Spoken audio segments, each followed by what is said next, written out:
choice.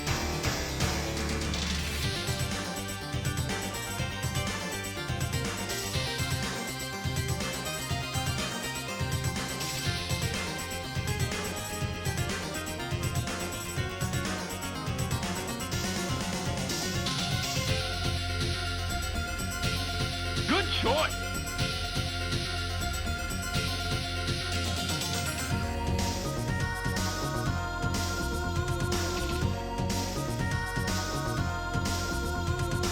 Good choice.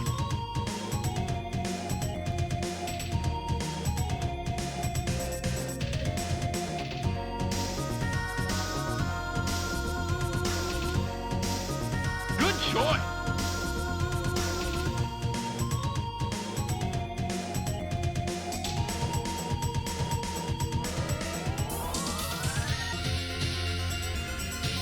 Good choice.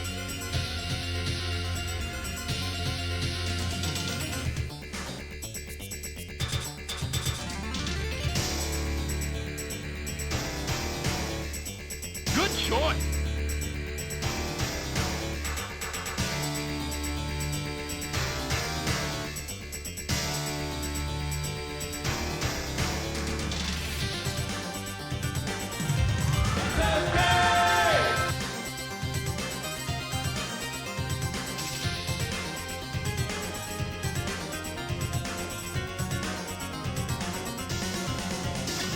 I'll do it for you, Jim. Christ sake, give me the brandy!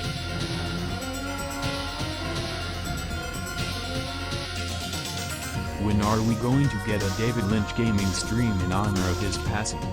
Good choice.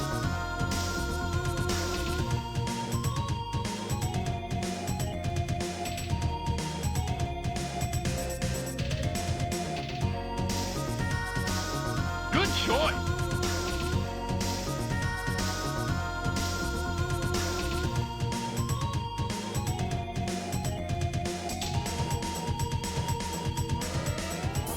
Good choice.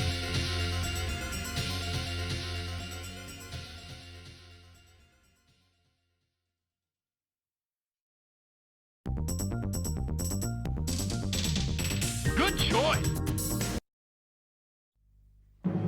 在那遥远的时空闪烁，是那胜利的古老传说。经过漫长的岁月蹉跎， Good choice. 留在我心中。他们是一群真的英雄，他们的故事惊心动魄，历经了艰险，百折阡陌，惊涛骇浪 Good choice. 都闯过传说。传说在那变幻莫测的某个时空。传说他们千变万化，能各显神通。 Good choice. 传说任凭时光流转，但正气不灭，给我们留下神的传说。传说 Good choice. 传说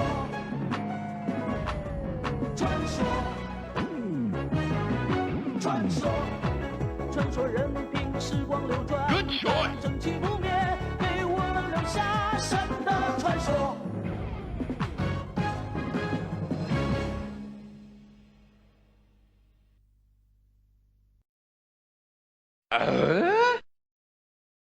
Hello McCall, have you already started spanking your new chair like your old chair?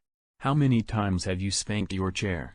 Has it been 5 I'm here. 5 5 5 5 5 I'm here, just got water. 5 5 5 5 Pre-water.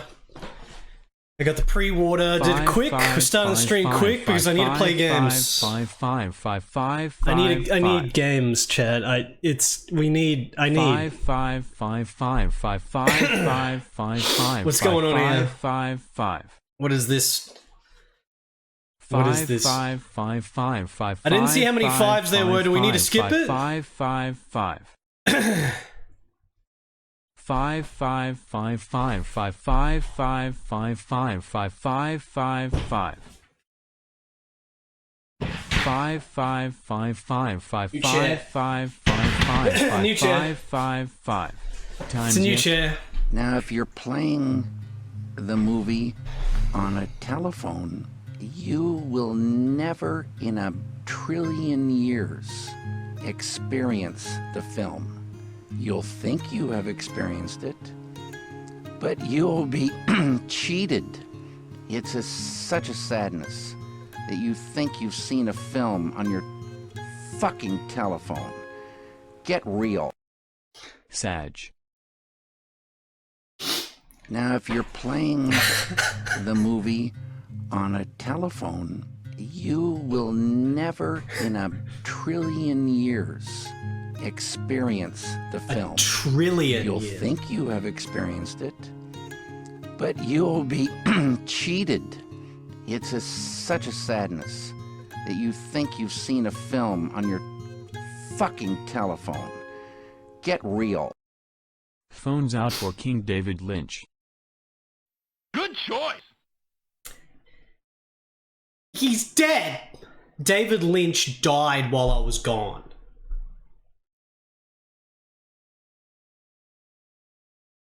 Good choice.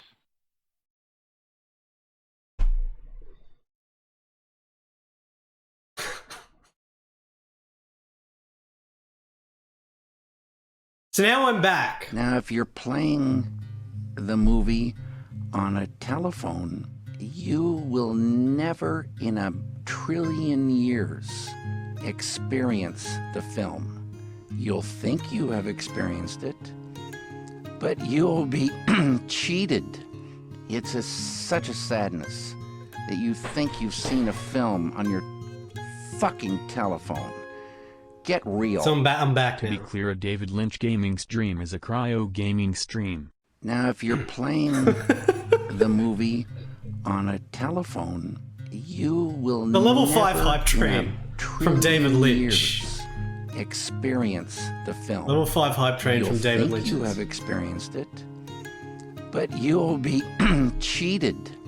It's such a sadness that you think you've seen a film on your fucking telephone. Fucking telephone. Get real. Fucking telephone. Farewell to one of the great artists of my life. Rest easy, David, knowing that I will never, ever watch a movie on my fucking telephone. Now let. Good choice. Fucking telephone. Chat, I'm sorry I took 4 days off not streaming. It was supposed to be 2, but as has been... But I learned a tremendous amount on that film. I love Dino, I love his daughter Rafaela, I love the cast and crew, So do I. and I loved Mexico City. I was down there for a year and a half. Dune took 3 years to make, start to finish. But it was a nightmare, and And? it was a nightmare. Oh, I see. I see. Well, that makes sense then. That movie is Good pretty fucked. choice.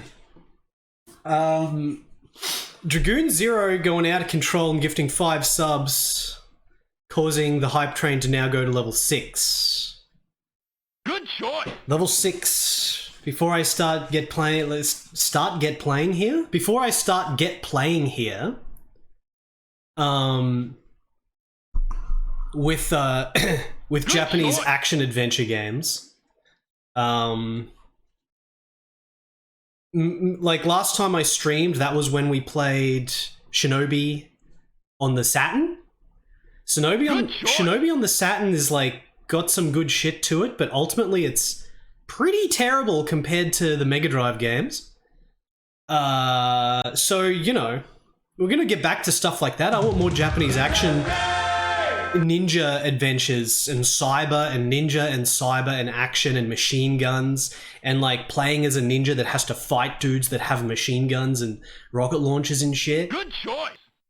I have to catch up with all these alerts soon, but there's a level 6 hype train. I guess I could try to do that quickly now, actually. Let me go over to here and we'll get this out of the way, and then Good choice. and then it's I'm so excited. I've got like a full. I'm not just gonna play like 1 or 2 fucking games today, chat. I'm playing a full shit. I'm playing a full shit of games. I'm freaking all good shit. All the good shit. Super Nintendo, Mega Drive. What is best in life?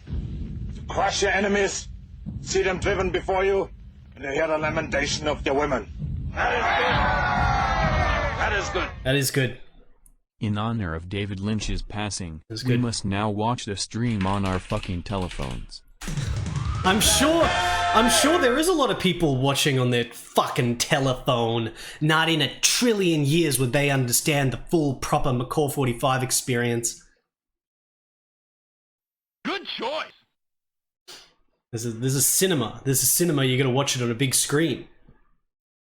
Hey, what's up, Sengoku? Welcome back. Well, we're playing all the good shit Good today. choice. All the good shit I'm playing today, like just the mega good shit, no fucking around except for maybe one game that's a little bit dubious. But apart from that, we're playing all the good shit. But let me attempt to catch up here quick. Subarashi, Saladongs, Shadrock, Liquid Flood, Saladongs, Carolyn Petit, Infinity Issue, Integrity, Cluck Morris, Ruin Pixels. Thank you so much for all the donations there, guys. All the bit donations. A lot of 570s, a lot of 500s, 300s. I see you there, guys. Thank you so much for your generous support. Hope you're excited for game. Thank you, Rubber Kitty, for the 570 as well. And also, let's crank out these resubs. Rubber Kitty, Brugadung, Tetsuo, Patient Null, Trap, God Soundtrack. I know, freaking Mirai Ninja. I think it's a really cool game as well. Like, it's a bit weird. It's not really weird. It's just people don't really talk about it and shit, but it's actually a pretty awesome, just arcade exclusive side scroller. Like it's pretty good. Like you sort of think it's shit, but it's like if you play through it, it's pretty sick. Like it's pretty. Well, the platforming's a bit jacked, but the stages there's like 15 stages, and they're all totally different little crazy set pieces and shit for the most part. Robot, thank you for the 32 months. Actually, where was I here?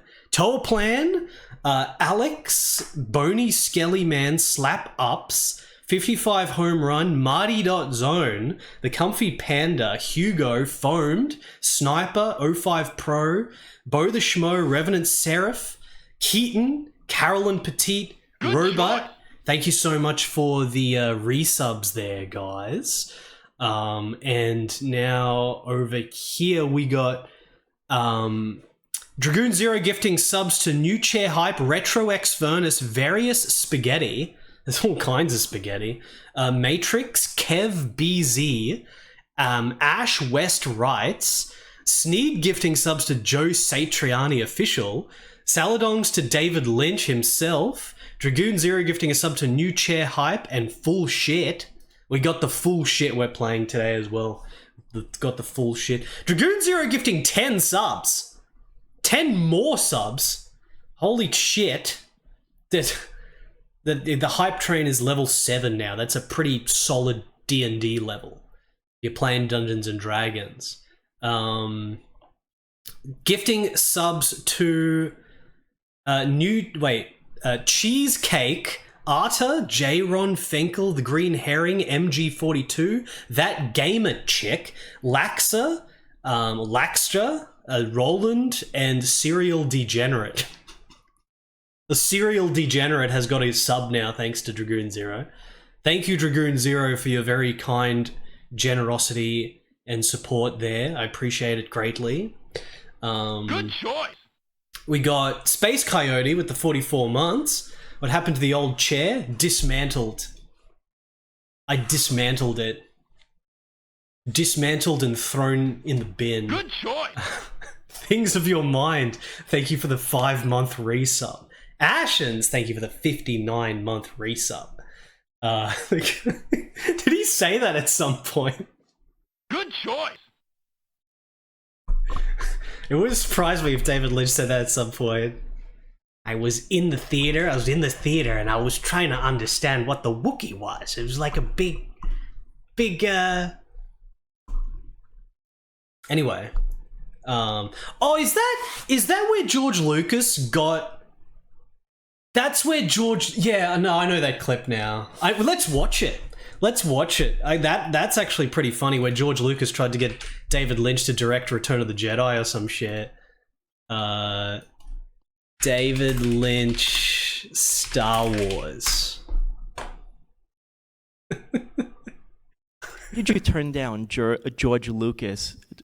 You son of a bitch. William Conrad's Ghost. Look at that Ghost. New York to Chicago. That's quite the trip you took there, William Conrad's Ghost. Luckily, you can take that because you're a ghost. Good choice. Anonymous gifter gifted a sub to Jeff Gersman. Jeff Gersman, who is a huge fan of the Laser Active. Everyone give your tribute to Jeff Gersman. Let's go over to here. Thank you so much, Anonymous gifter.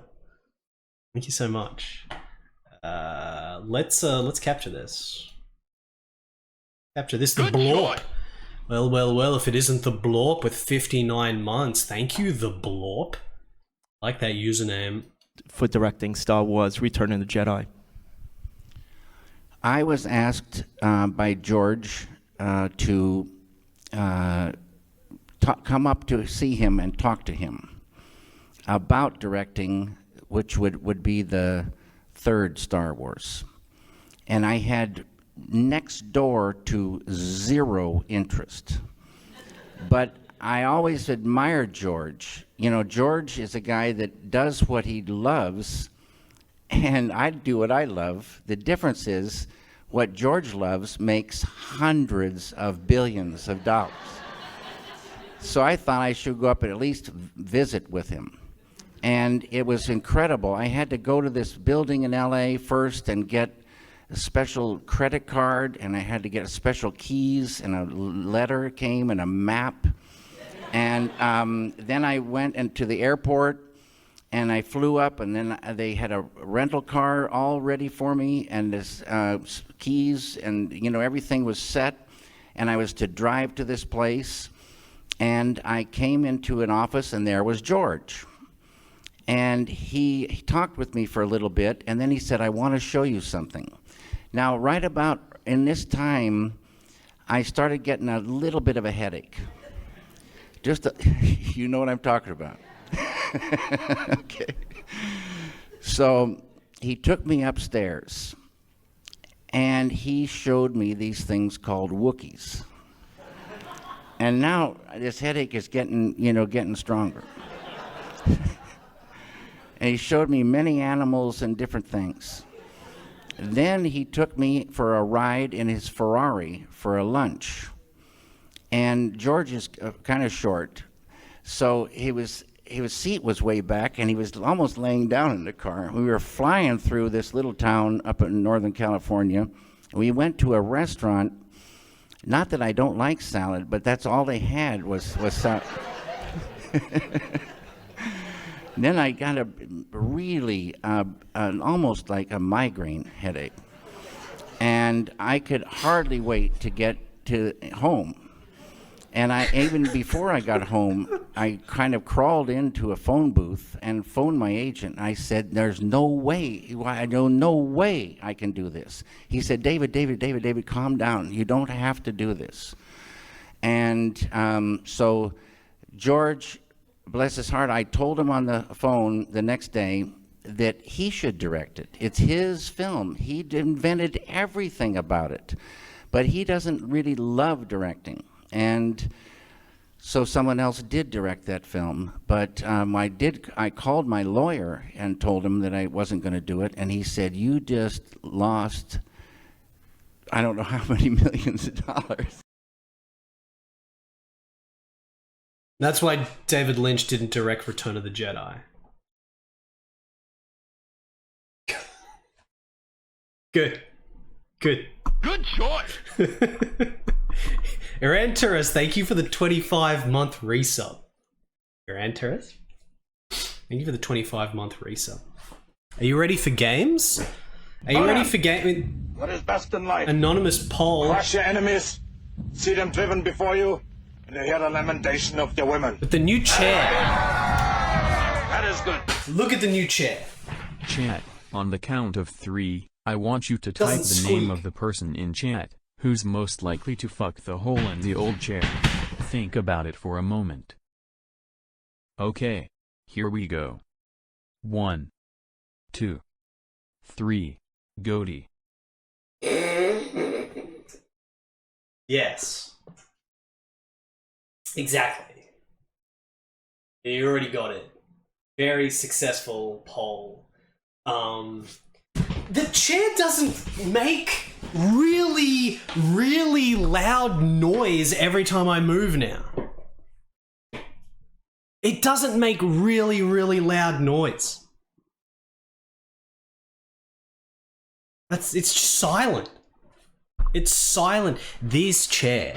What can I do for you, Jim? I said give me the brandy! This chair was fucked to put together. Did you at least give the old chair a proper burial? Should have been a Viking funeral at least. Nah, basically just I took all the bolts out, I dismantled it into pieces, I just chucked in the bin. That's it. You son of a bitch. That was all. William Conrad's Ghost, thank you for the $1 donation. David Lynch will be missed, but at least we still have June from 1984 or whatever the heck it was. What was I saying? This chair. Good choice. Indian Curry Spice, thank you for the 27-month resub, Indian Curry Spice. Jonathan refused to sit in the old chair. He refused. Father Axekeeper, thank you for the 100 bits. I don't know, the old chair was so old, everything was just ripping up. It was just, it had more than one hole. It had like 8 holes. But this chair was fucked. In the freaking box and everything, I took all the pieces out, I was putting it together the first day. I said give me the brandy! And there were 2 screws that were missing. The stupid dudes that assembled the chair stuff. No noise. No holes for PC98 gaming. Throw this chair in the shit pile. Dudu Fletchelado, thank you for the 250 bits. Not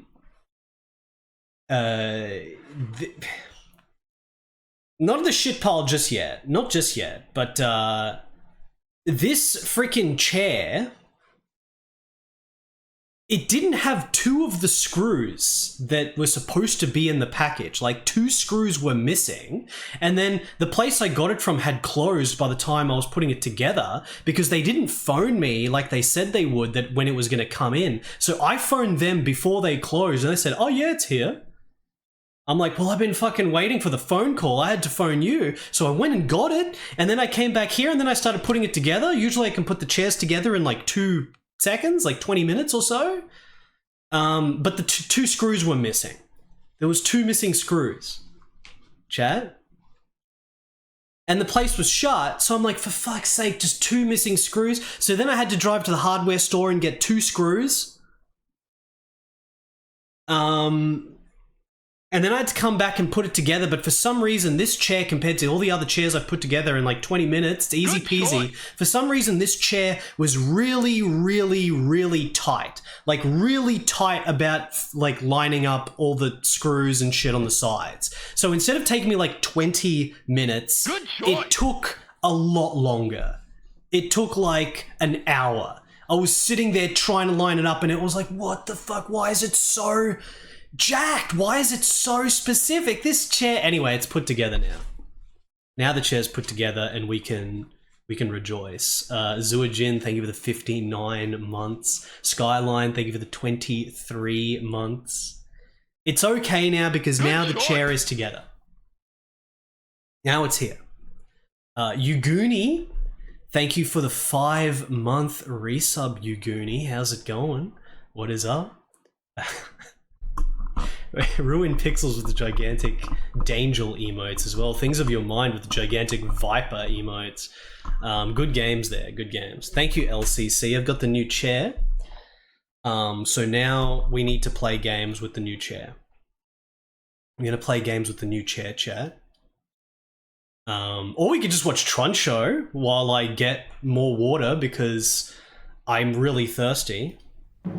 在那遥远的时空闪烁，是那神秘的古老传说。经过漫长的岁月蹉跎，依然留在我心中。他们是惊心动魄，历经了艰险，百折千磨，惊涛骇浪都闯过。传说，传说在那变幻莫测的某个时空。传说，传说他们千变万化，能各显神通。传说，传说任凭时光流转，但正气不灭，给我们留下神的传说。传说，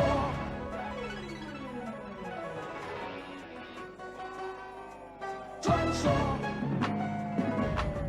传说，传说，传说任凭时光流转，但正气不灭，给我们留下神的传说。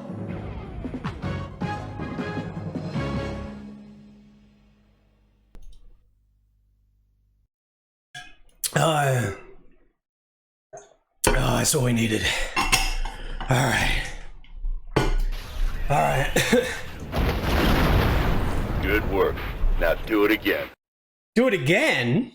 Do it again? Good choice. Are you sure about this? I'm fiending, I'm frothing at the mouth to play a game. 在那遥远的时空闪烁，是那神秘的古老传说，经过漫长的岁月蹉跎，依然留在我心中。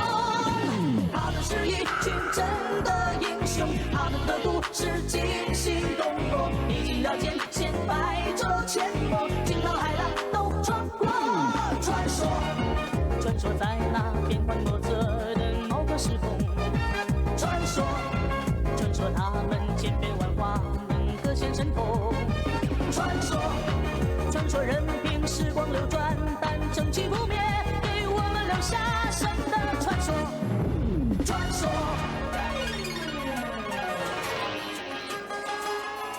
传说，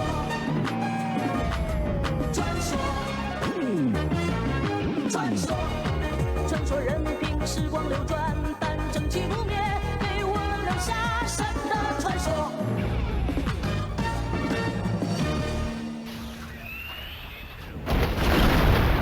Good work. Now do it again. 在那遥远的时空闪烁，是那神秘的古老传说，经过漫长的岁月蹉跎，依然留在我心中。他们是一群真的英雄，他们的故事惊心动魄，历经了艰险，百折千磨，惊涛骇浪都闯过。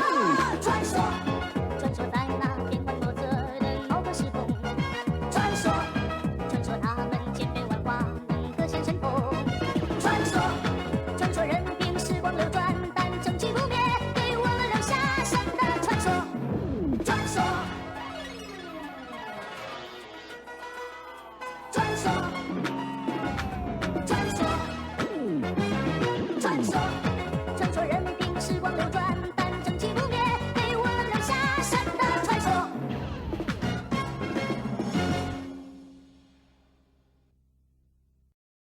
Alright. Good work. Now do it again. 在那遥远的时空闪烁，是那神秘的古老传说，经过漫长的岁月蹉跎，依然留在我心中。他们是一群真的英雄，他们的故事惊心动魄，历经了艰险，百折千磨，惊涛骇浪都闯过。传说，传说在那变幻莫测的某个时空。传说，传说他们千变万化。Good work. Now do it again. Shin chair. 在那遥远的时空闪烁，是那神秘的古老传说，经过漫长的岁月蹉跎，依然留在我心中。他们是一群真的英雄，他们的故事惊心动魄，历经了艰险，百折千磨，惊涛骇浪都闯过。传说，传说在那变幻莫测的某个时空。传说，传说他们千变万化，能各显神通。传说，传说任凭时光流转，但正气不灭，给我们留下神的传说。传说，传说，传说。Good work. Now do it again. 在那 Reverse. 遥远的时空闪烁，是那神秘的古老传说，经过漫长的岁月蹉跎，依然留在我心中。 Good work. Now do it again. We crave more 在那遥远 flan. 的时空闪烁，是那神秘的古老传说，经过漫长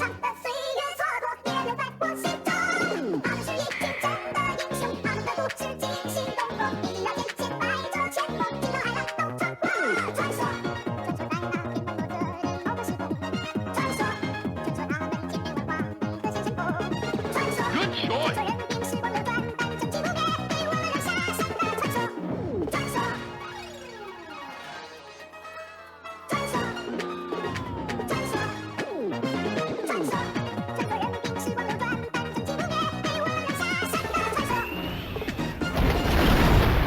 Good work. Now do it again.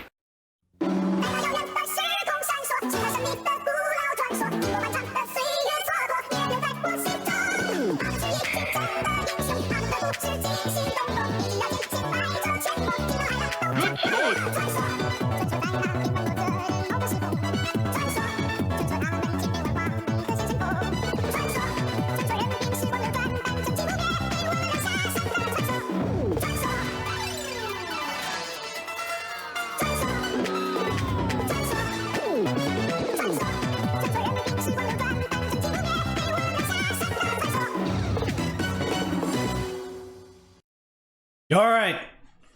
All right. Enough of this fun and games. The Super Shinobi 2. Thank you guys for the donations and resubs. Appreciate the resubs there. King of APOC, Tempestral, hello there. But before we play this amazing game known as the Super Shinobi 2, aka Shinobi 3, which is about 6 trillion times better than the Saturn one that I played last stream. Before we do that, we gotta work in the new chair. Bangle, hello. We gotta work in the new chair. Forget this for now. Forget this. Forget this. Forget this. Good choice. Firstly, we gotta work the new chair in with a quick El Capitan Trueno. Fresh Curse, thank you for the 59 months. It is fresh. It is very fresh. Alright. Can I set the controls up properly? It's very laggy with the control setup. You gotta go slow. Okay.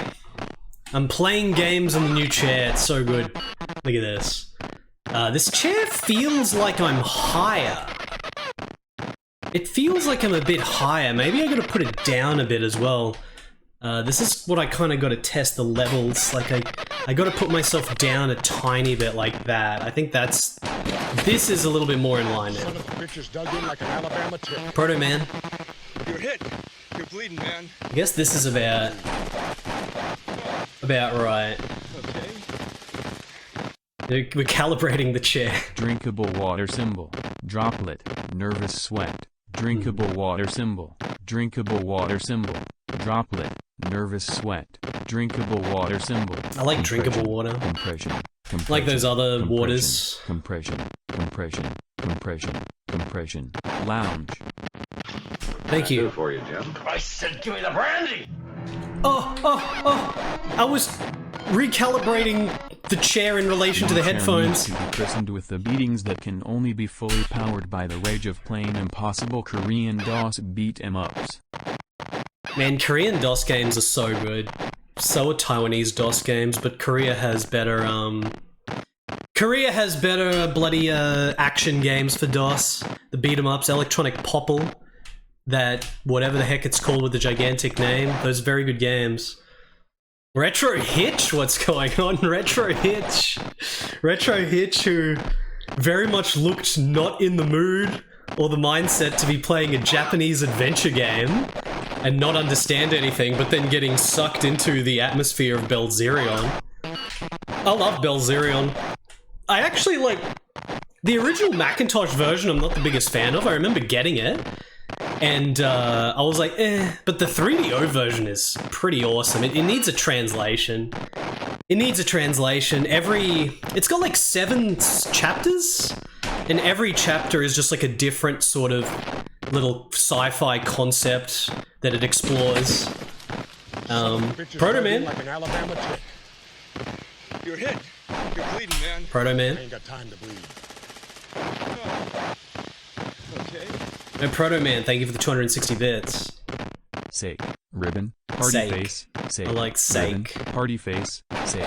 The Ribbon, boss party comes, face, chat. Sake. Here comes the boss. Party face. Here comes the boss. Get him. Alright. I need to stream Belzerion again, actually. Should stream it again. It's not too long. It's very straightforward. It's not too much text. It just kind of gets crazier and crazier the further you get into it. Like, every chapter is more out of control until you get to the ending, which the ending in that game is incredible. There's the Demon Lord defeated. Thank you, Proto Man. We're almost finished with christening the chair here. Alright, now all I do is walk to the end.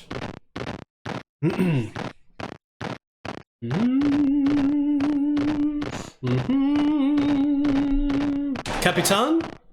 Rescued. Success! We can even throw in a few seconds of freaking Operation Cyber.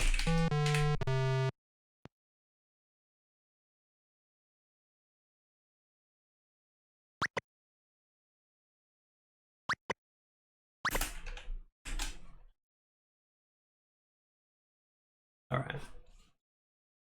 Alright, chat. That's it. That's it. Now I can play the task at hand. Now I can play the task at hand. You might be wondering, why was I gone and like an extra day or so? I mean, like, in recent weeks, chat, I've been taking like 3 weeks off. 3 weeks off. 3 days off in the week instead of 2. Usually it's 2. Recently it's been 3 for a couple of weeks. But this time it was 4, which is too long. It's not going to happen again in the near future. Mudu-sama, hello, welcome. Why was it 4 days this time? What happened? I'll tell you why, chat. Are you ready to hear this? Are you ready to hear this, chat? This is the reason why.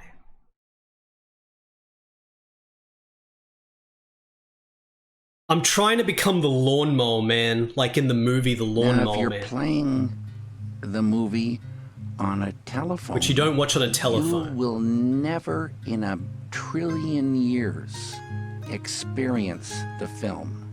You'll think you have experienced it, but you'll be cheated.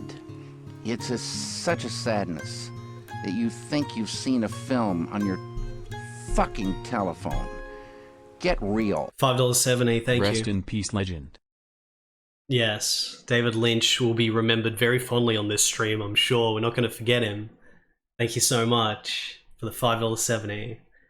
Like I was saying, the reason why there was a bit of a break is because I'm trying to become the lawnmower man. I got pretty close yesterday, but things went a little bit out of control. I got no sleep. I almost achieved full digitization into the virtual world, into digital world, but I didn't quite make it. But I'm going to continue to try. And maybe next week I can become the lawnmower man. I don't know. That's just what I've been up to, chat. That's what I've been up to. All right. Let's play the first Japanese action adventure game here.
The Super Shinobi 2. The Super Shinobi 2. Look at this cover art. This is Shinobi 3. In Japan, in America, it was Shinobi 2 and Shinobi 3 for the Mega Drive sequels or the Genesis sequels. In Japan, it was just the Super Shinobi and then the Super Shinobi 2. Don't get it confused with Super Nintendo games. The cover art's for the Japanese versions about 627,000 times better than the American ones. This cover art is freaking awesome. I think this even has a wraparound cover where it wraps around to the back. Our good friend Joe Shinobi there is stuck in a cyber world with his sword. There is a lot of cyber in this game. This is the game that preceded the Sega Saturn one, and it's about 627,000 times better than the Saturn one, and I really want to play it, so we're going to play it again. Let's look at the back of the box, the Super Shinobi 2 back. Indeed, it does have the wraparound cover. Look at those screenshots. Joe Musashi. That's all we need. That's all we need. Let's just play the shit. Let's just play it. I freaking love this game. This is a god game. This is a god game. It makes the Saturn one all the more disappointing, but hey, the Saturn one is an interesting gimmick just for the live action and everything, but this is absolute top 3 side scrollers on the on the Mega Drive. Alongside I mean, it depends on your taste, of course, but for me, the top side scrollers on the Mega Drive / Genesis would probably be this, Rocket Knight Adventures, Contra Hardcore, and what am I missing? We already went through this recently, but maybe one other one I'm missing there, I forget. Let's get all the stuff up. All this up, there we go. Let's play the game. I'm going to be playing this with arcade stick. Alien Soldier, Castlevania Bloodlines. They're definitely the god quality as well. Blades of Vengeance here. I freaking love Blades of Vengeance. But let's get this started here. Get the intro running. A lot of good side scrolls on the Genesis, but this is like mega god tier. So where did I put it? The Super Shinobi 2. Start the timer. All right.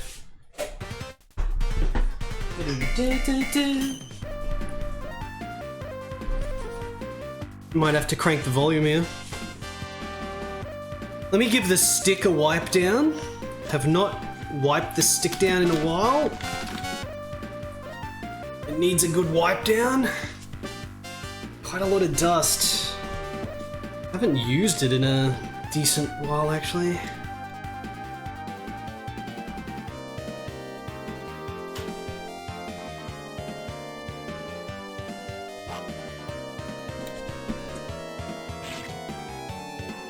This intro. 1993 Sega.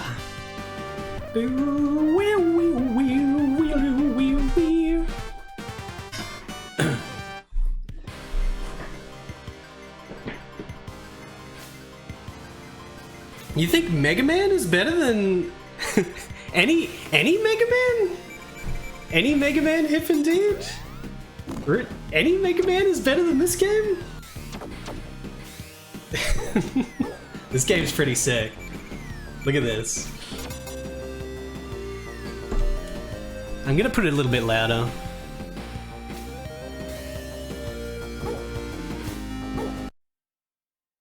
So the thing about this game is that it's like the full package, like... It has, you know, I guess I was talking about this when we were playing the Saturn one on the last stream. It's literally like the full package. It's got the sick graphics. The graphics, it's sick with tons of variety and way better looking bosses. So, you know, just comparing it to the Saturn game, it's got way better sort of graphics and enemy variety and bosses by like 10, 20 times. So that's something that's better.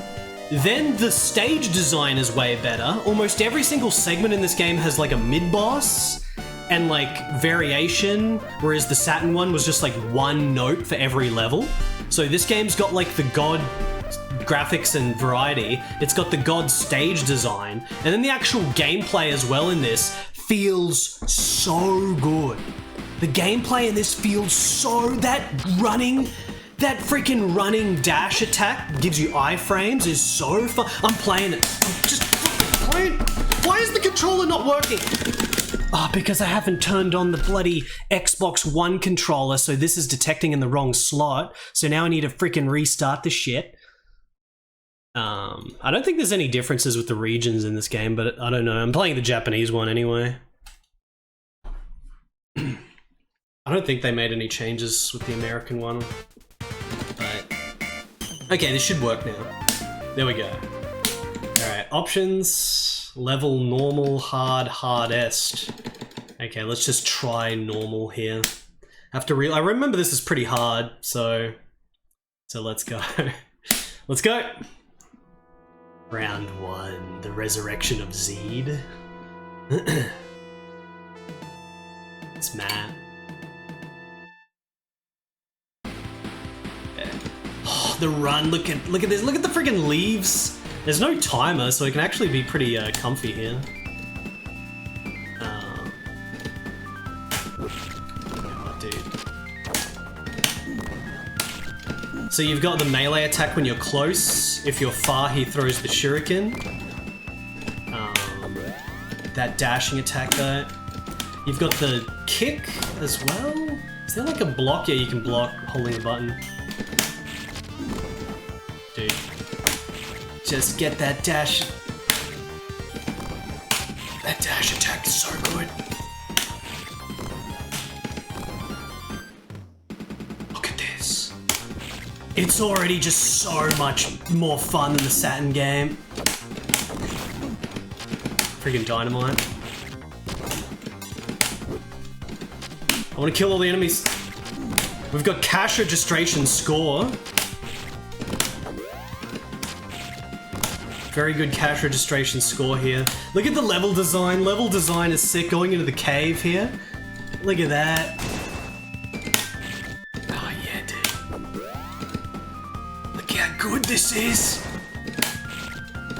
What can I do for you, Jim? And then the mini boss one. Such good freaking stage design and pacing and everything. Is this the warm-up for Last Ninja 2? Maybe Hazemaker. Last Ninja Champ McCall extend arm. Maybe Hazemaker. How's it going, Hazemaker? Maybe. Look at this.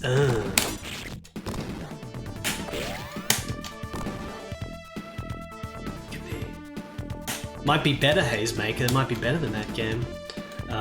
Can grab onto the top.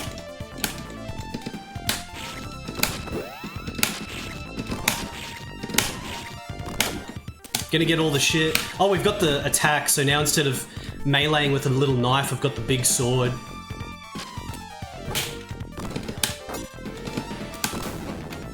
So good. I think there's like little secrets you can get up here if you go up.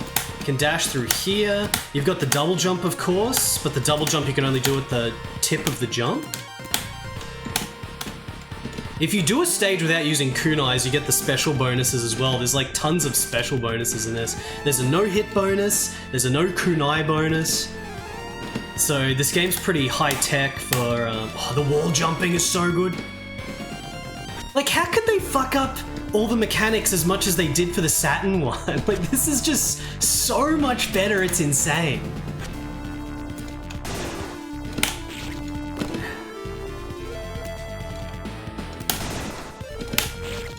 That dash attack is so good.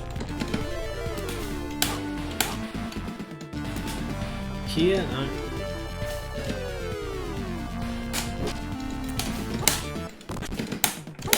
Can dive kick, feels good. Whoa. Get all the shit.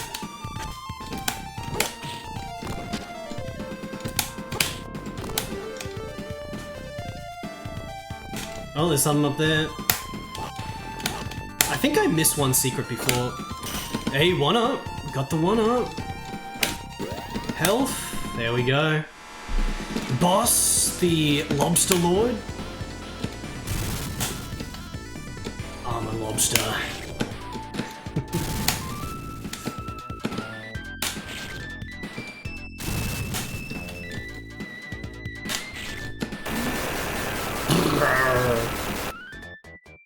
This is so good.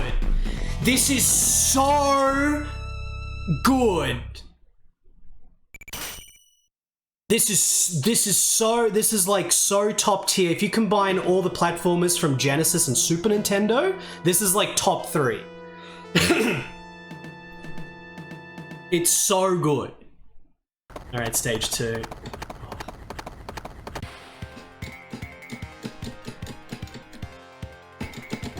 Kite dudes. So you can dash on the horse. You can also do the dive kick on the horse. So it's still possible to get the no kunai bonus here.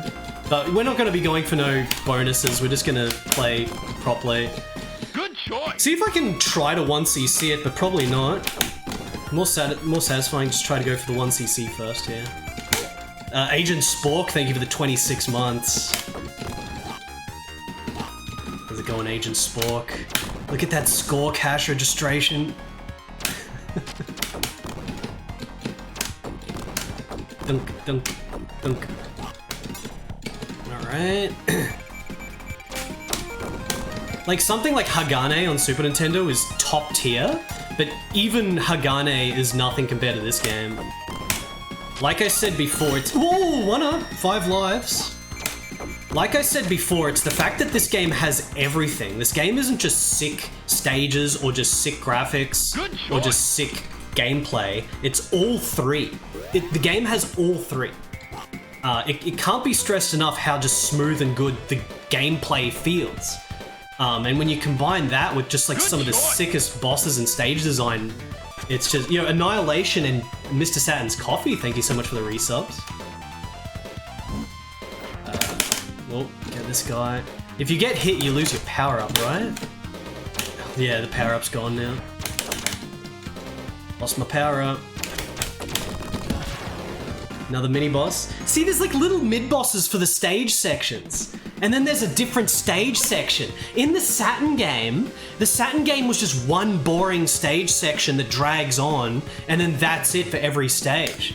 Like, this is like the opposite of that. Now we got the dudes with the machine guns. We get the excitement of Ninja versus Machine Gun Man and Boomerang Man. The Boomerang dudes. How freaking sick is that? Look at that. They drop the shields. Little details like dropping the shield are just so good. So good. It's so good.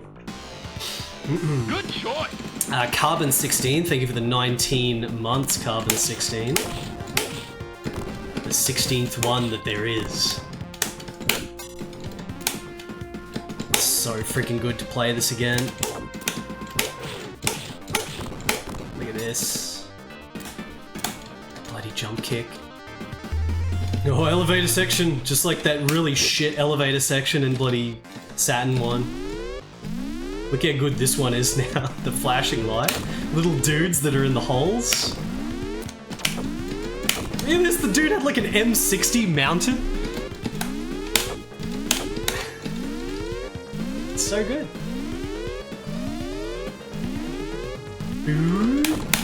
Whoa.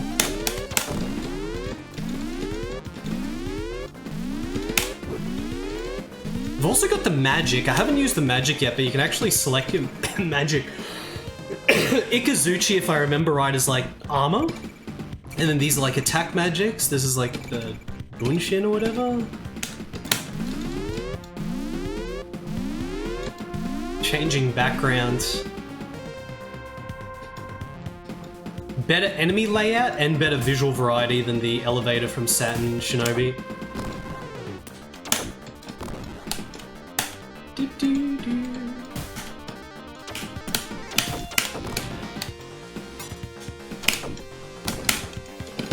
This. Oh. See if I can keep finding all the secret 1-ups.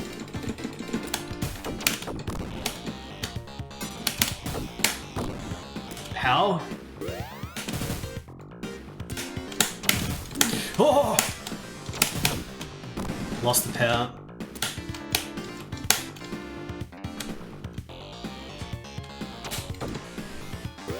Health. Big score. Oh, I think that was... Yeah, that was magic. Whoa! Dude! Crap. I almost made it. I have to remember about the double jump. Forgot about the double jump there. There goes one of the lives.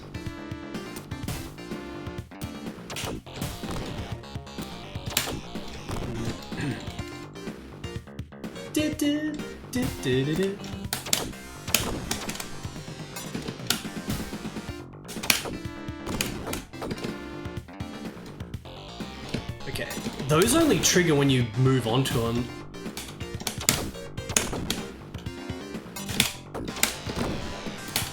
Alright, POW. POW makes a big difference if you can hold onto the damn thing. That's how you're supposed to take care of that.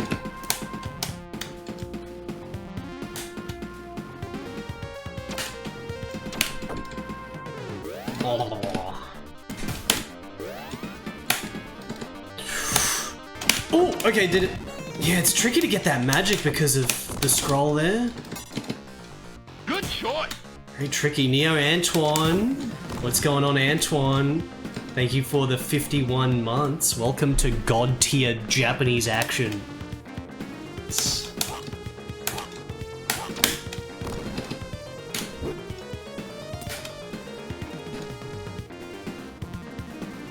Big boss after this?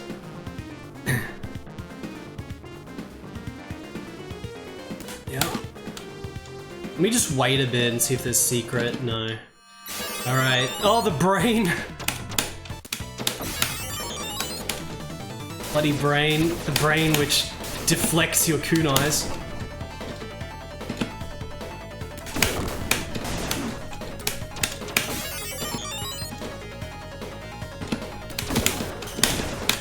Hey. Trying to kill this boss with no kunais is pretty tricky.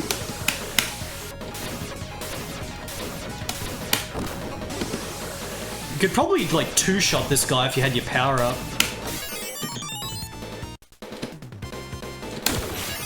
Oh, you can dash attack there.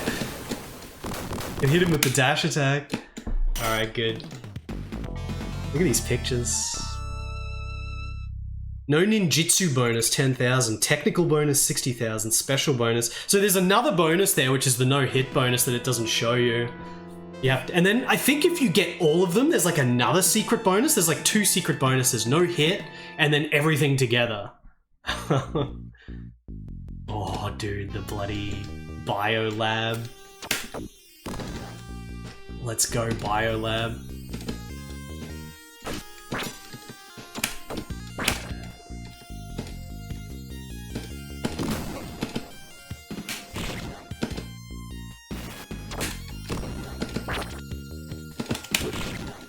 Yeah, I can one-shot those. Oh, my power.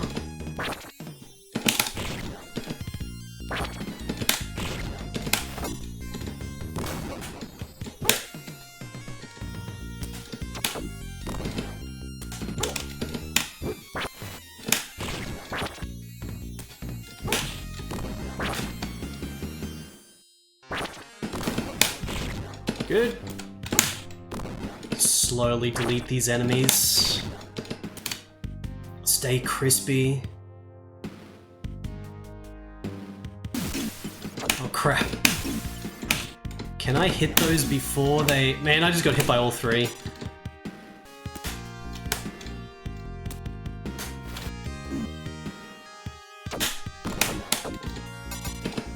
Alright, kunai's power. That's what I want.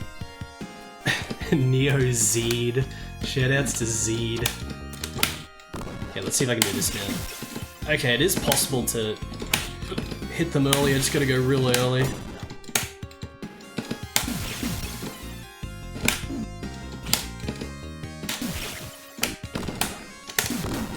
Oh crap, right, in on. Don't know if you get 1-ups from score, you probably do. In fact, I think I already got one.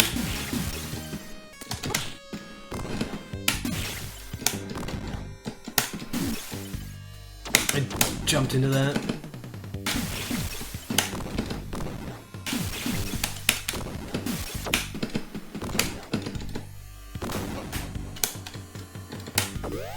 This music is awesome.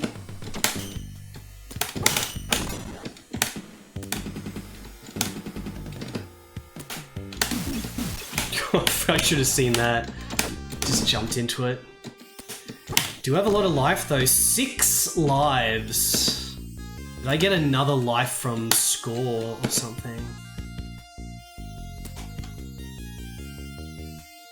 Let's go. Is there anything up here? No?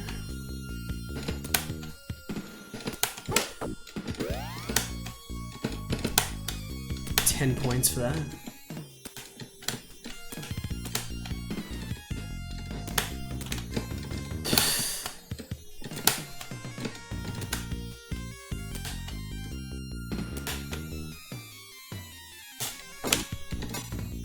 Alright, that was like a secret back there. No life though, you think there'd be a life there? Is there like a fantasy wall? No fantasy wall.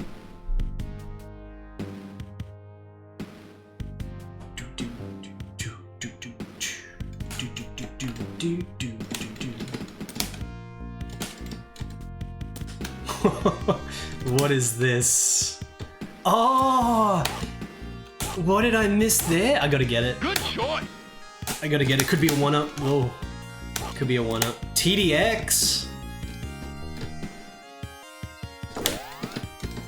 How?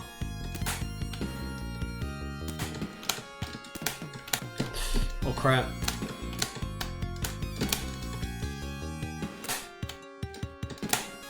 Gotta do this fancy platform in here again. Okay. TDX, thank you for the 45 months. You're a 45er now, TDX. Very special amount. Oh, that's how you do it. You gotta do the wall jump. Boss?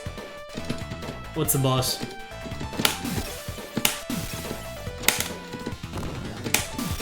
Just a certain amount of brain?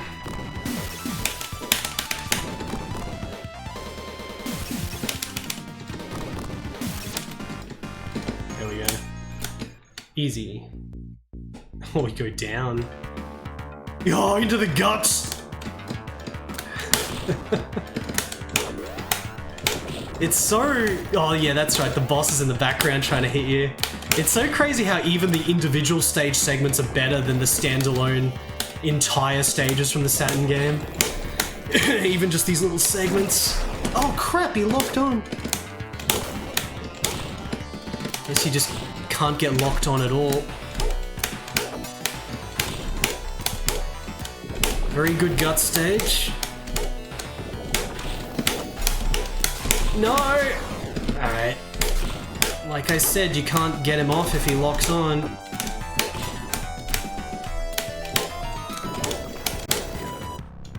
Unique music for that as well.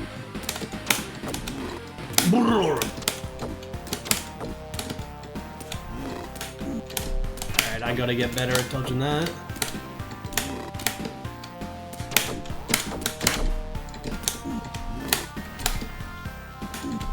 The Guts Lord. Freaking insane graphics. What's he do? The duck.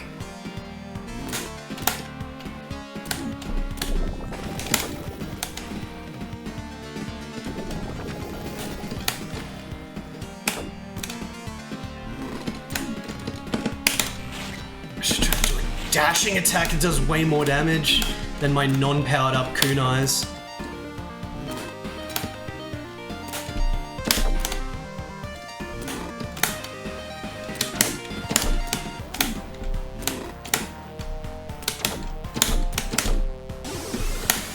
Oh!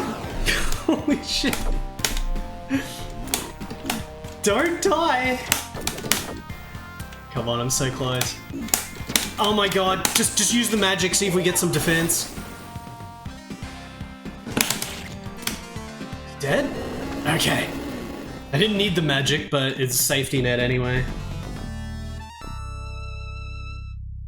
Dude, that, like, the guts section was so short. Like, the pacing is so good with, like, totally different tile set. Stage 4. Pacing is very good.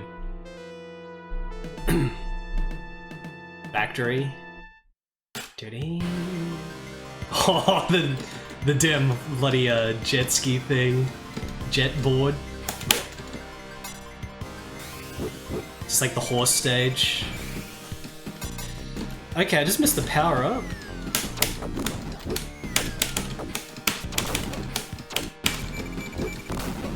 You can still dash and everything here. And there's the dive kick. I got a shit ton of kunais. I don't really have to worry about running out of ammo.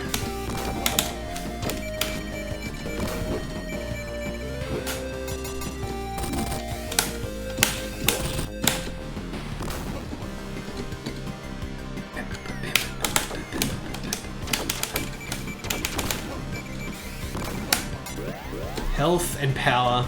Power is so important, it just does so much damage. And I lost it again. I didn't know which enemy was going to come first there. Because you just one-shot these guys. Like, power does more than double damage. It does, like, freaking triple.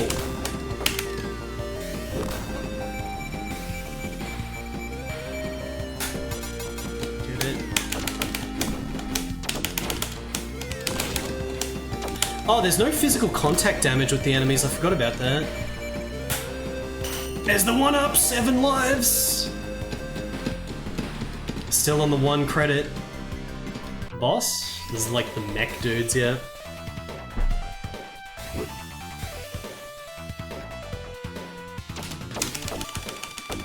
If I had power, these guys would die in a second.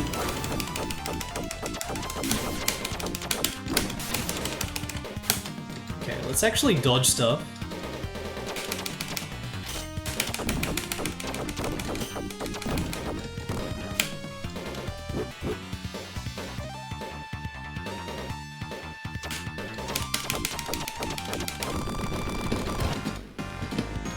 Very good.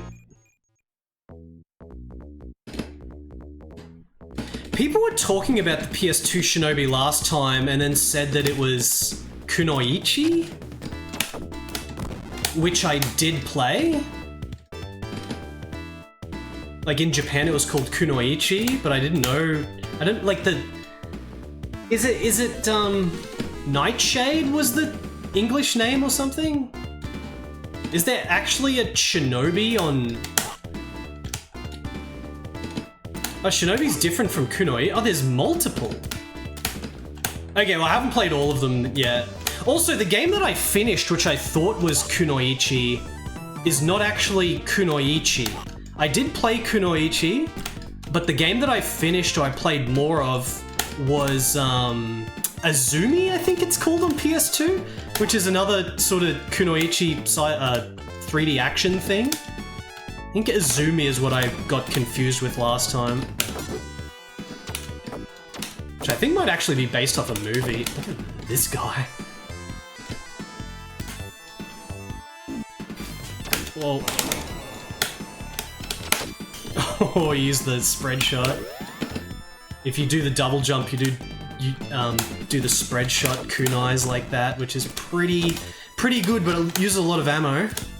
We do have ammo though. I just want to fully explore these areas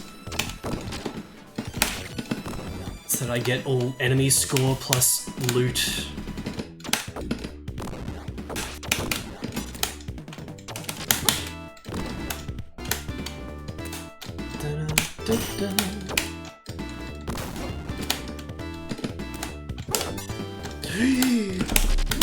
Freaking! There goes my power up.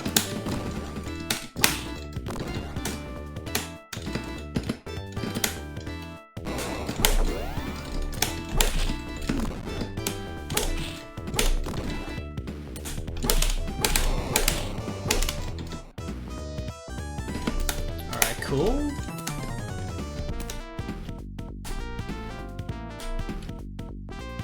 I think there's something up there. Shinobi Nightshade. The rope game. I wonder if that's Azumi. I don't know. Too many bloody ninja games on PS2. What am I doing? I need a double jump up there.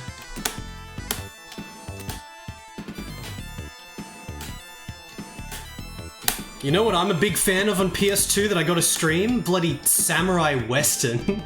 Samurai Western is such a fun game, it's insane. It's like, it's very one note. Like, it's such a one-note game. It's just, okay, here's what the gameplay is like, copy and paste times 40. Like, that's what Samurai Western is. But it's so fun. It is so fun, it's insane. I gotta stream that. Really just, like, I can't remember the last time I streamed a PS2 game. I gotta get back to PS2. But look at how good this shit is, though. Is that a succubus girl? A succubus man, I guess. Alright, power is back. It's very easy to lose the power, but they keep giving you lots of them, so you can keep trying to keep them. Oh, oh. Holy crap, almost fell in the pit.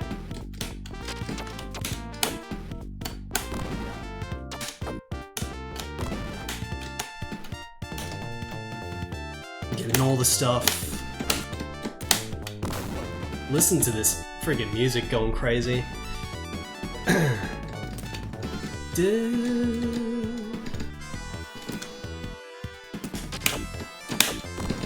They've just got wings. Enemies don't respawn in this. You kill them and then they're deleted.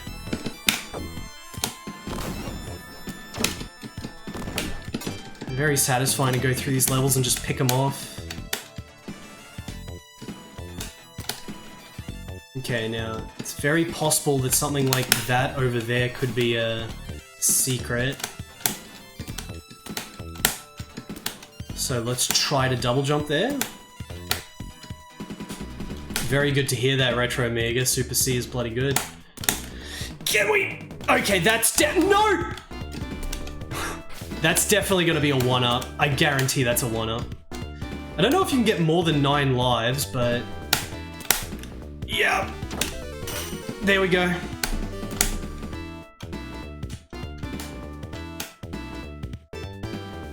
Maybe I should have done a prediction for whether I'd 1cc this on my Rust try here. I reckon the last stage is gonna kill me. I seem to recall the last stage was really hard. I reckon that's probably gonna kill me off, but we'll see. Because you gotta really relearn it.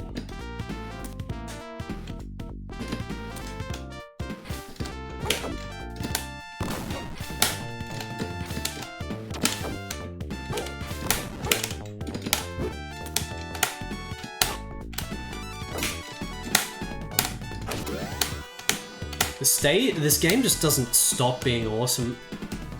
It's just constant awesome.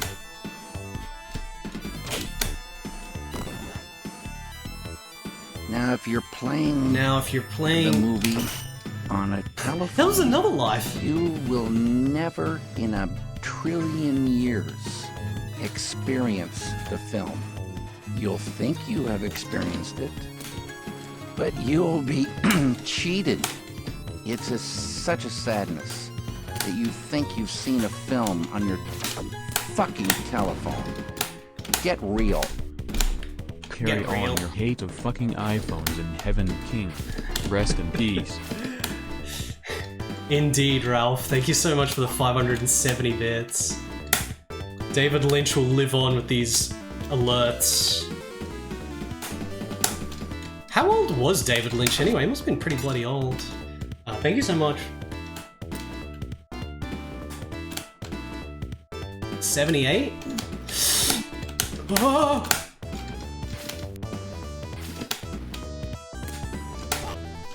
He smoked a shitload.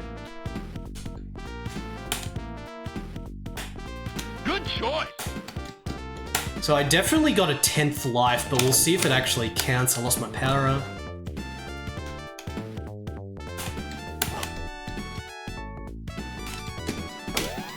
Oh, that was some magic. There's tons of secrets in this level. Level all about the secrets. There's more over there. Hambone, thank you for the 25-month resub.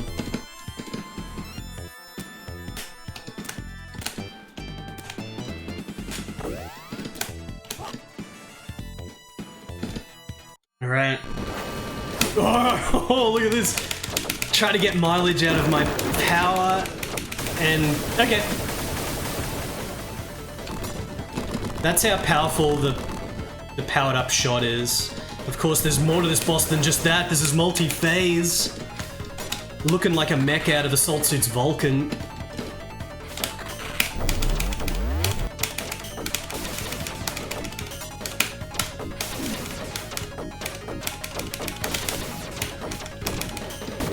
Dead. Shields.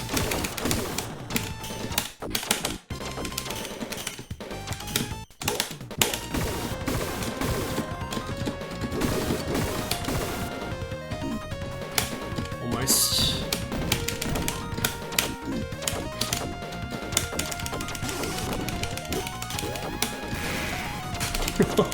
All the enemy attacks look so good. Can I just bounce on him?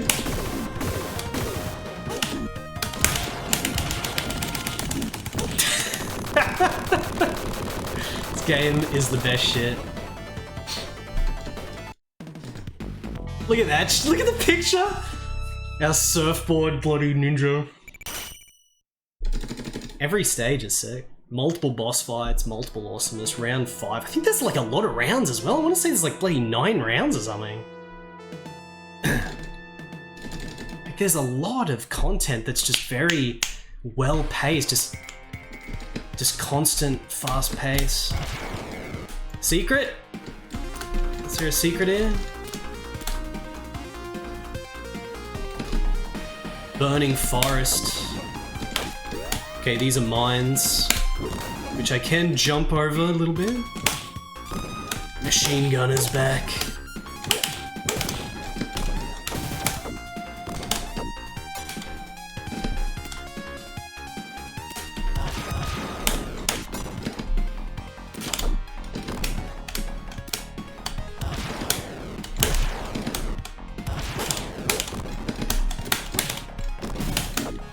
Should have blocked that.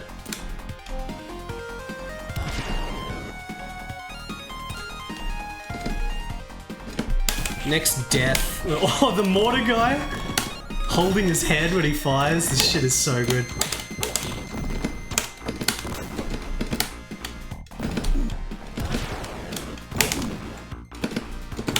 It's all about just flow. Like you're not even speedrunning the game or anything, but just the flow just feels incredible in this because of being able to run and do the dash attack with the iframes and do the jump kick in the air to bounce on dudes and shit. Like, it's so good. And then you combine that with just the sickest bloody stage set pieces and shit. Boomerang.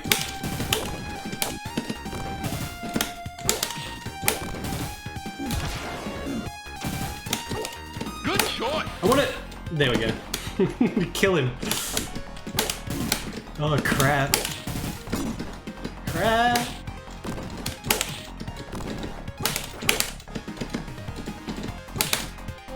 Nice. Broy. If it isn't Broy 8 the Extremer, you know what's extremely good, Broy? This bloody game. And also Zombie Revenge. Alright. So good. It is just an absolute joy to play this. Like, this is the type of shit where as soon as I finish it, I could easily just play it again and try to do a 1cc or hard mode or whatever. But we're still in the 1cc now. It's not out of the question that I could 1cc this. On my rusty try here. The last time I played this game was probably like bloody 2020 or something.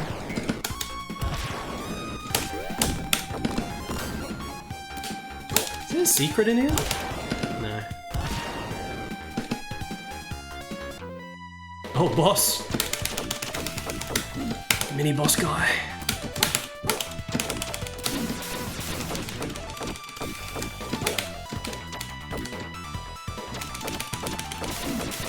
Can't duck that.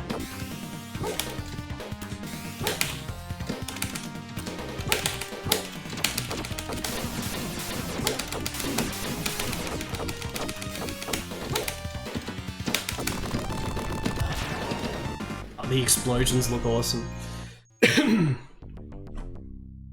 Alright, inside the Death Factory. A factory of death.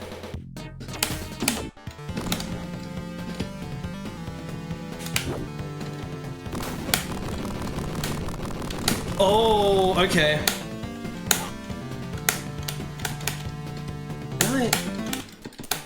Oh, I think I might have missed my chance to... Oh no. There we go. Basically got all the secrets so far, I feel. These you gotta explode through because you can't jump down through them.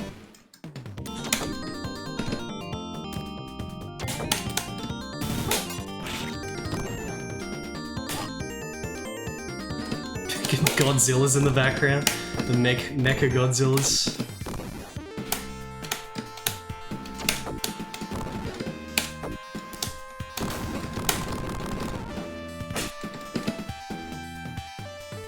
Multiple parts to this. I think this is, from what I remember back when I was like hardcore playing this game for score and shit and trying to get all the perfect bonuses, I seem to recall that this was the one stage in the game where it wasn't possible to get the no kunai bonus because you have to use a kunai to hit like a bomb.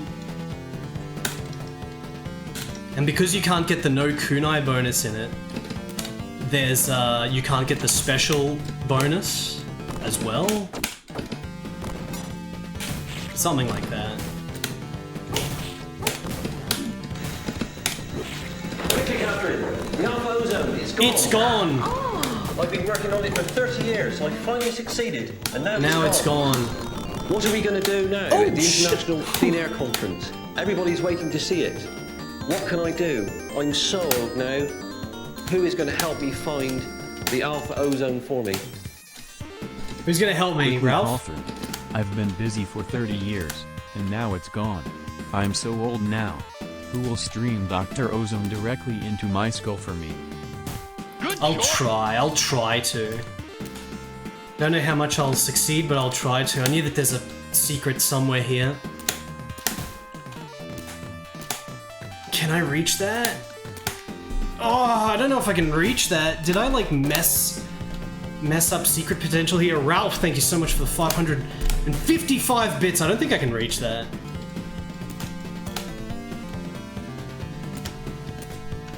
Okay, get it from here. All the secrets are required, chat. They're required. And thank you, Dominus Drex, for the resub. How's it going, Dominus?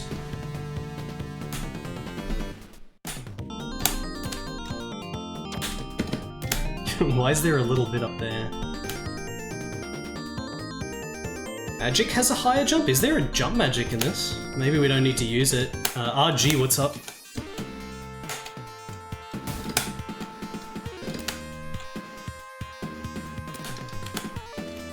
Jump magic, jump magic, jump magic, jump magic, do do do do do do do do do do. Okay, did I just find another one up there? I think that was a one up. Oh, there was another. Chat, do we need to get it? Chat, do I go back and get it? Are we full harvesting? I think we are.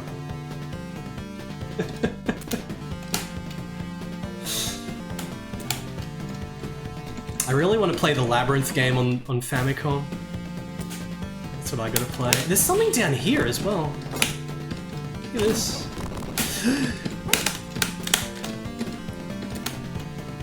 I now need to go back again because the other stuff was further forwards.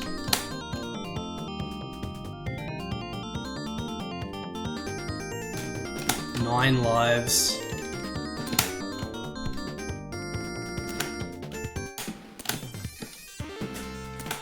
Maybe I've messed up my yeah, I think I messed up the chances of getting it now. I might be able to actually do it this way. Hold on, try one more time. Like here, and then here, Okay, no, we can still get it.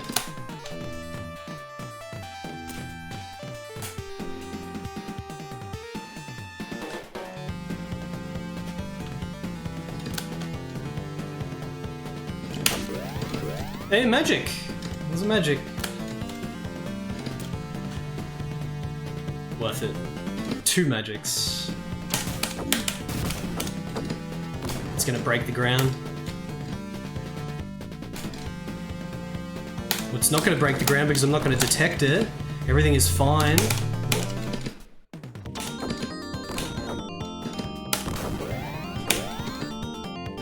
Oh shit. Okay, it just broke a little bit. We're fine.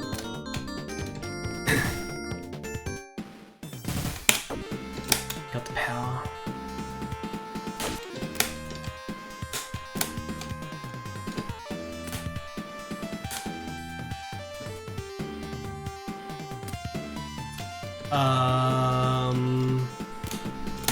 Where do I go from here?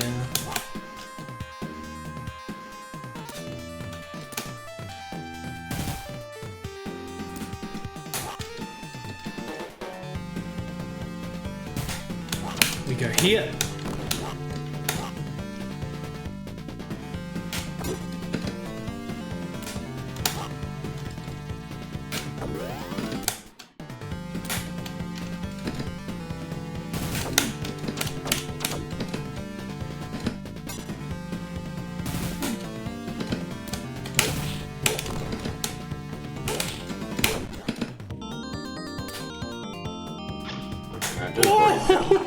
Give me the brandy! Whoops!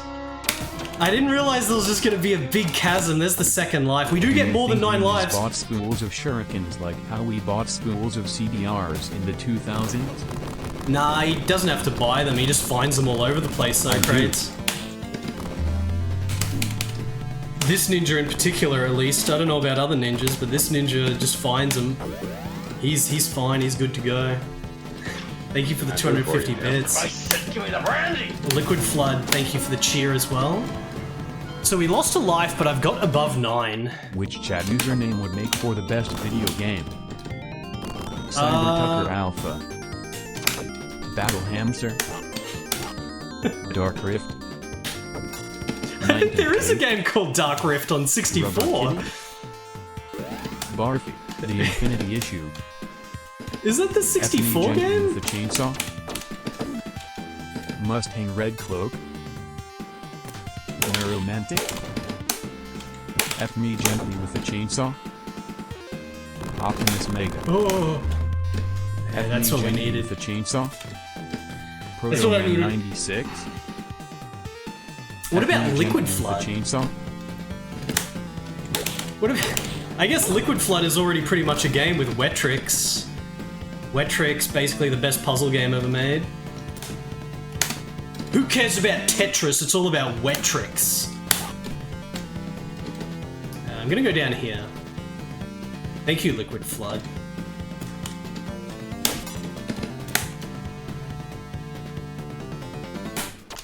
No, no, no, no, no, no, no.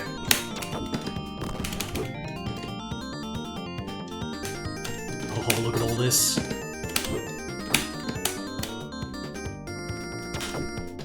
Yeah, I think that's the one that you gotta use a kunai to get. Yeah, you need a kunai to get that. Although I seem to recall that eventually someone did figure out a way to do that without using a kunai, and so you can actually get the bonus in this stage, but I forget all that. When you die, your kunai's reset, but there's still plenty of ammo. Boss? No boss yet.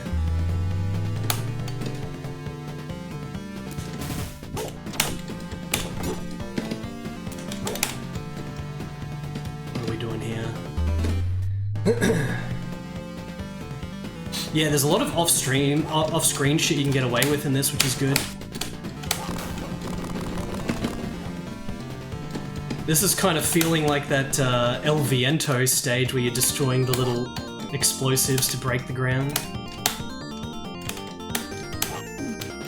Except this game's about 6 trillion times better than El Viento. Get fucked, Wolf Team.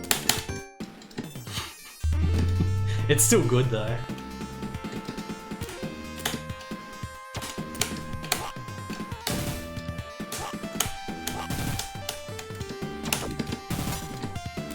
I probably wanted to go into the side bit.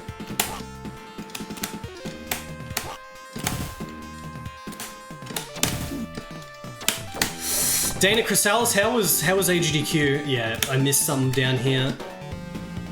It's unknown how many lives I've gotten from score. I've definitely gotten big score, so we could be on like 13 lives or some shit. I don't know.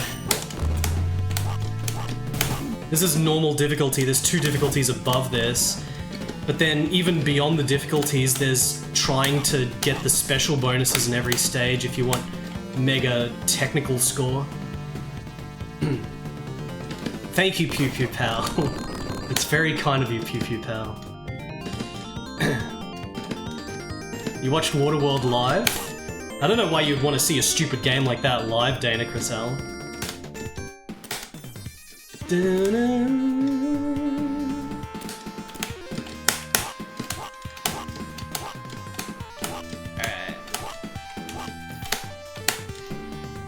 The Ernest Evans trilogy. Yeah, the Ernest Evans trilogy, every game got shitter, in my opinion. Like, Ernest Evans is the best one by far, and then El Viento is pretty good, but not as good as Ernest Evans. And then, did I miss a thing? And then the third game is the shittest, but it's still cool. Did I miss a thing? Oh, there's a thing in here.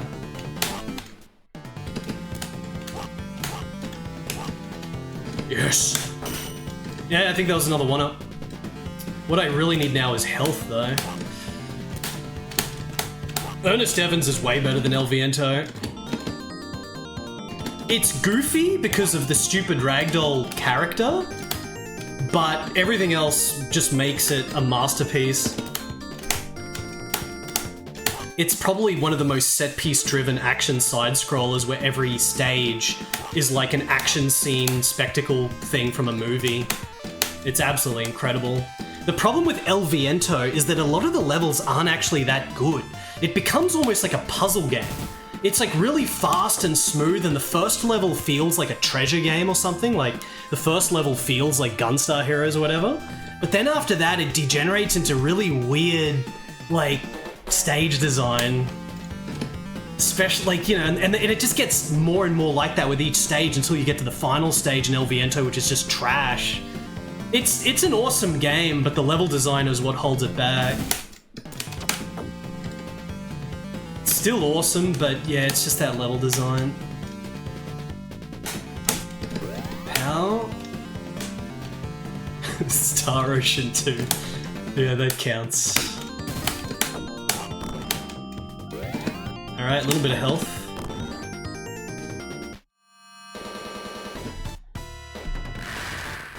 Godzilla? I've got the power-up kunais, so if I can keep that... Whoa! I'm not going to be able to keep it. Can I do this? What am I hitting? I thought I could get dashing attack on him. Oh, the slow motion. Okay, another death. Let me try to get the melee. Because the melee dash attack is basically as strong as a powered up kunai. But if you don't have powered up kunais, you know, you kind of gotta go for it. I thought this worked. Oh, you gotta stand on his hands. That's how you do it. Also, I threw away a magic there. I should have at least used the magic.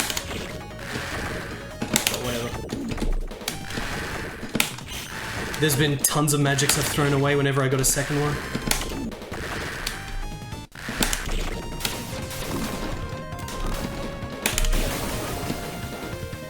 Oh, he's still alive.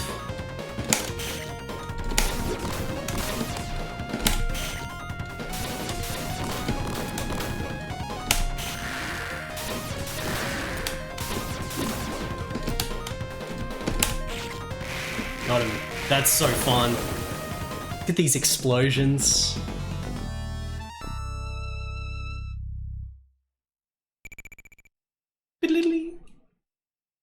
Round 6? Round 6. With...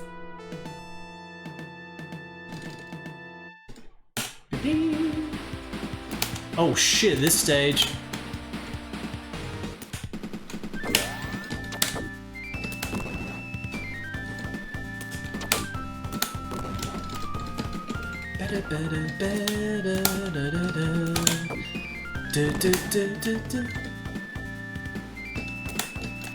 See how much longer I can hold on to 9 lives.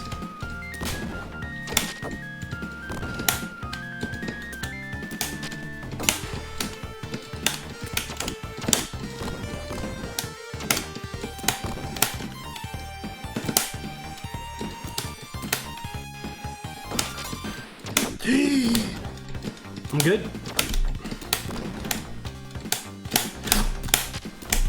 I am alive! Somehow! Thank you for letting me land on a platform when I misjumped. Remember, double jumps in this game are harder than you think because you can only jump at the very tip of the arc. So there's like a technical aspect to the double jumps in this.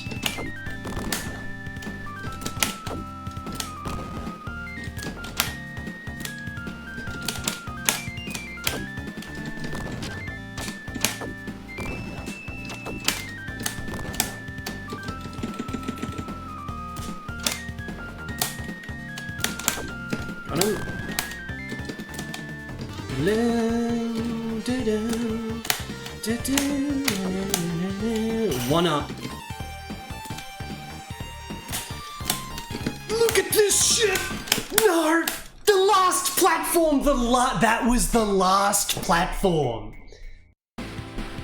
That was the last platform. Well, I might be able to just get the 1-up again. I think the 1-ups respawn, right? If you really want infinite score, you could just farm 1-ups.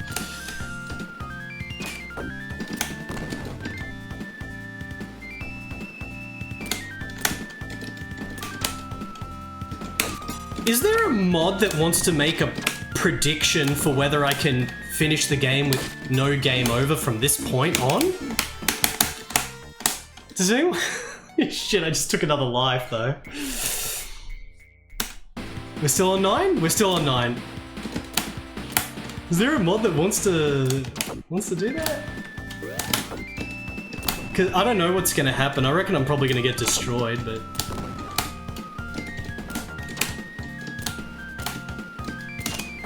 It's still unknown what my actual life count is.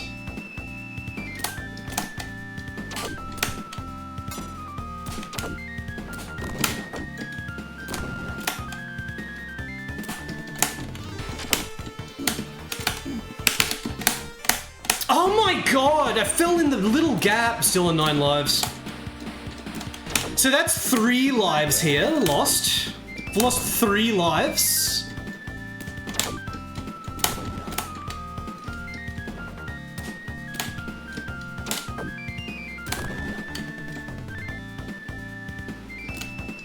Please don't lose any more.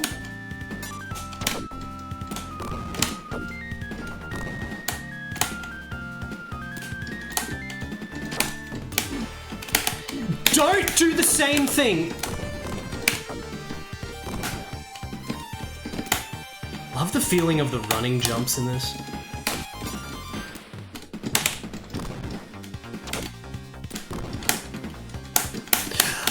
Oh my god! No, I'm still on... I was on like 16 lives. GOG0, thank you for the raid. GOG0, what's up? I'm currently losing all my lives to this level. Right as we're starting this prediction.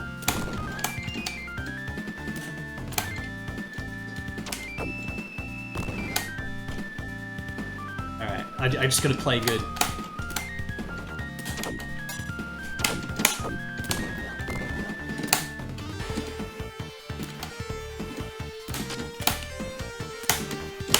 Yeah, because he rolls for a while after landing from the double jump, that's what messed me up before. Because I tried to move while he was still rolling.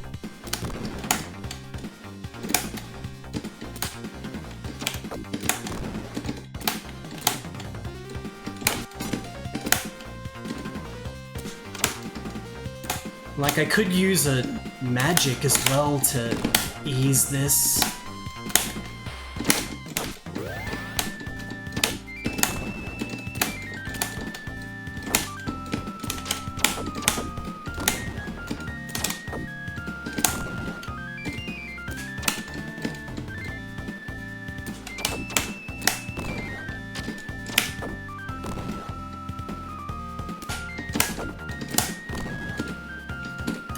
To literally the last platform before.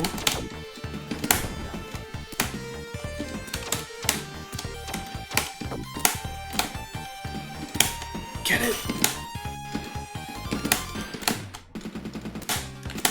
Okay, and I got the life back. So how many lives did I lose there? Like 3? It's still going.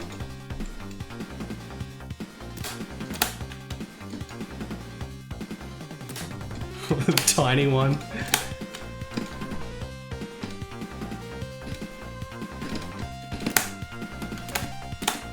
Okay. Oh, do you just have to touch the top? Oh my god. I'm gonna use the shield.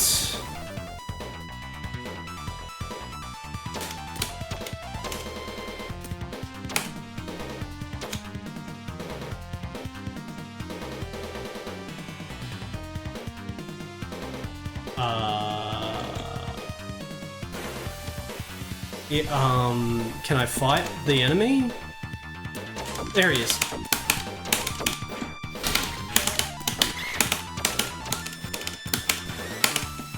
It's down the edge. Shield is still active. Should have been using shield that whole time. Because I could have just tanked through and not got hit off the edge. Good work. Now do it again. Liquid Flood. Mod Barfy. Mod Barfy. Mod Barfy. Bond Marfy. Bond Marley. Forget Barfy, forget him. Marf Body. Forget that guy. Bard Morty. Bor Morphy. Born Dorothy. Rome Flareby. Flar Marley. Flarf Brabby. Marl Flabby. Narg Burfly. Milf Baby. Build Natty. Mark Dobby. Dark Flabby. Shark Narby. Shinobi. Shinobi. Shinobi. Shinobi. Shinobi. Shinobi. Shinobi. Shinobi. Shinobi. Shinobi. Thank you, Liquid Flood. This should be the last set of health he has? No? I guess if this is the boss, this is like the shortest stage in the game because it's just the one upward section. All the other stages are multi-tiered.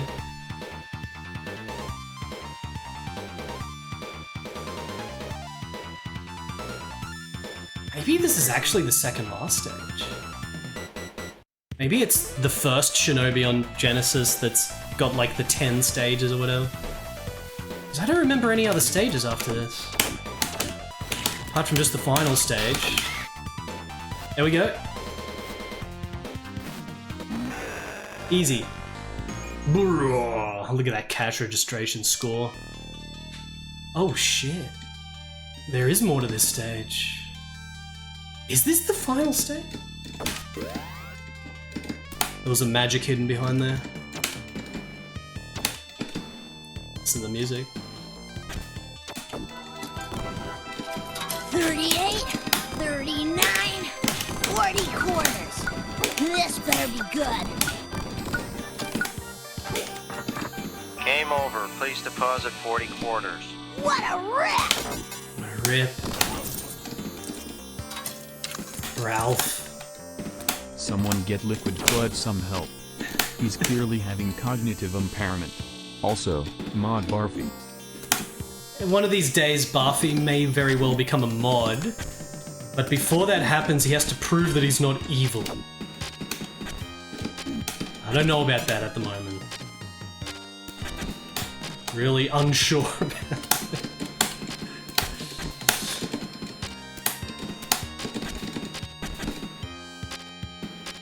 Alright.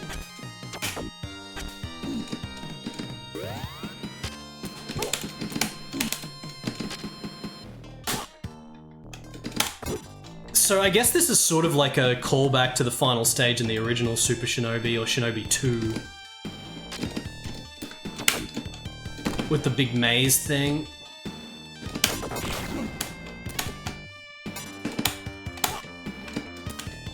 But I'm gonna guess that I want to do this. And those guys come down here so I can kill them? But this isn't actually the final stage, because I remember the final stage was like a cyber factory thing. This probably is the second last stage though. Alright, that's 2 of them dead. Could just use that magic still. Not sure. Alright, they're dead.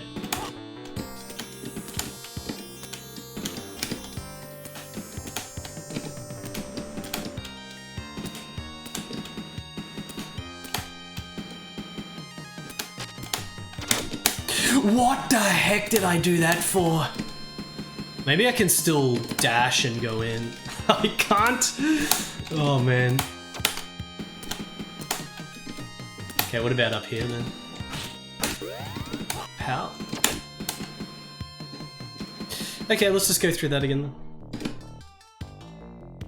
then. These arrows. My health is whittling, chat. It's whittling down. It's getting whittled. Okay, again, maybe I use magic. I'm gonna use the magic. This is basically the only magic I ever want to use, just the shield.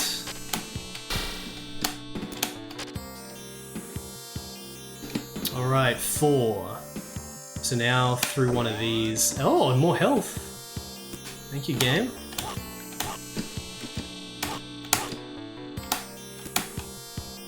Something like that. Boom, just cut through him.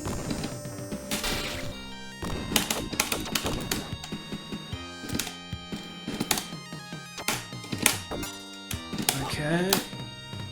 Whoa! There goes my shield. It's gotta be here, right? That's gotta be it.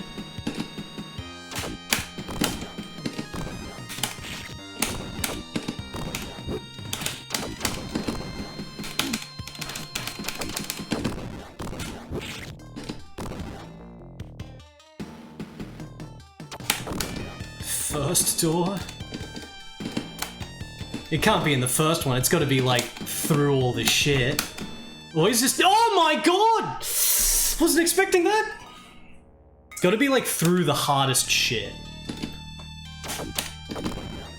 I'm still on the sanctified 9 life count in the corner.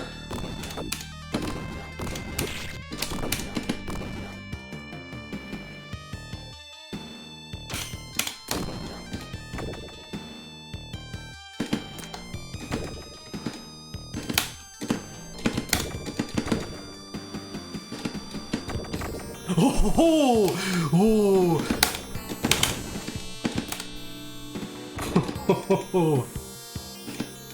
7.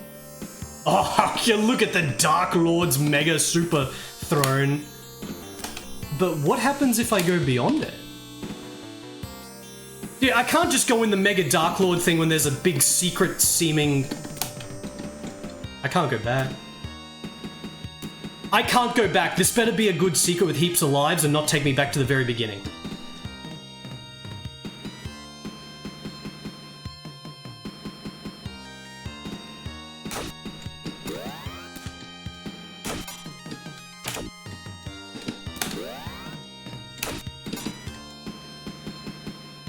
Where am I here?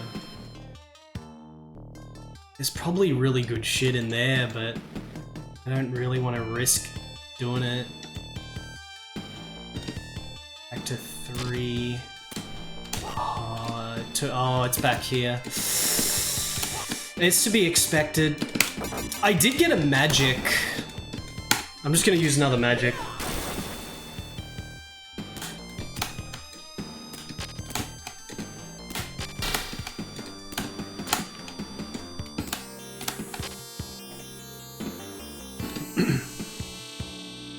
Do all these respawn? They do. You could just farm magics if you really wanted to lame it out. It would take a while though. I love this wall jumping.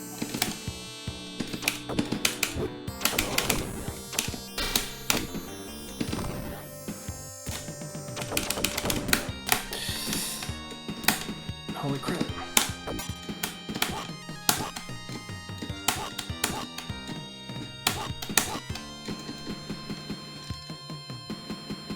I wonder what the first door leads to here.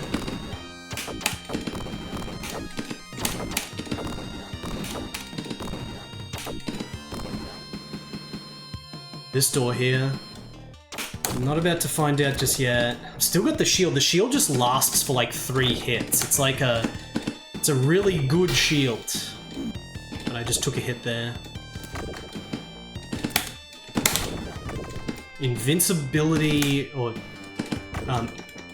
infinite shield, but it takes 3 hits. Alright, I should really just go in now. If you block a shuriken, it still drains shield. The chair is gone. Completely gone. Hey, isn't this the last boss from the first game?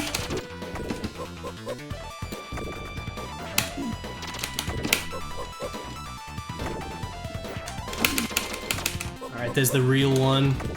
I'm gonna use shield. Oh, is the Kabuki guy Zed? This is Zed.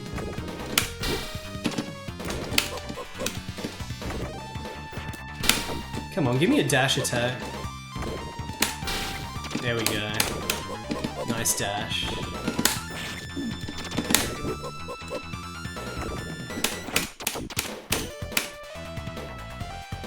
Oh, what's he doing? Oh.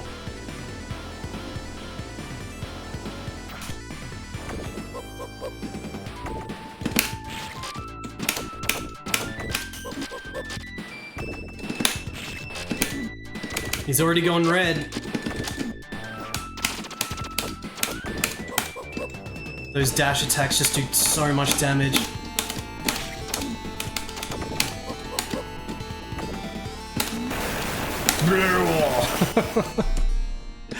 He explodes into the freaking flowers. That's awesome.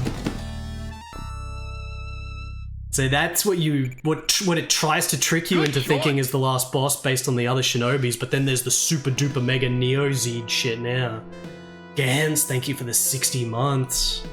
It's got a space cyber fortress, just like the space cyber fortress in the best game ever made, which is Iga Ninden Gao, which is a game that is nowhere near as good as this game in terms of gameplay and stage design, except it's cooler. It's got coolness. How many people have played through Iga Ninden Gao? Oh god, that sound effect. Look at this shit with the freaking moon. Like the moon in the back and the freaking clouds hanging from underneath the battleship. It's so good.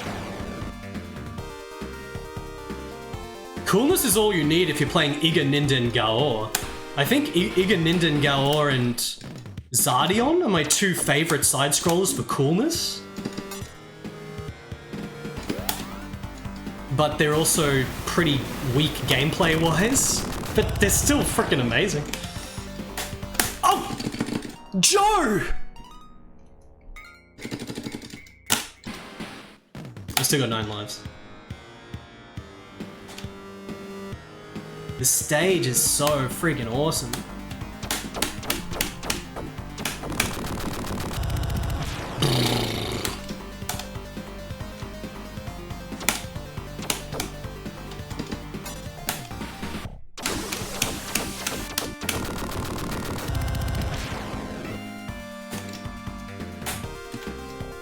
Iga Ninden Gao, yeah, that's it. Gao! That's the game where one of the villains is a German ninja with a machine gun, and he's in Japan. The German ninja with the machine gun, dude. And then at the end of the game, he turns into a gigantic Geiger monster. Fuck, that game is awesome.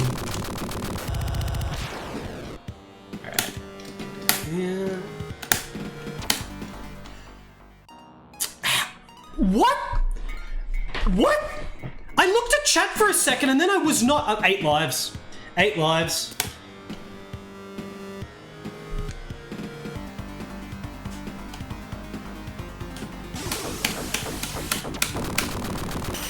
I looked at chat for a second and suddenly I wasn't on the ground.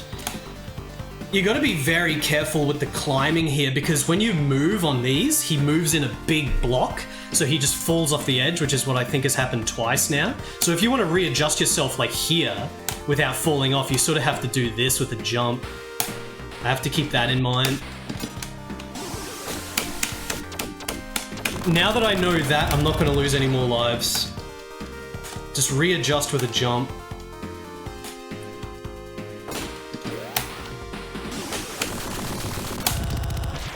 Only 2 hits with the upgraded kunais.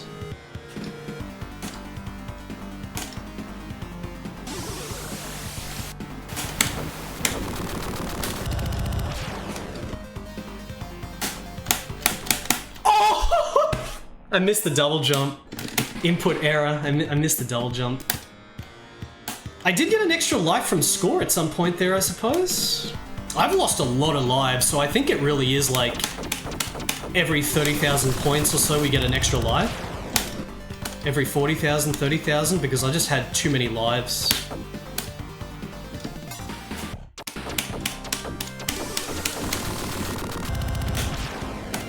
Get like a solid 1,500 for killing these.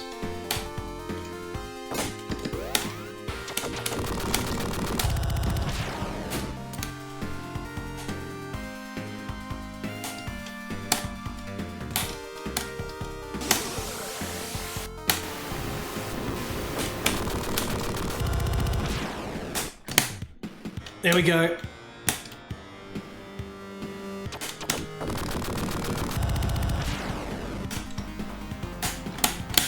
I am dying, brain! You gotta...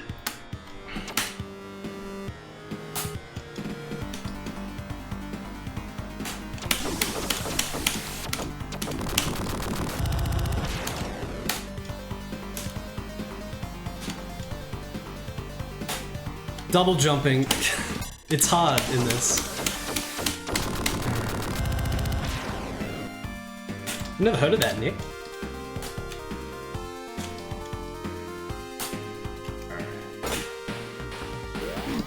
Hey.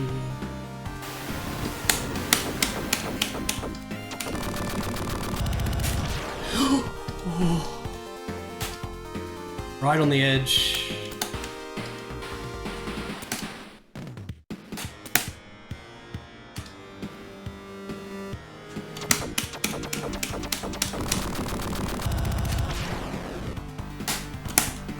Got it.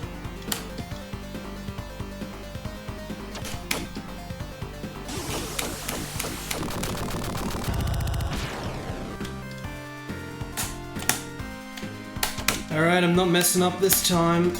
No mess ups, good. 7 lives. Maybe there is another stage after this. If this doesn't lead into the interior. 7 lives.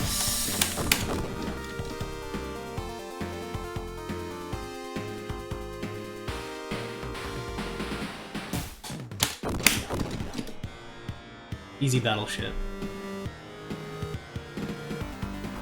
Tracker. Tracker, thank you for the 63 months. Is this actually Yuzo Koshiro? I think he might have only done the first Shinobi on Mega Drive. I think this might not be Yuzo Koshiro. It's freaking amazing regardless.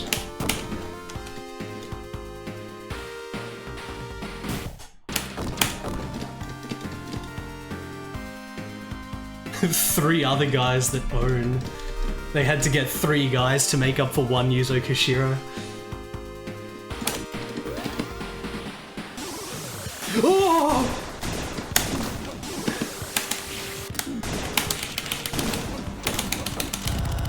Kill it! Kill the big dick thing so I get score for 1-ups. Holy shit. shit! Okay, I can kill it from behind. Gotta kill him for that score. Please don't.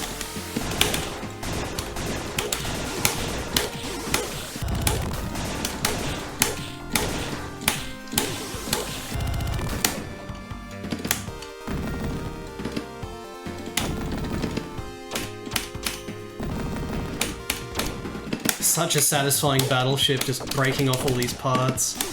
This game's got all the freaking variety that you need, all the good shit.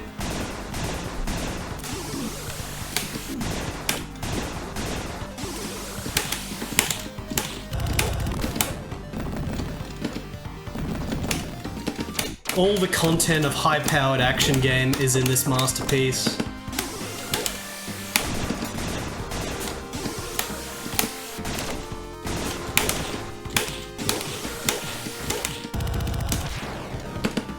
You're getting another one-up from score soon?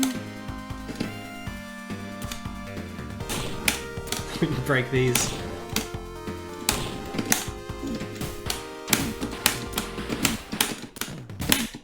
Come on! Forget it.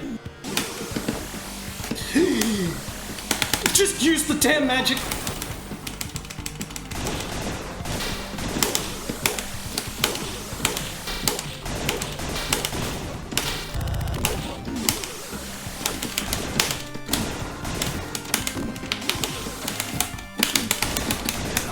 My health! Those little guys! Those little guys, what the heck?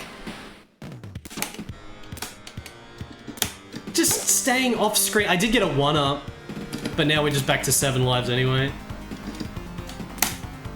Oh, did I get a checkpoint?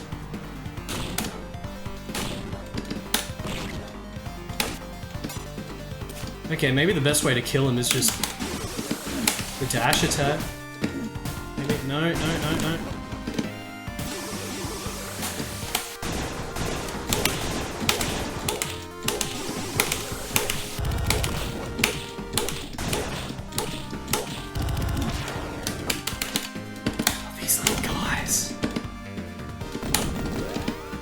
Health there.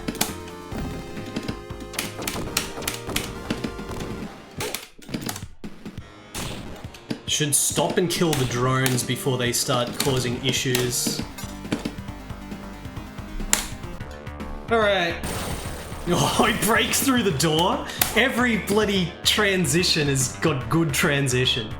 Good transition on every transition. Okay, this is the last stage. It does segue from the set piece of the bloody battleship into here. It's so good. What a god tier game. And I remember that this is like ultra satisfying, this stage. Like ultra satisfying wall jump platforming, which I freaking love. Like, look at this shit. You gotta try to be all precise with it. Oh shit! This is not precise!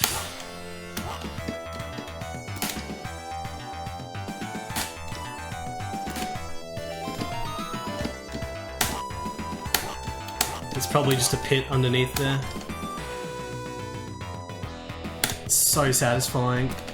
No maze shit, it's just pure obstacle course.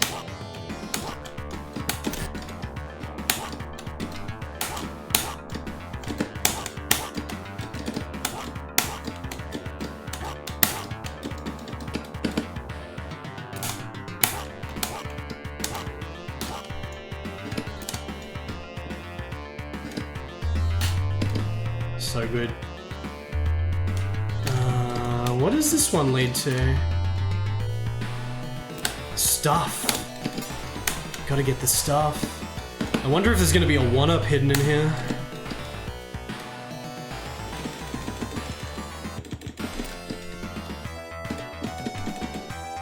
Getting the bonuses, like the no kunai bonus and stuff with the point value, is actually kind of worth it because of the extra lives. I didn't get any of those bonuses. It's only really easy to get them at the beginning. That took a long time to come back, holy shit.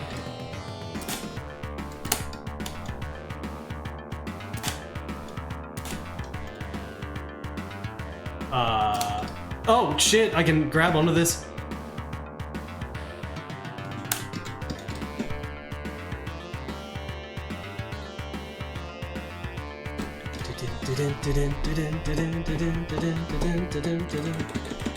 Yeah, Celeste has a very typical, boring to me visual look to it. At least from what I've seen. I'm sure there's good stuff in there. It's just, you know, I'd prefer hard-boiled shit like what I'm playing right now in terms of visuals. But yeah, the platforming in Celeste looks fucking awesome. It's like, you know, it's that sort of Super Meat Boy style, fast platforming, modern game, modern indie platformer thing going on. It's very different from something like this.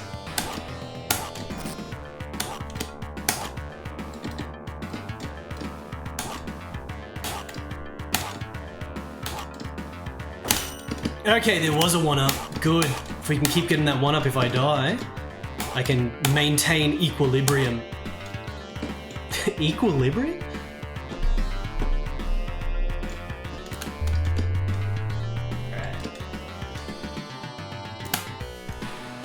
Oh, look at this.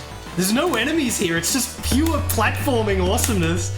This shit is so good.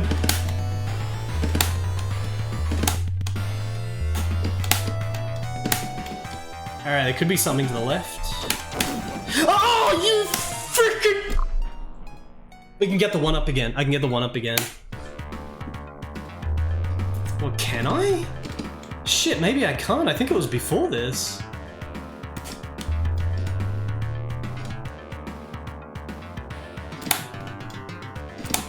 Can't get the 1-up again. They put the checkpoint after it because the game designers are good.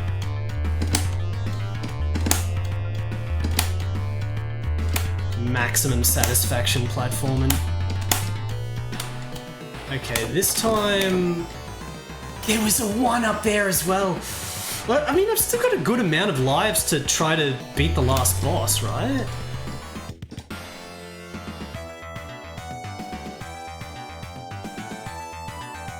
You can crouch walk, it's so good.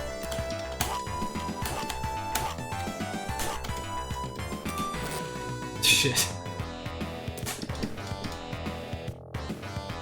Okay, what do I need to do here? Chat. Holy shit! Okay, we can get the life though.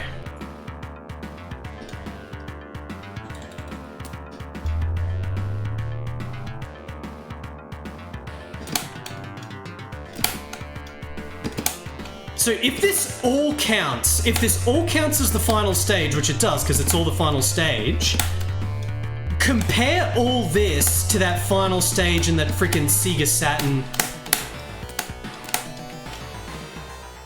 How did he fall through the platform? I didn't get the life. So now we're down one.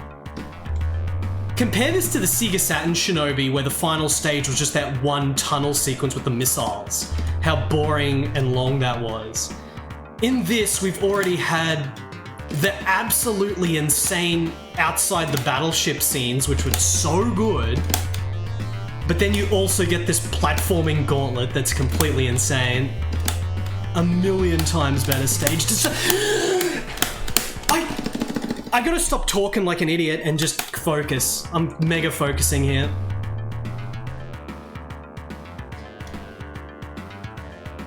I'm just talking about how good the game is, and I'm dying because I'm too excited about how good this is.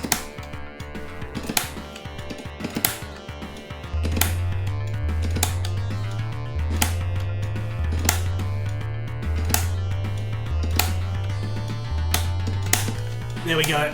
Oh, man. God, there's the life there, and I'm...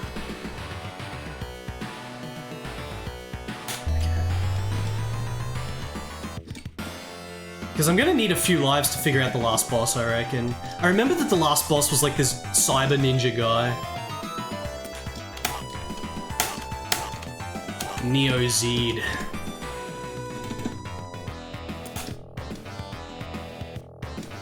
Okay, maybe I can just do little tap jumps for this. Shit is so good. Oh, I could just grab on the top.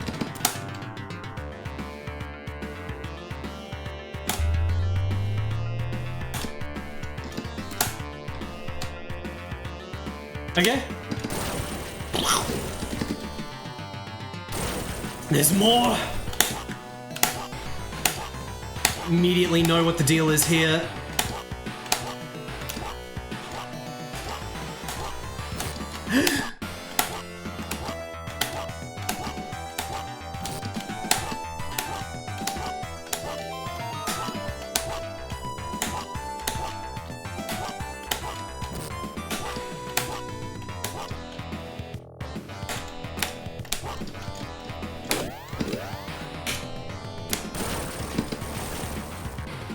Alright, Warden, no enemies, just platforming. How good was that shit after the battleship exterior? And now we get the bloody Contra hardcore looking frickin' boss. Use magic. Okay, so if I do this, he keeps blocking.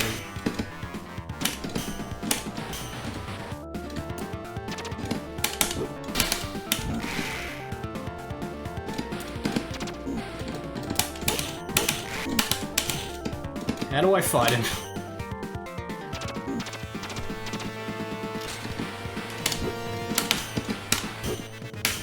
Do I have to hit behind him?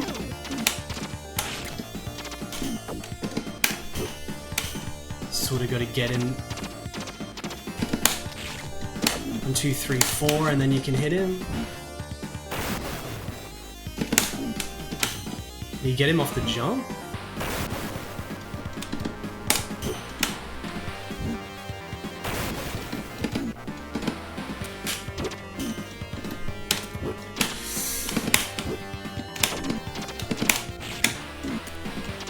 Made him fall. Oh, he's going into super mode. Look, he actually gets the bio boosted armor now. Like, he looks different. How sick is that?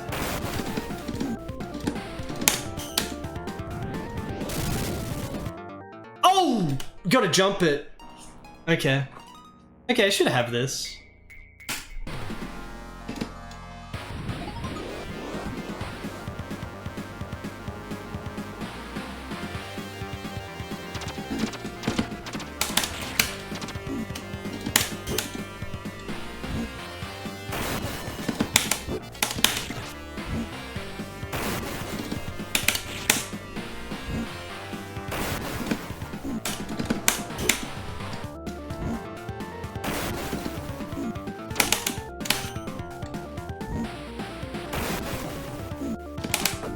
Does he always do that if I'm close?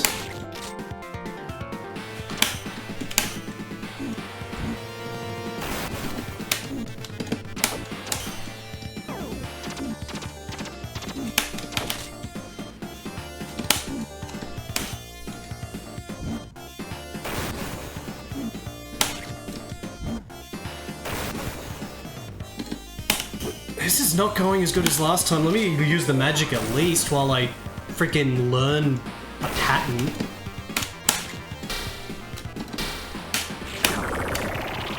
So you can just tank all these hits, but I need to learn something better.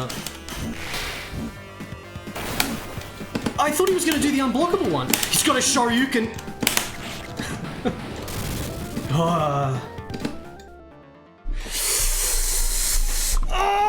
Full lives?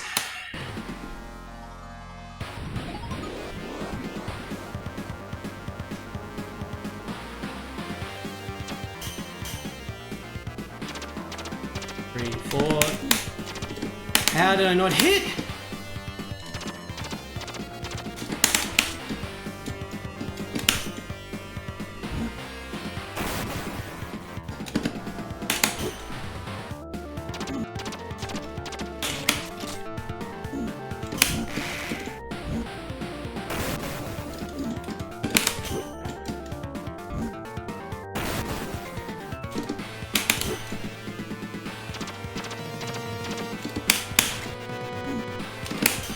That always hit you.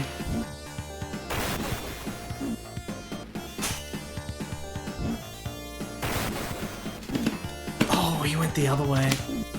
That kunai shit.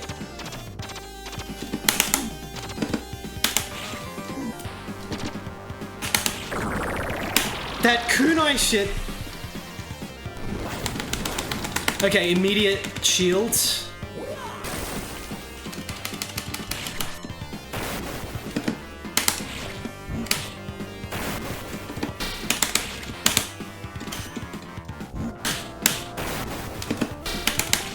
So when he starts up, you can get some sneaky melees like that.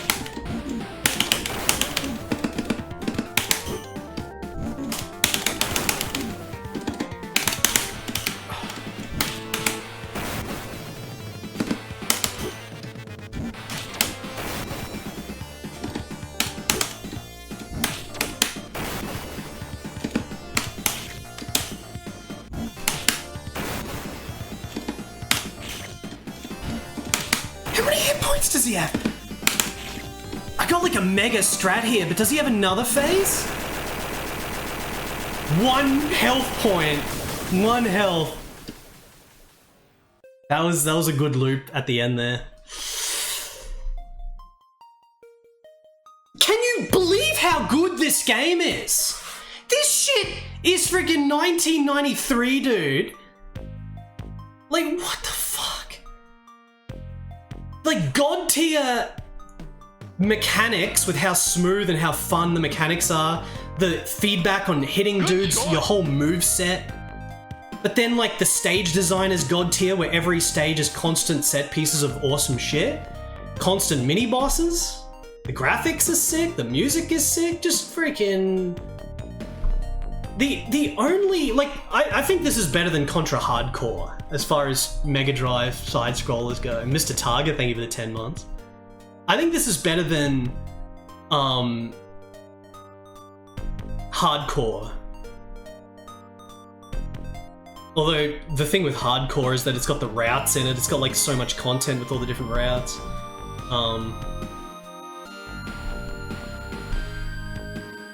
Music.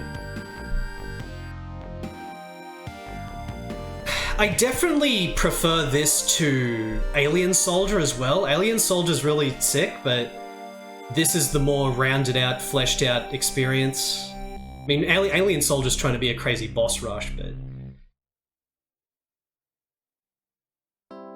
Soniga Shinobi. Holy sunset. Jimmy's gonna jack off now.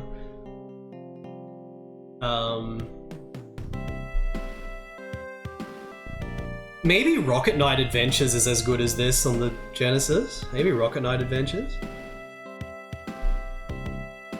Rocket Knight Adventures is a similar thing to this, where it's just a massive, fleshed out series of set pieces with really good mechanics and stage design.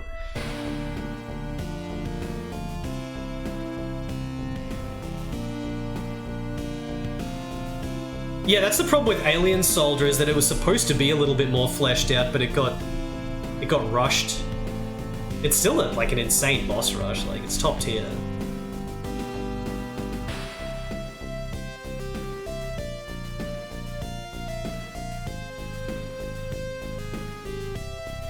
It's like Super Nintendo for God games has like Castlevania 4. This game is more fun than Castlevania 4, but Castlevania 4 is more about like a long, slow adventure, whereas this is like pretty fast paced, but still pretty long. Like, it's surprising how many levels are in this for this type of game that's this high quality.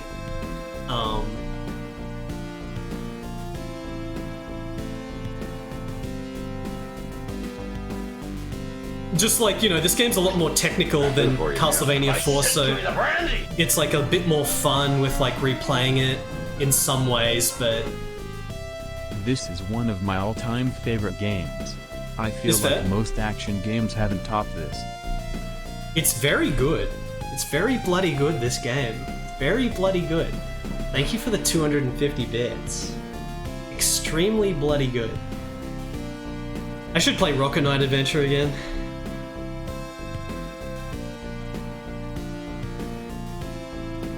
It's just, man, the levels are so good.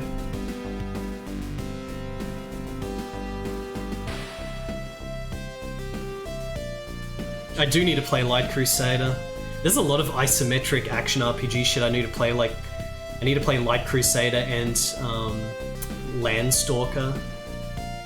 What about the sequel to Landstalker, which is called Lady Stalker? It's literally the name. To be continued with a way shitter game. I can't wait for it to be continued with a piece of shit in comparison.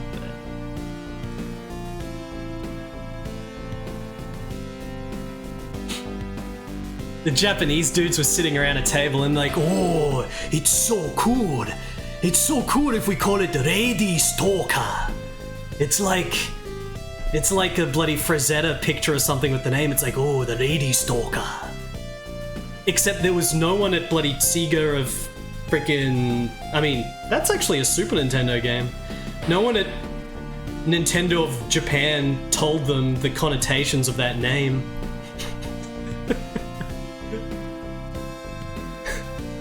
It's like, nah, dude. Dude, Stalker can mean something else. It doesn't just mean, like, sick Frank Frazetta barbarian picture. The Japanese dudes were like, what? What? Wait.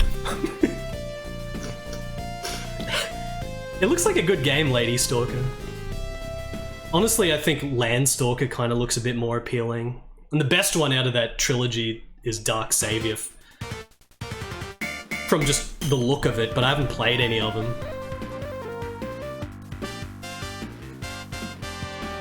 I don't think there's differences between this, with the Japanese American.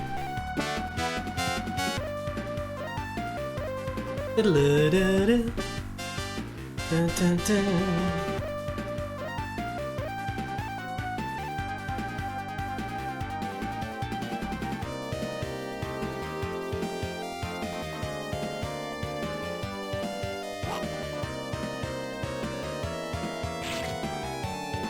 As far as platforming goes, I think Dark Savior is the one that goes craziest with it from what I've seen. That's the isometric platforming I'm looking forward to whenever I bother playing that series. So let me, before I continue, that was 1 hour and 40 minutes. But if I was to not die, it's probably like a 1 hour 1cc. It's a meaty game. But let me just see if I can get the mega bonus before I move on to the next game, just for the satisfaction, because this is such a god tier game. Like, let's just try to do no hit, no kunai.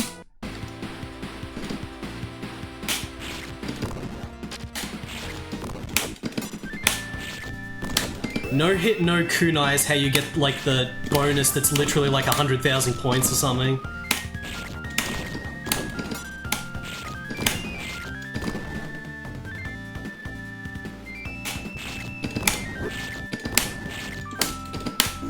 Oh, I got hit!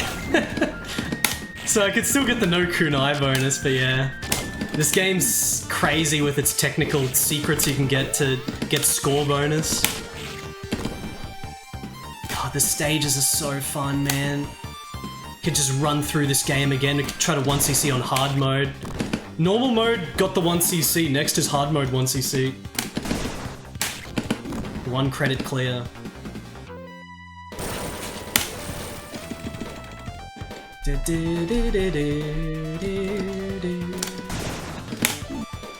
Whoops.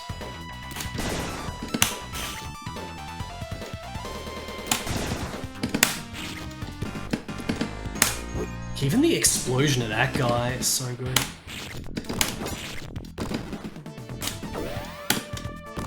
This game is really good!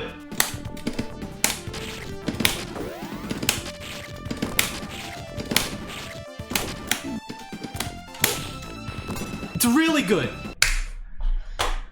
But we gotta move on. Look at the cover art. We gotta move on. What's up, Fenkel? How's the new chair? The new chair is good. The new chair is not squeaking. It's not squeaking or anything. Sorry guys, I don't have a DX Racer chair. I got an office chair.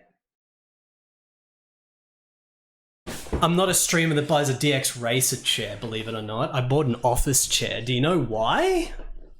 Do you know why, chat? because an office chair is really big and comfy and padded. Really big and padded and comfy, not this thin little DX Racer shit. I should have got a bigger chair. I should have got an even bigger one. There was the bloody executive chair. What's up, NK?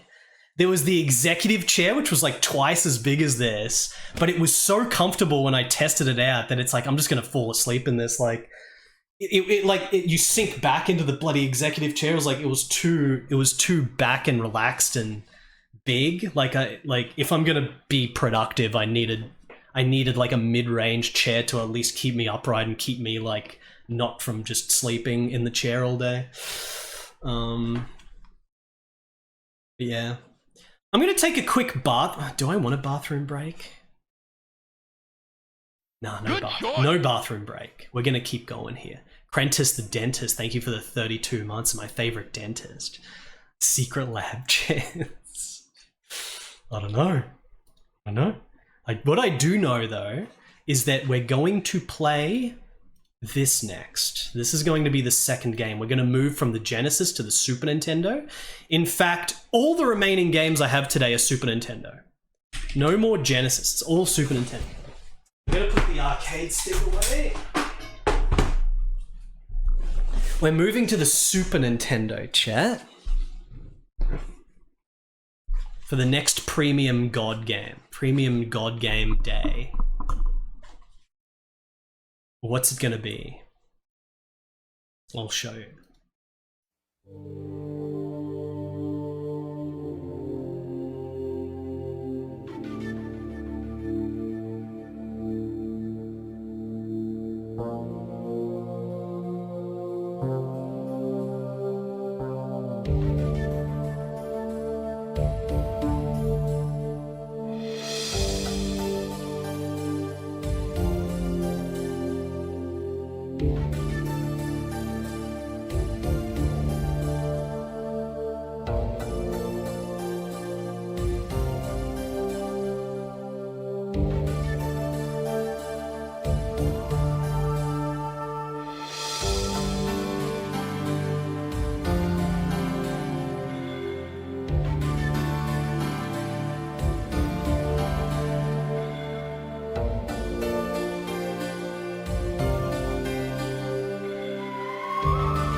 told me a new way to get phone credits. Check this out. All the buildings on this block have junction boxes and electrical ducts. He told me all you have to do is grab an orb, get on down there, and you got free phone credits. Hey, no problema. See ya. Baby angel, alien, baby angel, alien, baby angel, alien, baby angel, dog. Alien. Yeah,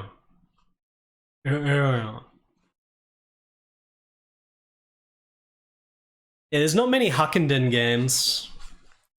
You've got Makai Hakenden Shada on the PC Engine, which is an action RPG. You've got 2 Shin Hakendens on the NES, which are RPGs. You've got Makyoden on the PC-98, which is an adventure game. That's mostly it for Hakenden games. NK. By the way, Mikal, Diclaron is dead. I don't know who that is, but thank you, NK, for the 300 bits. I don't know who that is. King, I have not, King. I have not. Of course I'm going to be playing Deae Tonosama Appare Ichiban. Deae Tonosama Appare Ichiban.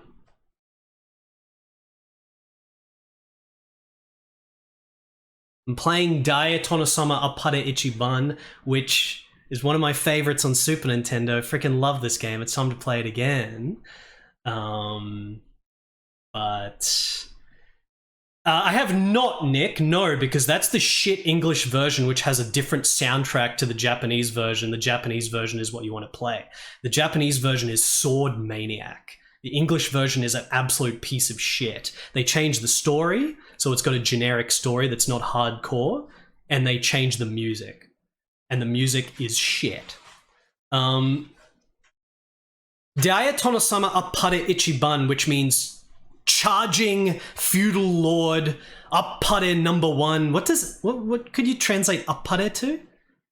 Charging feudal lord, or like explosive charging into you feudal lord Appare number 1. That's the name of the game. Is it Way to Go? I always forget what Appare is. Charging feudal lord Way to Go number 1.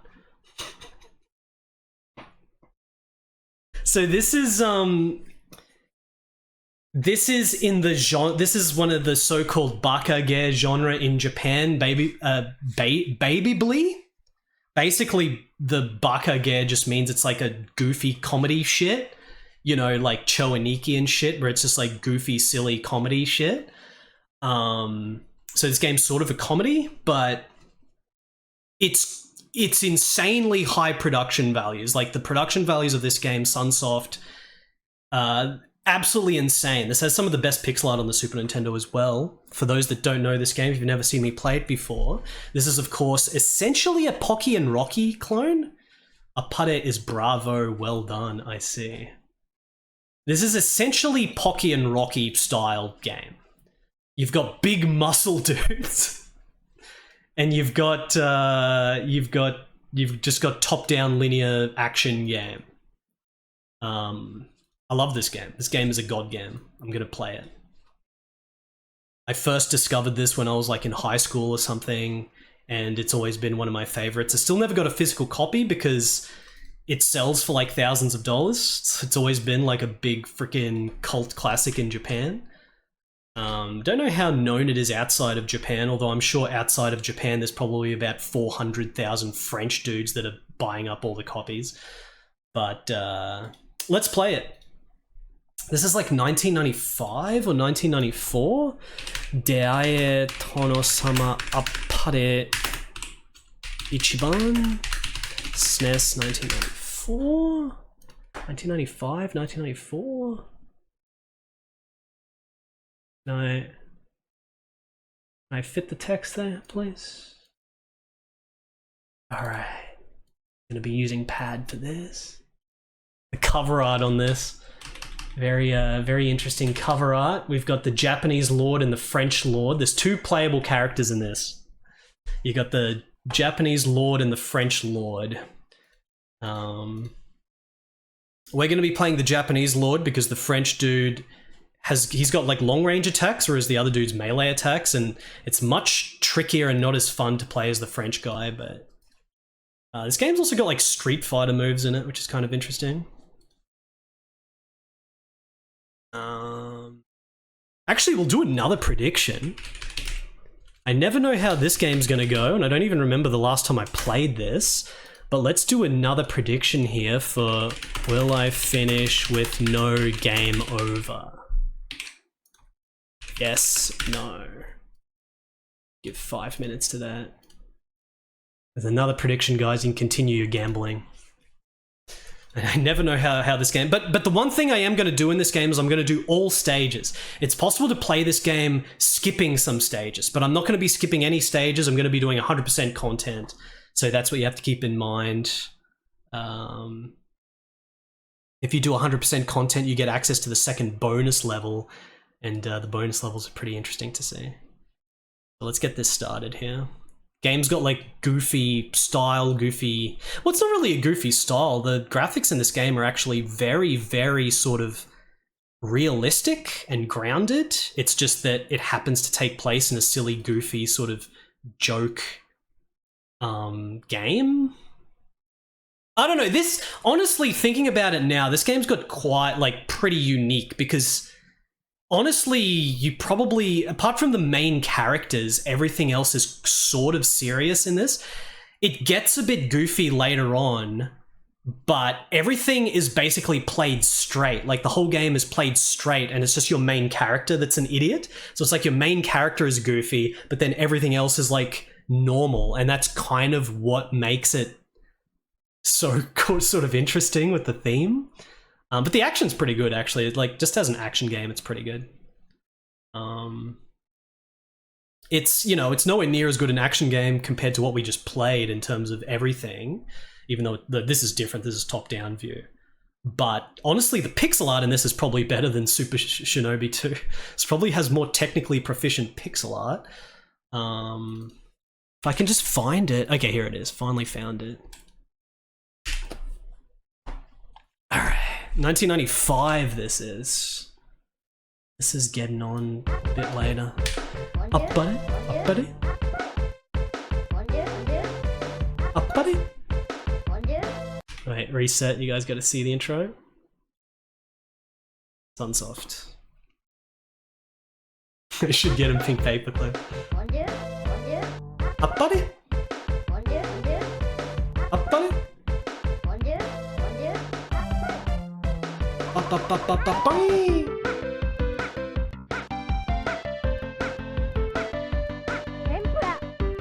Tempura!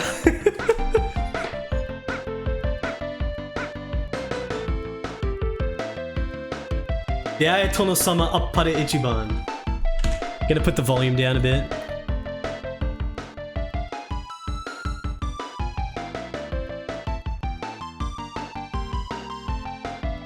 And a good volume. There we go.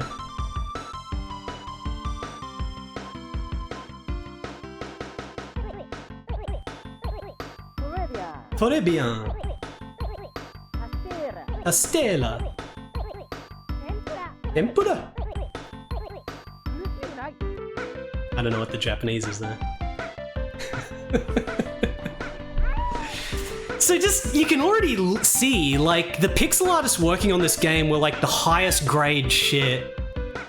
I don't know if it's, you know, it's a very similar style to like some of the Wins guys or whoever the team was. They did like the first Choaniki, but like the same guys that did pixel art to like Gourmet Sentai Barayaro on the Super Nintendo as well. And even a little bit in like Shubibin Man 3 and stuff. Maybe there's some overlap with the dudes working on this because the pixel art's quite similar and there's similar themes, similar like technique, just ultra detailed artisanal shit. If we go into the options, I don't think this had difficulties. There's no difficulties in this, right? No, there's just amount of lives and stuff. We start with 3 lives default. Just keep it all default. Look at the options screen characters.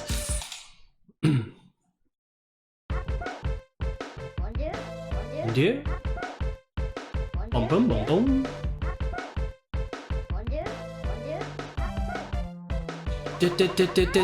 One player. Let's go. Okay, do we want to be Baka Tonosama or Baka Orgy? So it's like idiotic feudal lord or idiotic prince. That's their official names. We of course want to be the Tonosama because he's got the melee attack. The storyline is that these dudes are like descendants from legendary heroes. But the twist is that both of these dudes, the French dude, the prince, and the feudal lord, I don't know why the French dude is in Japan. The game takes place in Japan. But the story is that they're descendants from like these great heroes, except they're both happen to be born mentally retarded. That's the story. So the Baka feudal lord, Appare?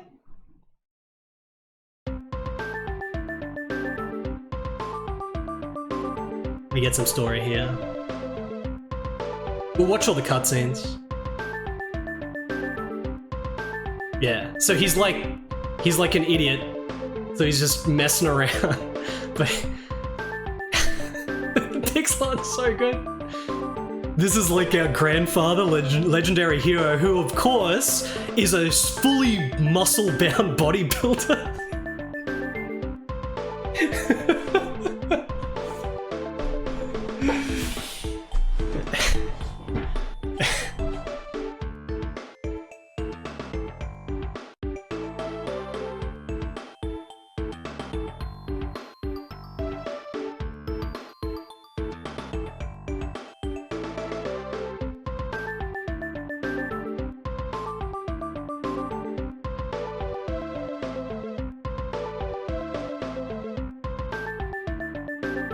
I don't think there's an English translation for this yet.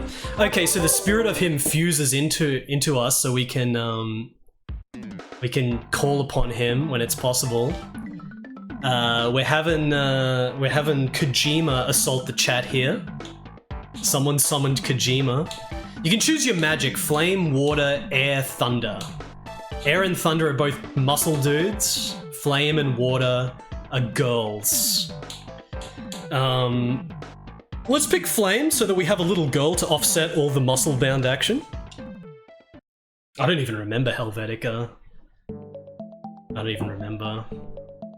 Okay, so we're in Japan. We have to do all the different locations to try to find the source of the mysterious evil that's corrupting the land.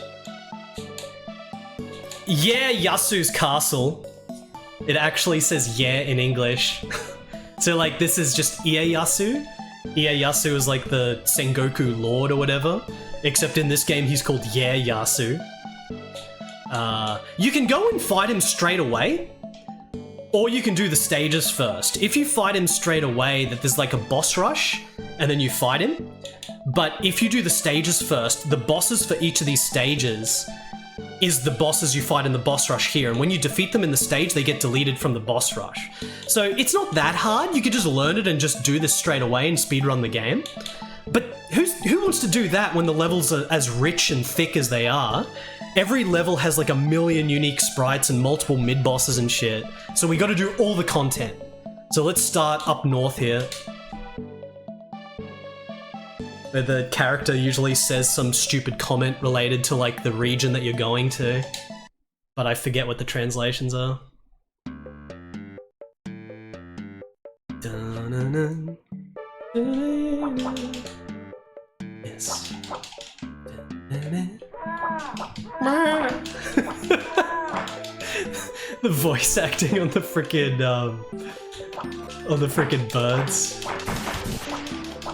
30%. You know what? Hold on a second. This is not the stage I want to start with.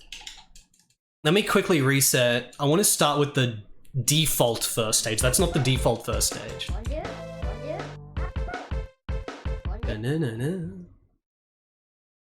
Tonosama. Appare.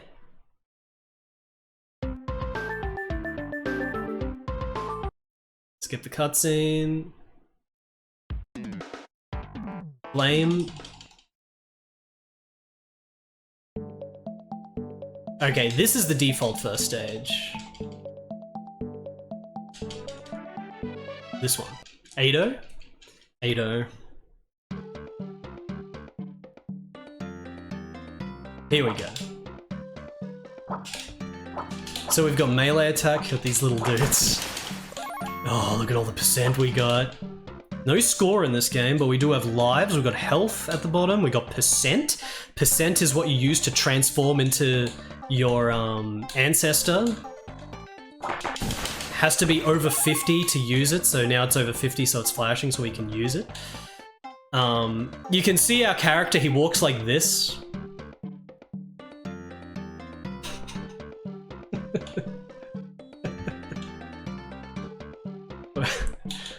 There's... Oh shit, that's the transform. Okay, we transformed. Dude, look at the walking animation. And we can flex. Tempura.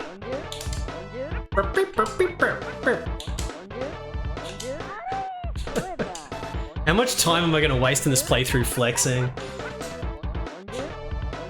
You're really powerful when you've got this. Get more percent. Every time you attack, your percent goes down, but you can try to keep the percent up. Gremlins tells chat to stop whining. First mini boss. We can just one shot. Hey, magic. God, it's so good. Samurais. Kitsune statues. Basically everything in this game is like based off something. Like you'll see that come into play more later, but for now everything is just very Japan focused. Got our little kitsune statues.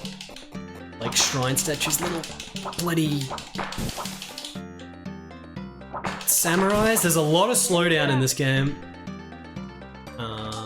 Oh yeah, there's a jump button. So it's like Pocky and Rocky, but there's jumping, which is a definitive plus over Pocky and Rocky. I really like the platforming in this game.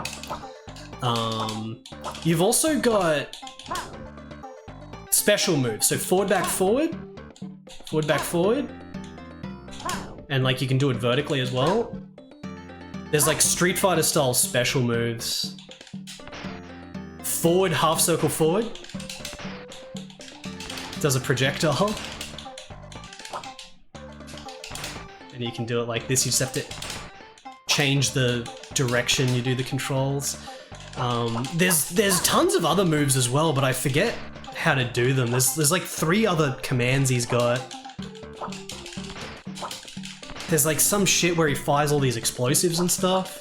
I don't know, I'm gonna have to look him up again, but his melee is basically the best thing anyway. Appare! He does that if you don't have enough percent to transform. And then we've also got a dash, which has cooldown on it. There's a dash. I think that's... Oh, that's magic. Damn, the 50%. Okay, R is magic. Get the percent. So you've got like an overwhelming amount of moves and specials and shit to do when you count like transformation plus magic plus Street Fighter moves. A lot of shit. Now, if you're playing the movie on a telephone, you will never in a trillion years experience the film. You'll think you have experienced it, but you'll be cheated. It's such a sadness that you think you've seen a film on your fucking telephone. Get real. Cheer one, cheer one, cheer one. Thank you, Gremlins. Cheer one, cheer one, cheer one, cheer one, cheer one, cheer one. That's a lot of cheer ones. Cheer one, cheer one, cheer one, cheer one. Let's transform. Cheer 100, cheer 100, cheer 100, cheer 100, cheer 100, cheer 10. Thank you. Boss, Benkei! Is the legendary warrior Benkei exploded with 2 big punches? So if you're transformed, you can kill bosses in like 2 seconds. It's very satisfying. Good old Benkei. Yeah, there's way more mini bosses in this and way more detail in the levels compared to Pocky and Rocky. It's not necessarily as good an action game as Pocky and Rocky, but it's just like a lot more interesting and a lot more sort of detailed. Tempura!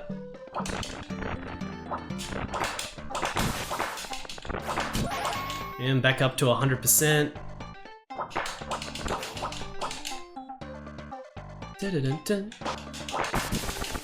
Oh, look at all that percent. Okay, I'm actually maxed out on percent here. Let's transform again. I have no idea how Benkei was supposed to be destroyed. Oh, look at all the freaking percent! Out of control. Alright, here's another muscle bodybuilder.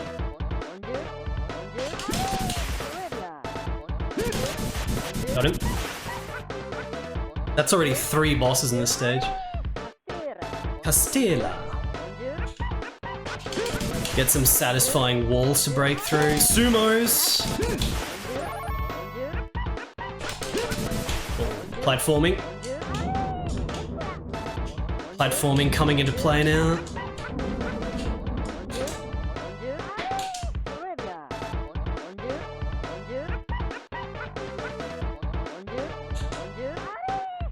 Good choice.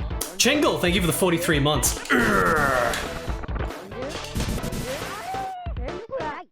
Empura. These sumos. Alien. The alien that just explodes. The freaking grey alien. Alright, the actual boss that's proper sumos with the referee. Referee destroyed in a single blast. Destroyed and destroyed. There we go. There's the power of muscle, man.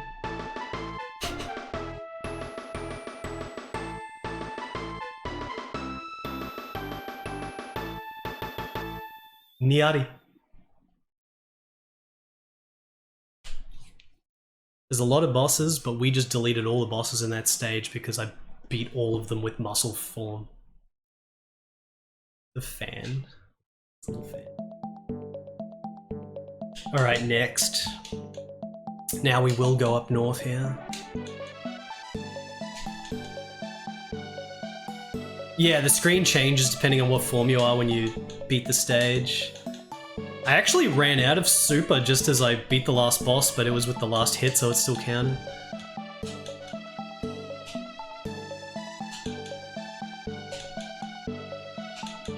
Next stage.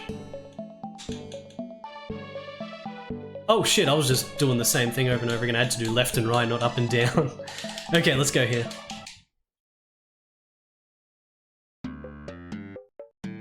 It's not him muscling up, he's transforming into his ancestor, who is the legendary hero. So he's like our grandfather. Monkeys.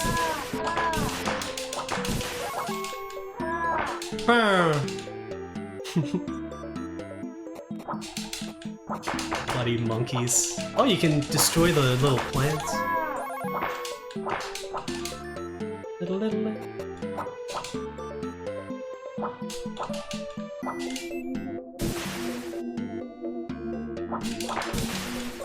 30%. Back to a hundo. Let's transform.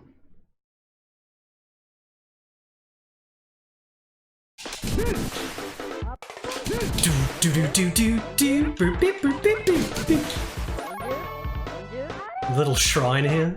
Let's flex in front of the shrine.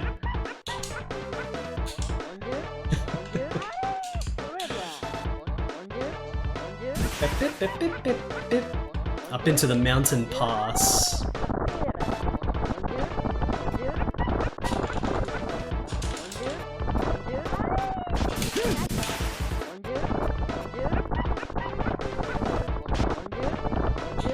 Platforming. Oh! Muscle man platforming.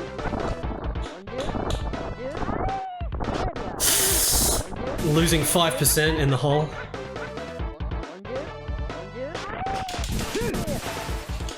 Damn, that was a pretty shit use of the transform. You can control him a little bit when he gets out of the transform state. Do I actually have to fight a boss with no transform? I have to fight a boss with no transformation. This guy with the gigantic dick. The dick busting through the freaking suit. Oh shit!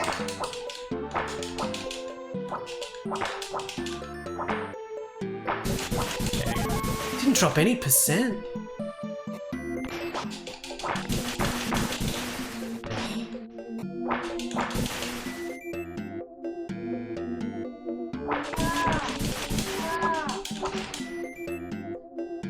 Professional voice acting on the birds.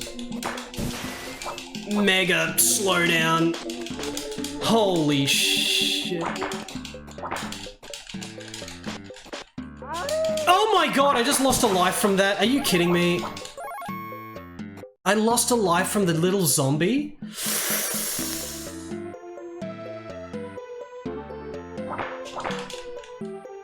I got one life left. I don't know how you get 1-ups in this. I'm sure there's 1-ups that can randomly drop somehow. I'm gonna use a magic.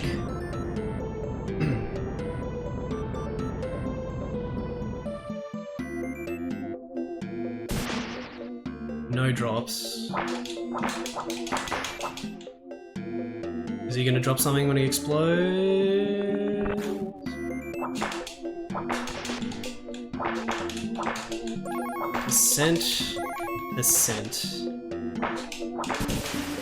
The little alien in Aliens. Alright. Alright, I can transform here for the boss. Katsu! Katsu! Katsu! How cool is this boss? Oh, that was the wrong thing. I meant to use transform. Just gigantic dude sitting on the stairs with a hat. It's so cool. Hit his hat. And he's dead. One hit. If you don't use any transform in this game, it's like proper ass boss fights. So like, maybe you could make this game harder by not using the transform button. I lost a life though, I've only got 1 life left.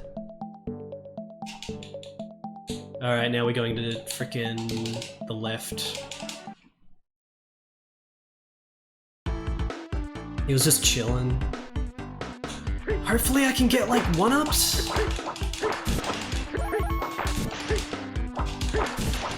Please 1-up. That was like a really shitty stage to lose a life there.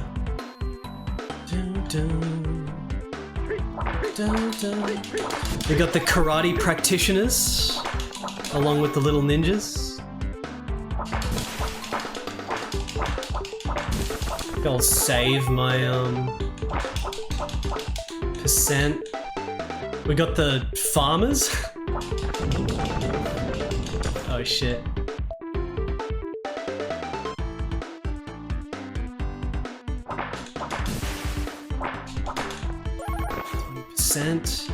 Maybe I should just be using transform.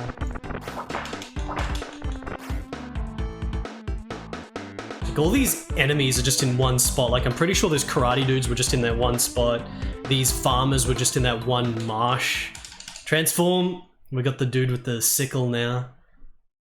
I don't know if this guy's supposed to be based on someone. He probably is. Oh. Dead.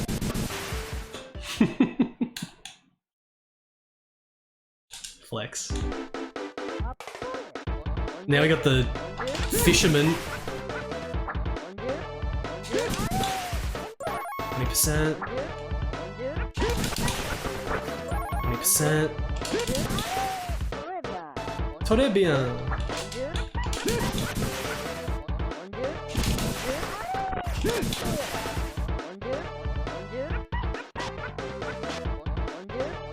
Not the dolphin! Not the dolphin! Help him! 16% left.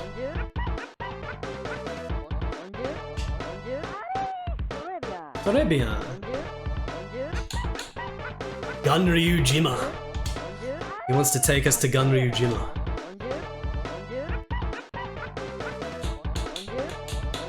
The auto-scroller.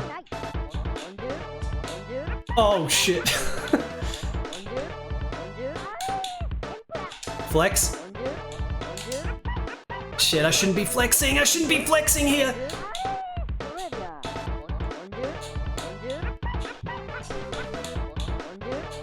When you transform, you just get this music, by the way, so if you keep too much transform, you barely even get to hear most of the soundtrack to this game. 6% left.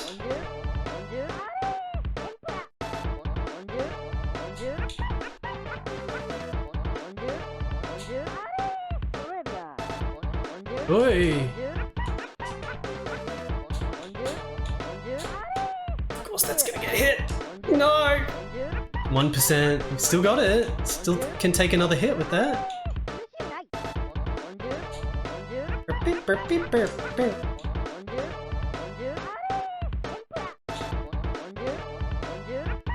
I think that's it.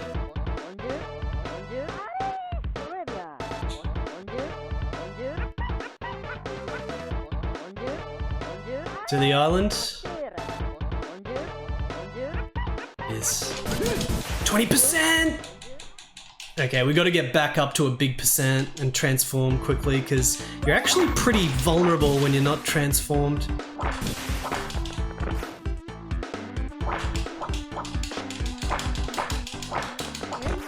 Tempura. Can I farm? No. Into the cave we go. Monkeys and zombies in the cave. 40%. Shit.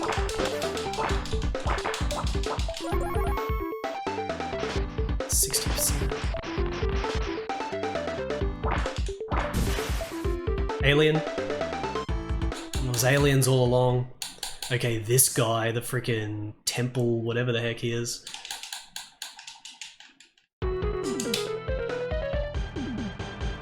Transform, one shot him. Urgh! Oh, I need another shot.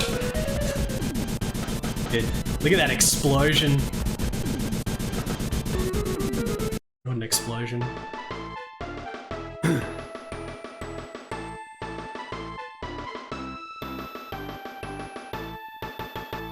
Bum bum bum bum bum moon. Moon moon moon moon moon.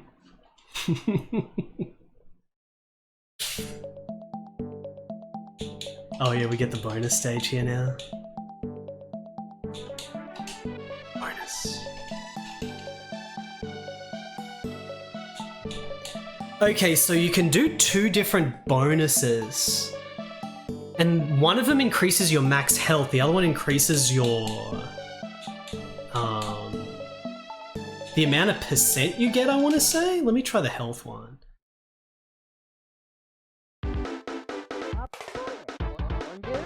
Kind of friggin' microphone.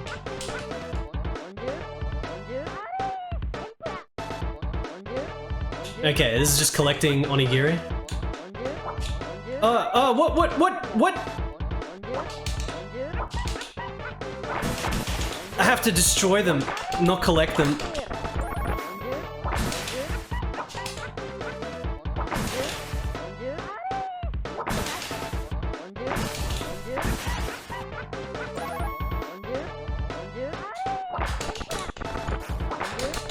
It's like the little baskets and the ninja guys freaking falling. Look at this slowdown. Pastella. Oh, you can actually kill them as well. That doesn't do anything though. Don't do that. I feel like the timer is going really slow because of how much slowdown there is.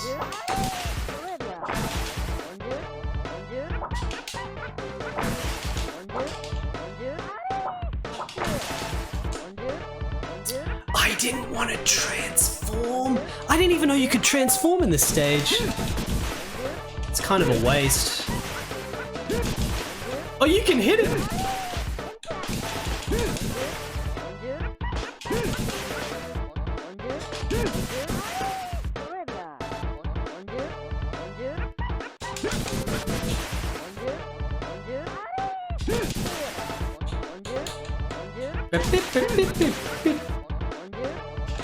Yeah, that was real shit using that here. Got 46. So what does this equate to?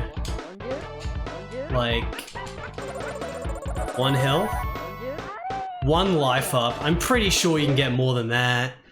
I'm pretty sure you can get more than 1 life up. That's only 5. That's real shit. What happens if I try to do it again? That's real shit. Okay, so that's all the stages done. Should've done it properly. I want to get like the full mega completion. Yeah, Yasu's castle.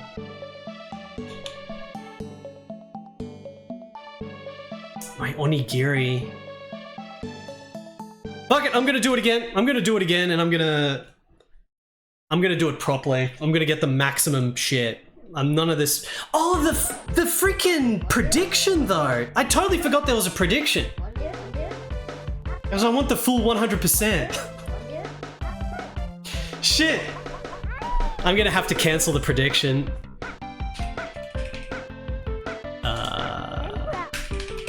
How do I cancel a prediction? delete. I totally forgot about the prediction. I just wanted to 100% the game, starting early before we get even further in the game, because that's sort of the first half. I essentially did the first half there. Maybe actually a little bit less than half. Oh, let me redo this. Fuck, I totally forgot. Oh, whatever. I need to take a piss now. Anyway, I'm going to take a piss. I'm going to start the prediction again. You saw that it's easily possible to lose a life. I was down to 1 life. I don't think you get 1-ups. So the prediction is just as valid as it always was. But I got to get the 100%.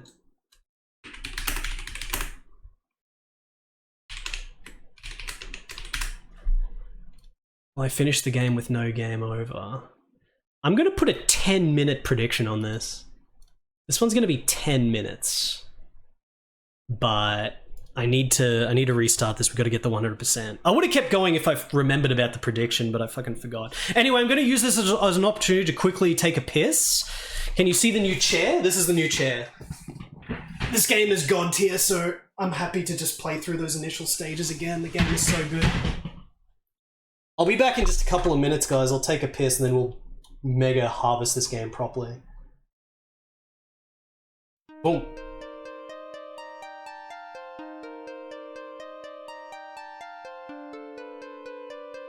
What can I do for you, Jim? I said give me the brandy!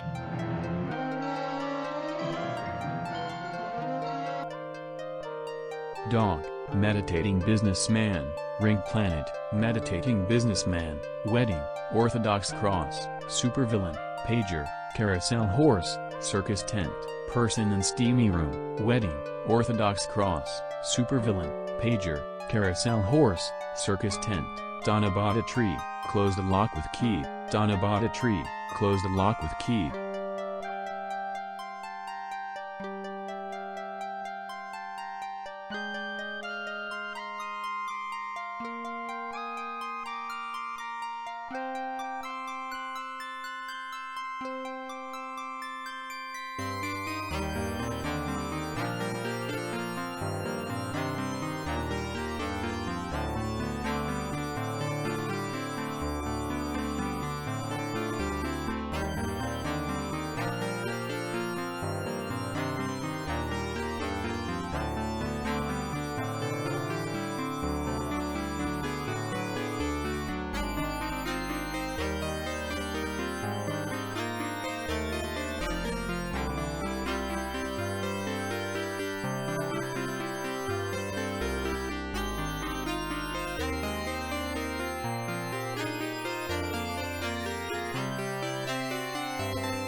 Alright, the proper, full, true, mega ultimate attempt.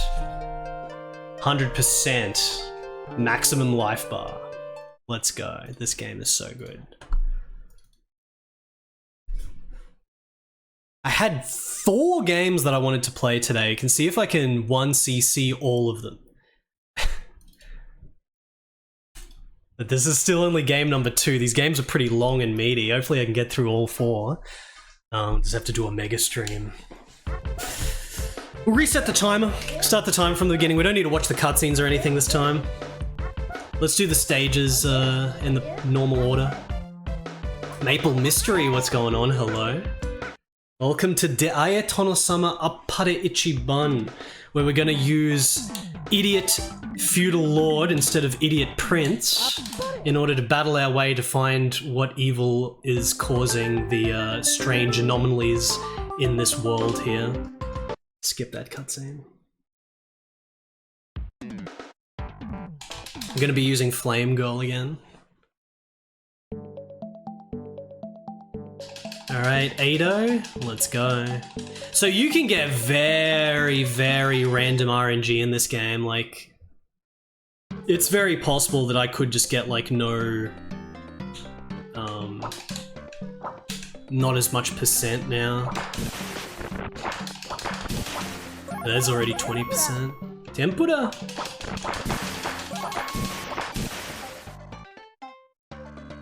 Transform? The mega detailed muscles. Get him. Single shot. As long as it's well placed, you can usually one-shot basically every boss in the game.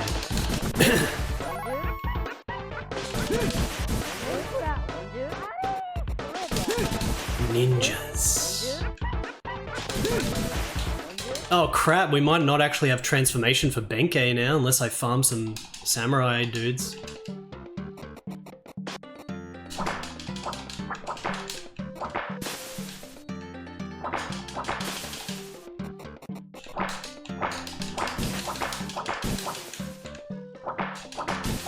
Oh, samurais?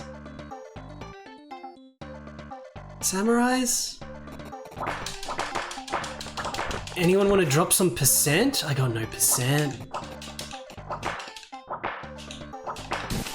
Chat. Tempura. Do I fight Benkei with no percent?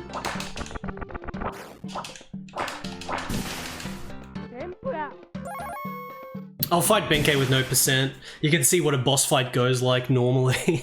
I think, yeah, he only faces left or right. That's the thing with Benkei, so he can just get him up against the wall like this. Oh, shit, he breathes fire!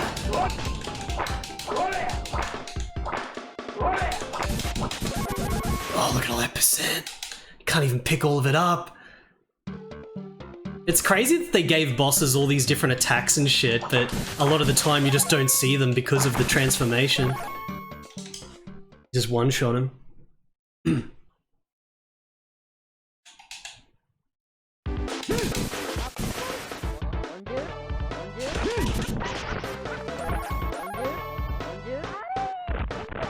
Tempura!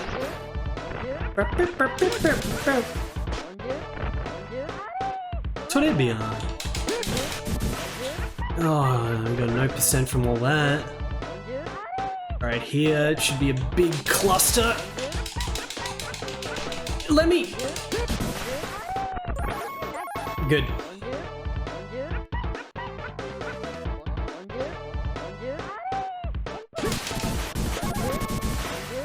Alright, into the sumo hall we go.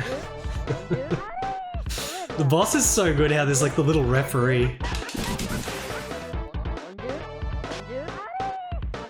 Those.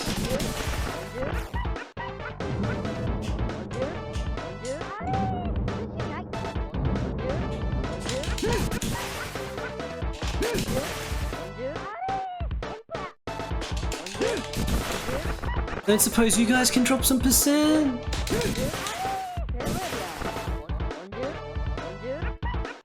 Alright, I've only got one shot with this, so we're gonna have to finish this boss without transformation. There goes the ref. If you keep the ref alive, he actually does shit. Like, he jumps around and he says the shit that the refs say in sumo. I forget what it is.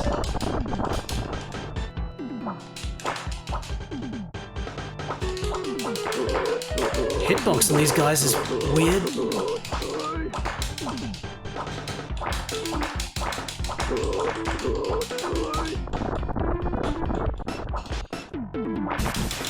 Alright. It's like a proper game when you're not transformed.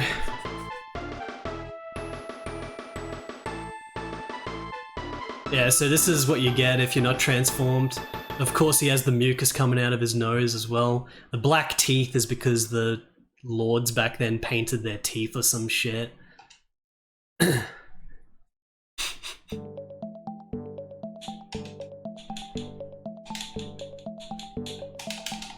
up north. His name is literally Idiot Feudal Lord. It's his literal name.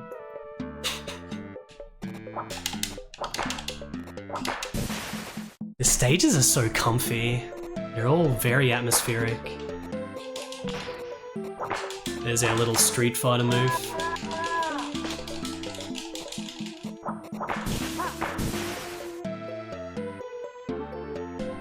Maybe I should try to use more fireballs if I'm not transformed.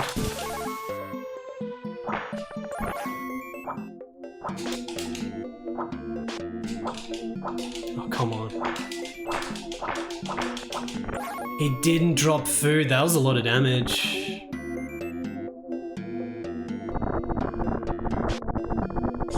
I'm about to die. What the heck?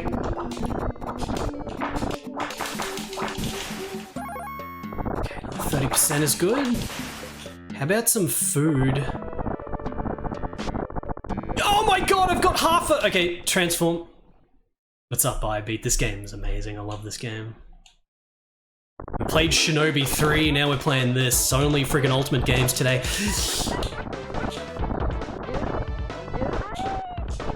Flex.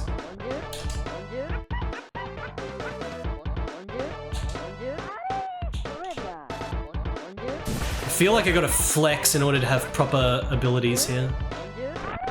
I got no health! This guy better drop a shit ton. Nah, they're dropping heaps of scrolls, but no health.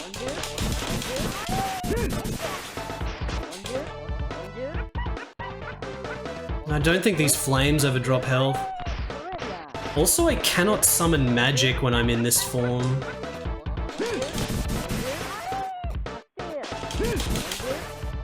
Oh my god, I'm about to die. Shit. Okay, try to safely get through. Maybe these guys have a health? No.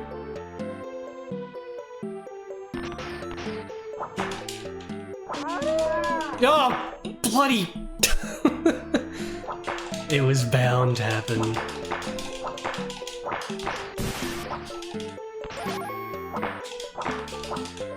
Lost the life. And yeah, I don't have any percent now for this guy, so now we have to actually fight this guy normally.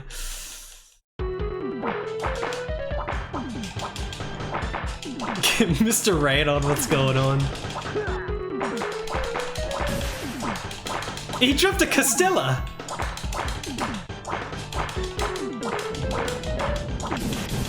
Alright, kid.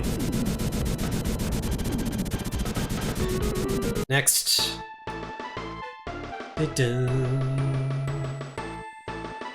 all comes down to the RNG. Will you have transformation for the bosses or not? You reckon it was legally, Mr. Radon? Maybe.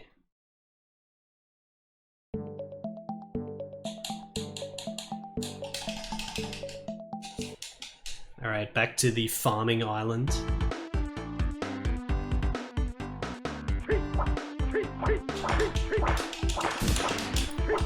Every time you get to a boss, IB, you know, there's bosses around. Karate practitioners. Have you ever fought a boss, IB, who's like twice the size of you? You know, if there's like a gang of dudes walking around or whatever that you're fighting, there's always going to be one leader that's bigger than the rest, if Final Fight has told us anything.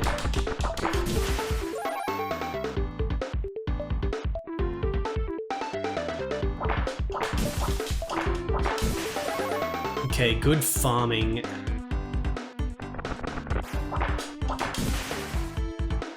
Transform. Bloody Frank Dukes. Alright, this guy's awesome, but we're just gonna kill him in 2 seconds. Dead.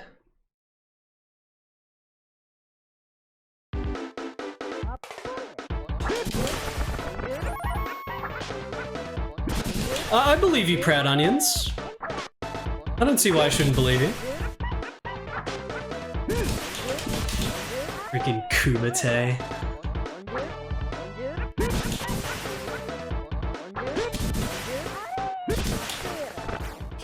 Drops the percent. You can keep the percent going as long as you keep getting it as you're in the transform.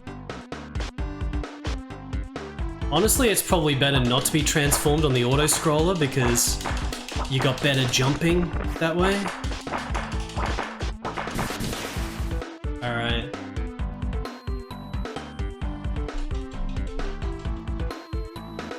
Don't worry, the dolphin's okay. Dolphin's okay. It's fine. What's going on, Daddy Longlegs? It's okay. Now we're friends with the dolphins.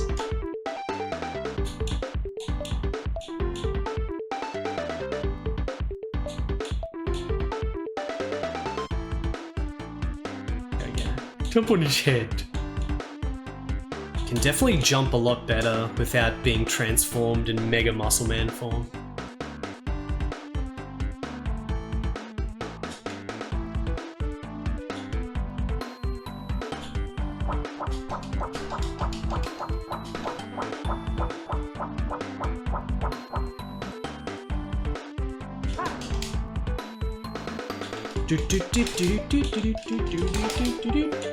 Neo Antoine? Neo Antoine is back once again. How's it going, Antoine? Shinobi 3 is finished. Now we're gonna 1cc Deae Tonosama Appare Ichiban. What are you playing? How are you going? Whoa, whoa, whoa, whoa, whoa, whoa, whoa, whoa, whoa, whoa, whoa. I missed the final one. I can't lose another life. I was looking at chat, I thought that was the last dolphin, I just lost another health. Ah, okay, let's just try to recover. Percent, 40%, 60%.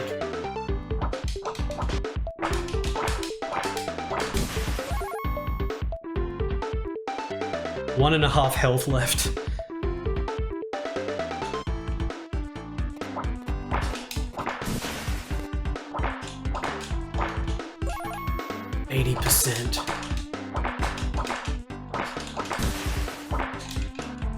Nothing dropped. Jump.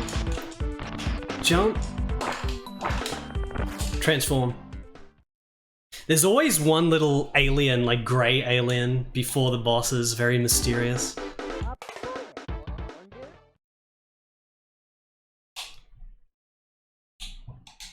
Does anyone know what this guy's supposed to be? Everything in this game is sort of based on something. What exactly is this costume for? Like, what is this? Someone educate me.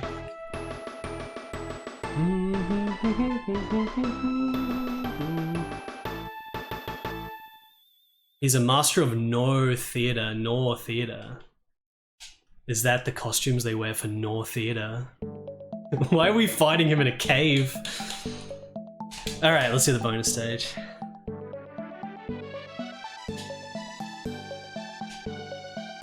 Alright, Onigiri, gotta get our health really juiced up here. It's more important than the percent, maybe. Maybe percent is more important, I don't know.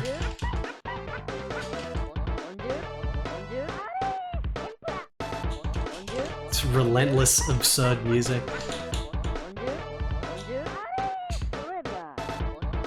Just telling us the rules.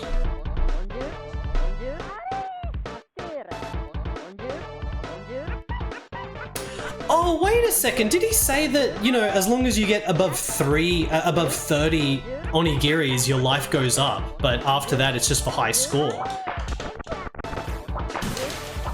So I don't even know if it's necessarily possible to get more than one health extension. But we'll see. We will see what happens.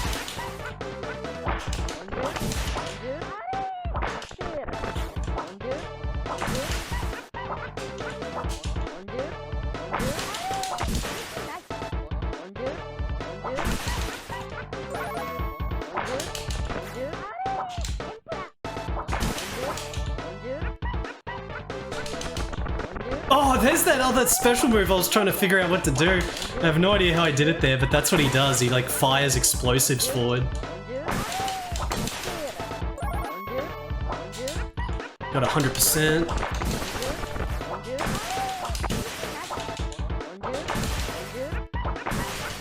Good choice. Good choice. Vrishkath. Thank you so much for the big 30 months, Vrishkath.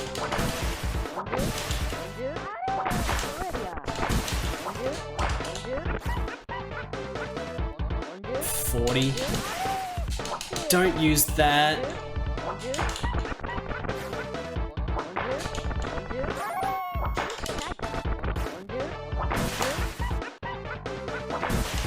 50.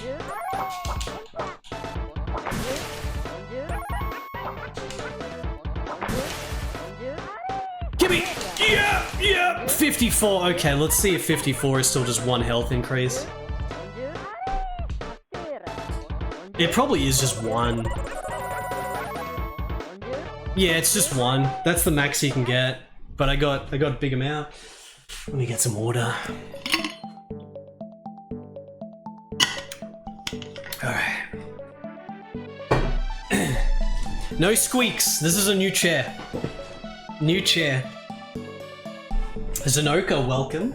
I played Shinobi 3 before this. Got the Shinobi 3 no continue clear. Now we're moving on to wackier things with this game. So we're going to Ieyasu's castle. Not Ieyasu, it's Ieyasu in this. Pre-squeak the chair. So if you hadn't done the other stages, this would be like a boss rush where you fight all the bosses. But again, that will be a shit way of playing the game because you don't get to see all the 6 stage content. All the mini bosses and terrain and everything. So it's better to 100%. You also only get the bonus stage if you do the other 3 stages. If you don't do all the stages and you just go straight to Ieyasu, you don't get the bonus. I only care about 100%. Here he is. Yay! Yoku kita ne? So Ieyasu says yay in English a lot. Yay! Let's transform. Before I kill him in 1 shot, let's actually hear him say yay. Yay!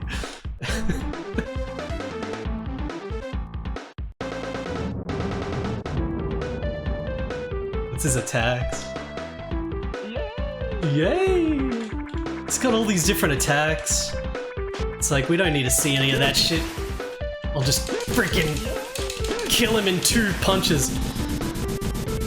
There we go.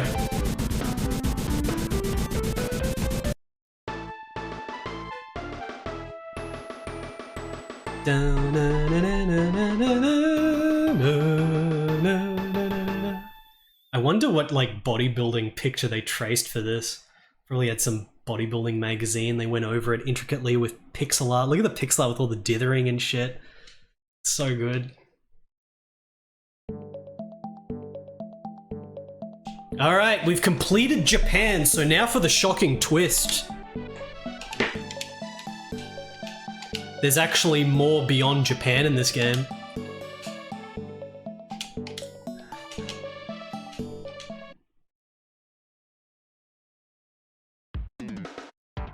Oh, we get to Richu's magic. We'll stick with the flame girl.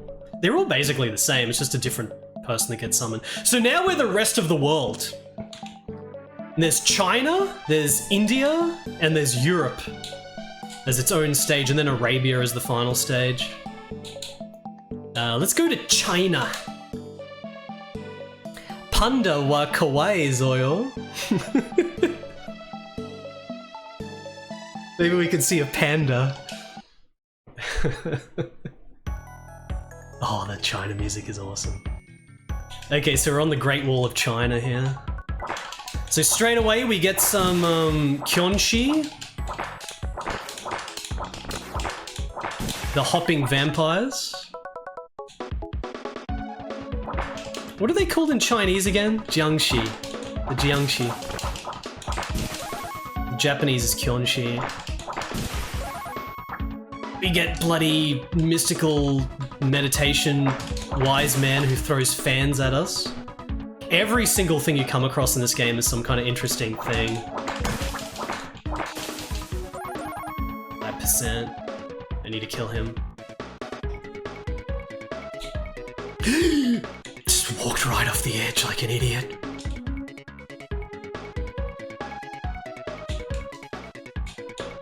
It's a good thing I'm not transformed here. First mini-boss. Here we go, transform. So this is of course a 3 Kingdoms general. He's got the 3 Kingdoms era armor on. I don't know who exactly he's supposed to be. Maybe it's just salsa or something. Because he's got the typical salsa shit with his sword and everything. Mario Land is awesome, Neo Antoine. Mario Land is awesome. Sal Ren? I think it's either got to be Liu Bei or Salsa. It'd just be one of the main guys.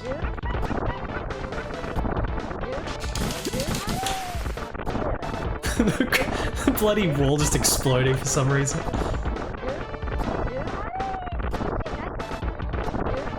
Two FPS. Locusts! Bloody locusts! Just like in a frickin' Three Kingdoms game. Health. Look at that vista! A scenic vista here. And just dig in. Oh. God, the platforming is so cool.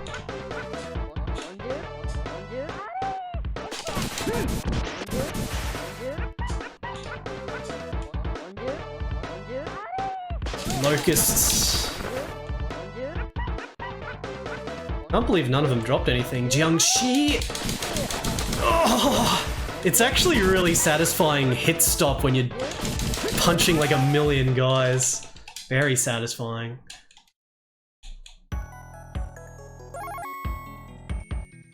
Okay, the Shaolin Temple. Go to the Shaolin Temple. Here they are, the freaking Shaolin monks. Turtle Lord. The mid-boss, actually.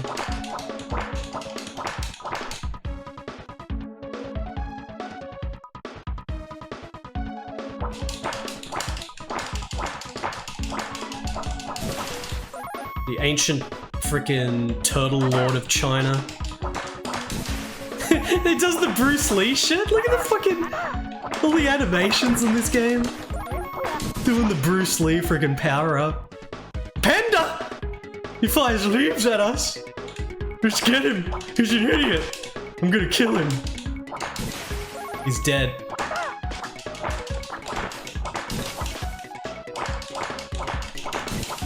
Dead. He has actually got a left-facing animation. Dead. It's the full world tour now. Not just bloody Japan. 20%. We're fully stocked. Okay, here's an interesting reference now. Watashi Zenji Aryo. Okay, this one's not a normal Chinese reference like all the other enemies are. This boss is actually a reference to a Japanese comedian that makes fun of Chinese people by dressing as them and acting like an idiot. I forget his name. It's a Japanese comedian. He dresses in this exact same green outfit with the little hat and everything. The name's on the tip of my tongue. You can view clips and stuff. But he basically just does this like Chinese stereotype for Japanese people. Okay, let's do this.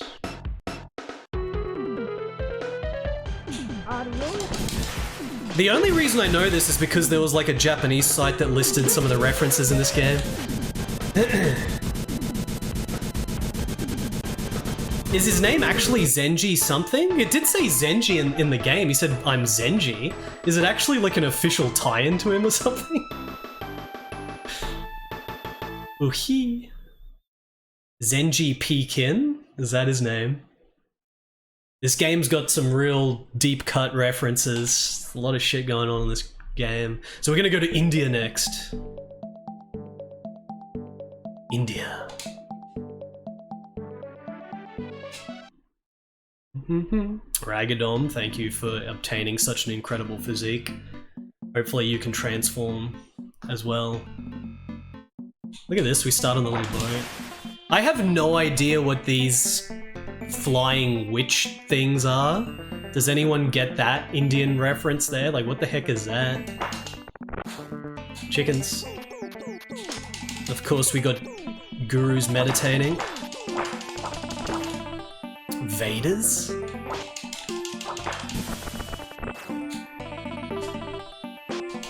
Oh, you can kill the little chicken.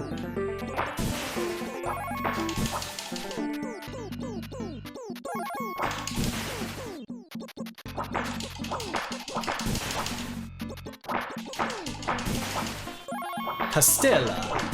Gotta get all that Portuguese cake.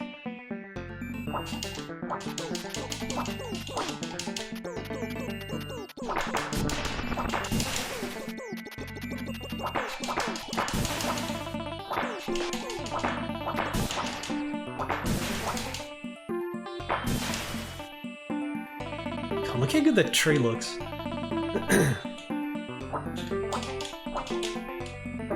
Sort of minuet. Oh.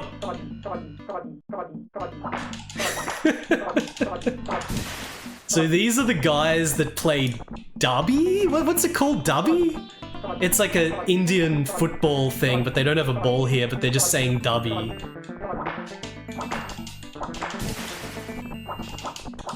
Oh, kabaddi. Is it kabaddi, is it? Jump over these. I'm about to die. These dudes that are literally throwing curry at you. I better transform. These dudes are throwing curry.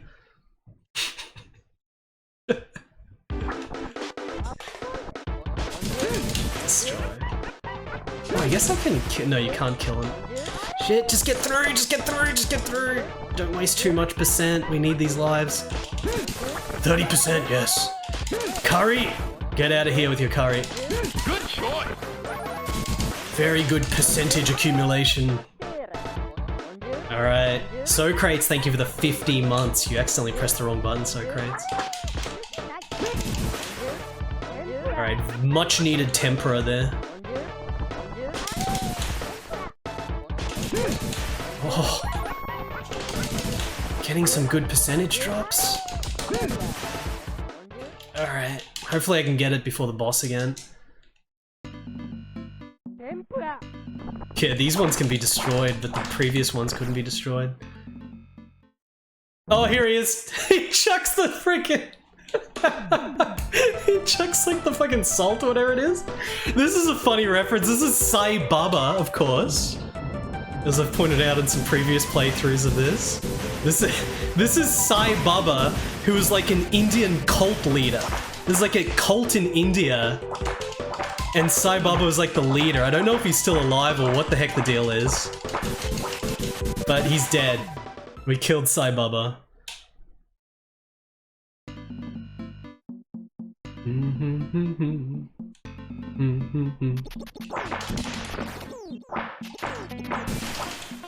Right. Fingers crossed for some percent.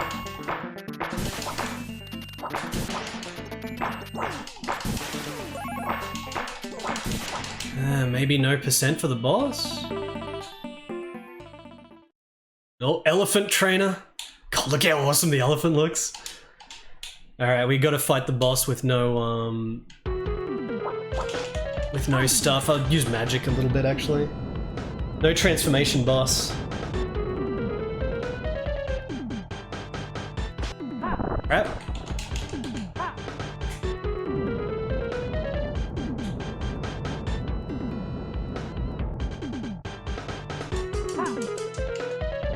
What? I used the third one? I thought I only used two.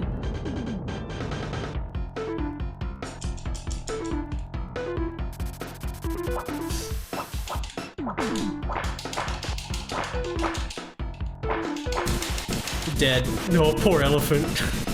He actually falls down. Alright, another luscious, exquisite level defeated. Every level in this game is a sight to behold. Which means that now we go to Europe. Afrika zo no gasuki. Afrika zo no nogatsuki? I like African animals?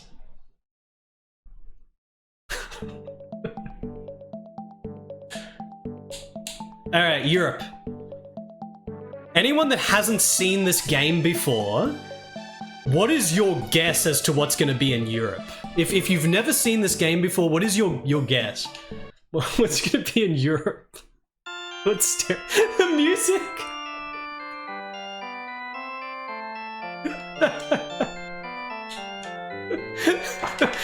Witches. Here we go with the freaking witches and shooting stars. And the fencing guy. This game is the funniest shit for just all this stereotypical shit in the stages. Cherubs. Good shot. Maybe kill the cherubs. Versailles. Lark Adamant, thank you for the 40 months.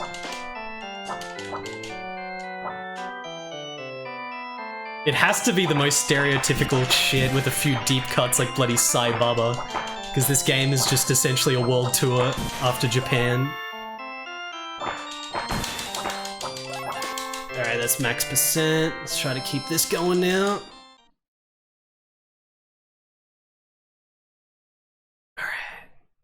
Alright.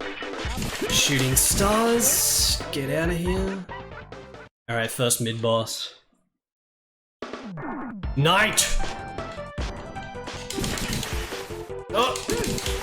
It's pretty cool. He busts out like bloody Arthur from Ghouls and Ghosts. That shit is very funny.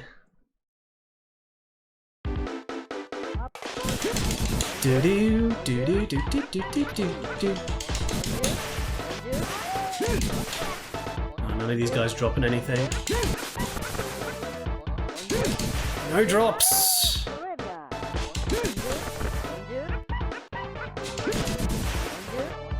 No drops. No drops. Try to get him from over here. 30%.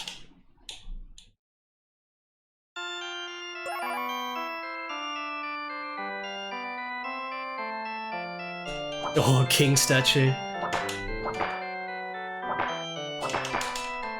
Yeah, I don't think you get any one-ups in this. You've just got the 2 lives for the whole thing. Big percent though. There's that special again.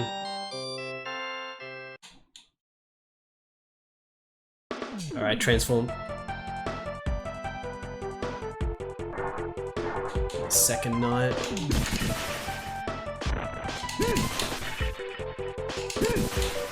And he dropped nothing. Bad luck there. Yeah, the backgrounds are crazy. They just keep changing as well.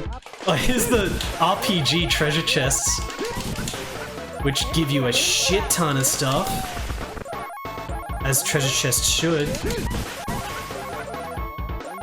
Just a full restock. Got the ballet dancers.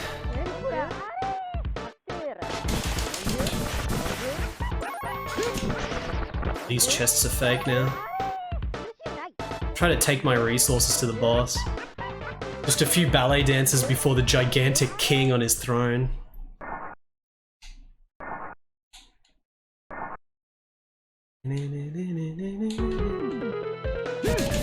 Oh shit, wasn't active yet.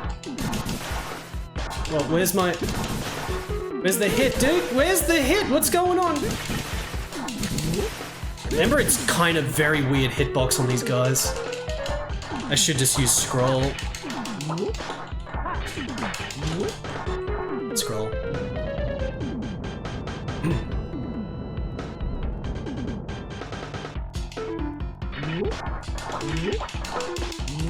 Another scroll. Good thing I got that health extension.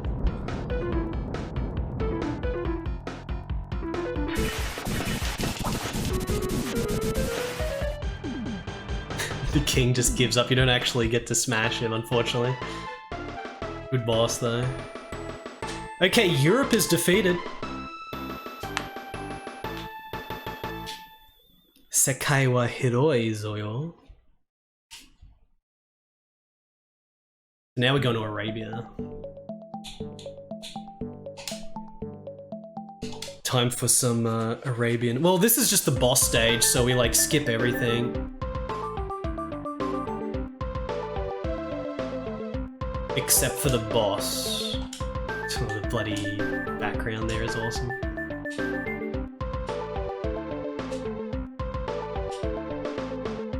Oh, was there a...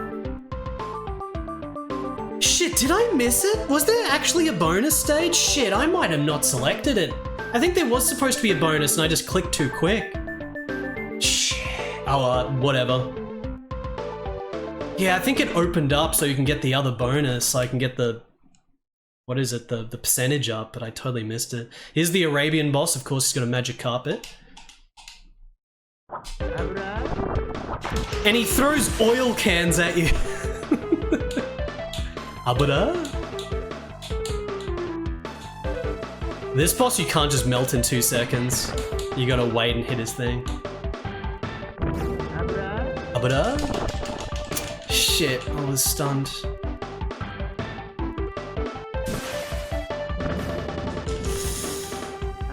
Abada? Oh, he's got the dragon. 2 hits. I don't know how many hits it is.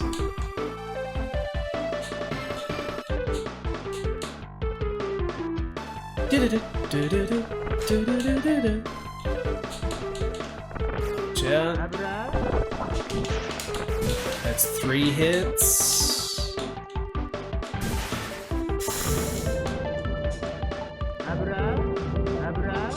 Please, please, please. No. Got plenty of health though.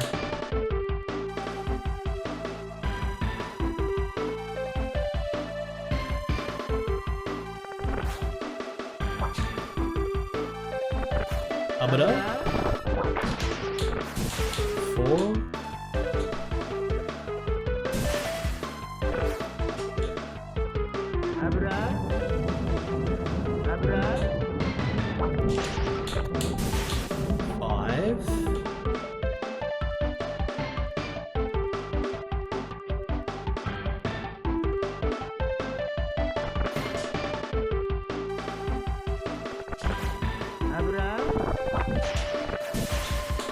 Six, maybe one more.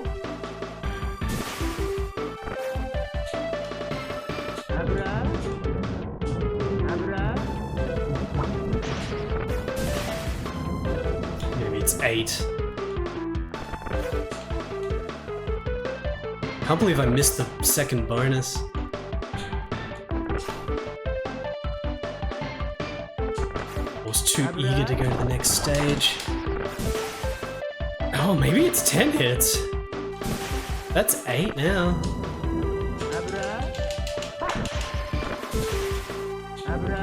It is gonna be 10.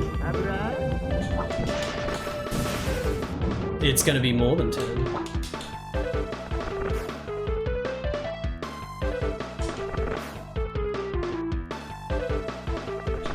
I need to use more dashing and keep forgetting about it.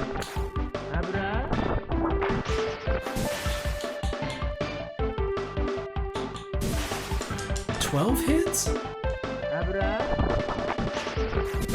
Alright, there we go.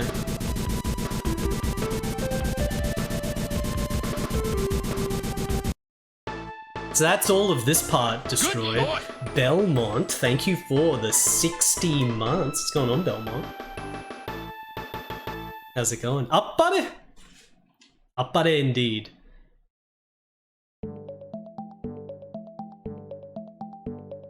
Yeah, the bloody bonus stage was back in Japan. It opened up back in Japan. We could have gone and done the training for the percentage to increase.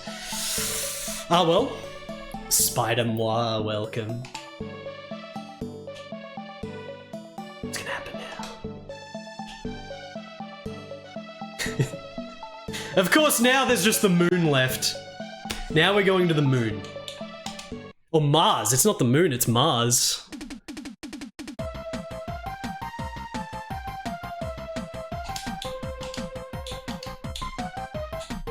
Alright, this is the final stage. The digitized background. Alright, you're getting Spaceman. This is why I freaking keep thinking it's the moon, but it's actually, it said Mars, but all the shit it's referencing is a lot of moon shit. So we've got astronauts. Some people wanted American references, there you go. There's bloody crop circle planes, I think they are. The game just completely doesn't care about its feudal theme anymore. It was actually in line with the time period for all the previous stages around the world and in Japan, but now it's just like, fuck it.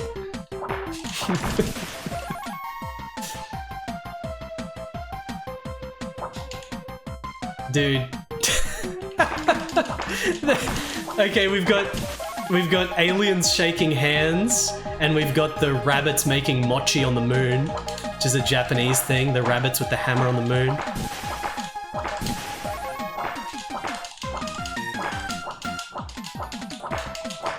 No mochi! I don't need no mochi. Should transform.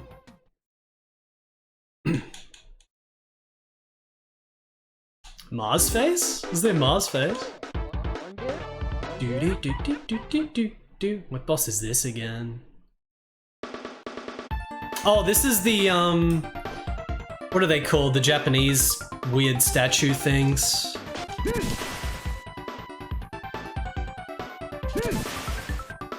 Jomon? Dogu? What's the connotation with these being on Mars in this game? Are they supposed to be unknown where they came from or something?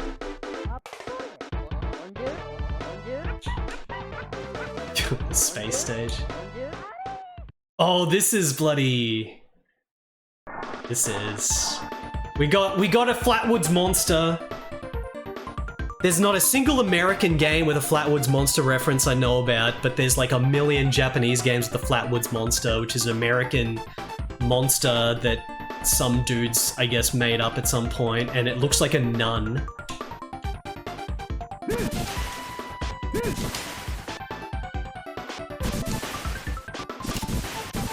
Oh, dude, that item that he dropped at the back, it said 1 million points. It's the only time we found that item. I think it's just a joke item because this game doesn't even have score.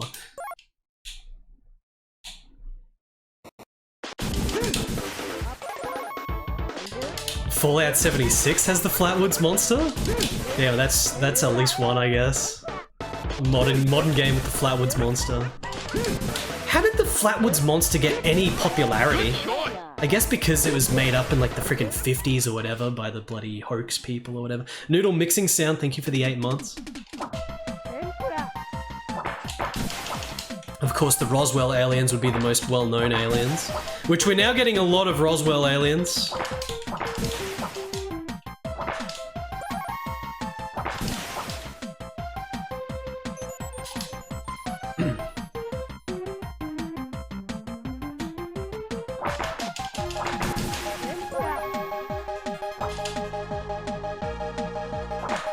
I don't know what these things are. These like little alien things.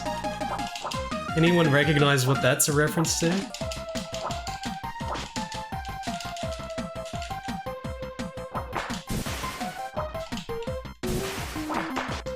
This thing's actually died. I'm getting destroyed. I don't have any... I'm losing all my health. I don't have any life and shit. I can't fight these guys, they're too hard. I got 1 life remaining. 0 should count as a life. These dudes aren't dropping me anything. I got nothing. Oh no. Oh shit, another Dogu.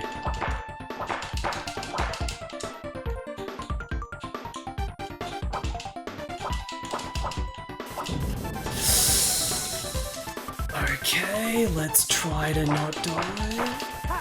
Use the magic. I got 1 piece of health left.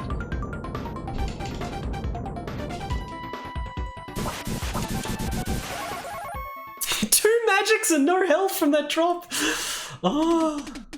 I think this is going straight into bloody what's his name now? Cyber Nobunaga. Look at this friggin' sprite. Cyber Nobunaga.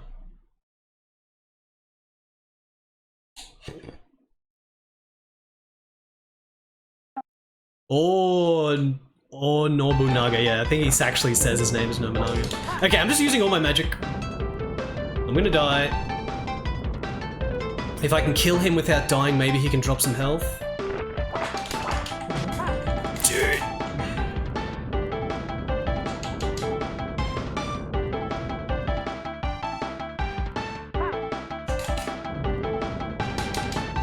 Of course, this guy only takes like 1 or 2 hits if you transform, but I had pretty shit luck with percentage at this stage.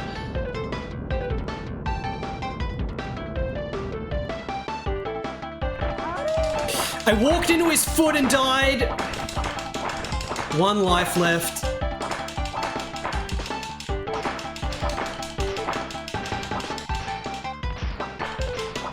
Please drop like a whole bunch of percent. No, he doesn't drop anything. Cyber Nobunaga destroyed, but now... now we have an actual grey alien lord. Nobunaga was just my pawn in my scheme. The aliens were behind it all along. Holy shit, let's see if I can actually beat this without game overing.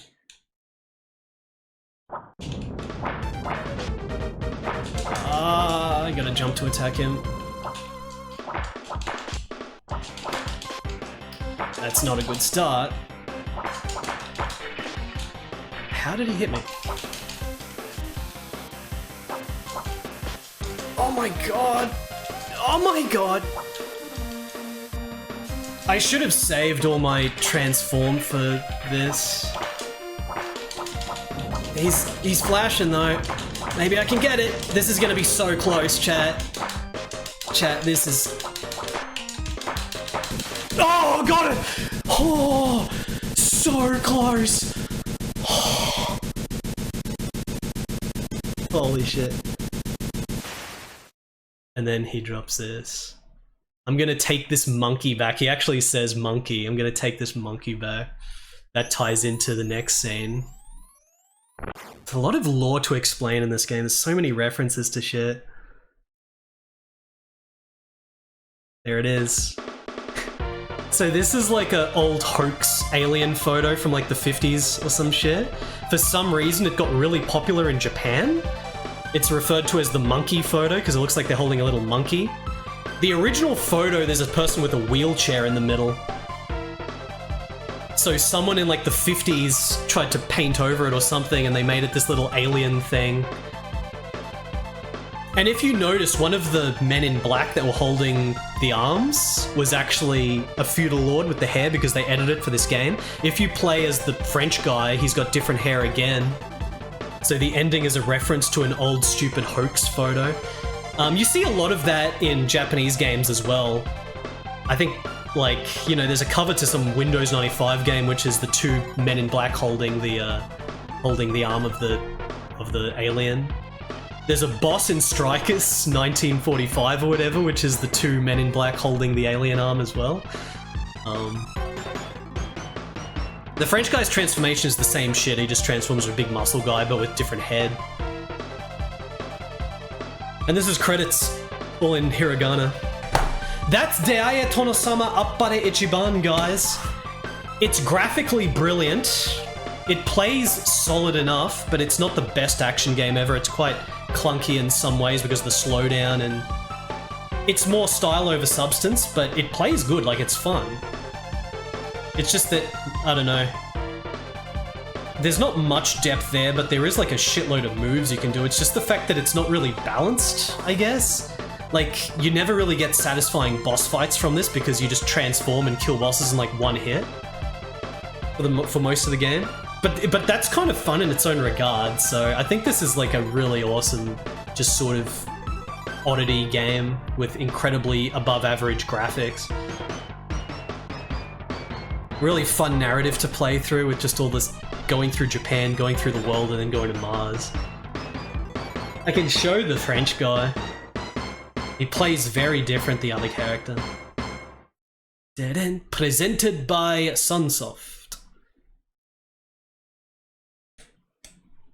If you want a physical copy of this game boxed, by the way, guys, you have to pay about $1,000. It's very expensive. And... Dun, dun, dun, dun, dun. Alright, I think we just get stuck here. Good choice. They're working on localizing this as Feudal Bros Tonosama number 1. You mean there's like a re-release coming out? There's like an English re-release from like freaking probably limited run games or some shit. They're gonna try to get more money out of some people who want to buy this. Which is probably a pretty legit way of playing this on a legit cartridge if it does get a re-release, just like... I mean, that's happened with so many games, like Gourmet Sentai Barayato and Majuo and stuff all got modern re-releases. Iron Zoltan, thank you for the 74 months. Okay, let me quickly show the other character.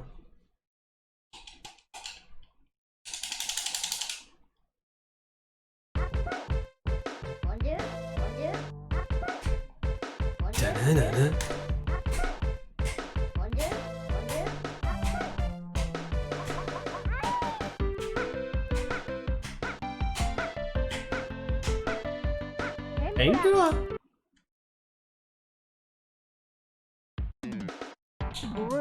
Torebian.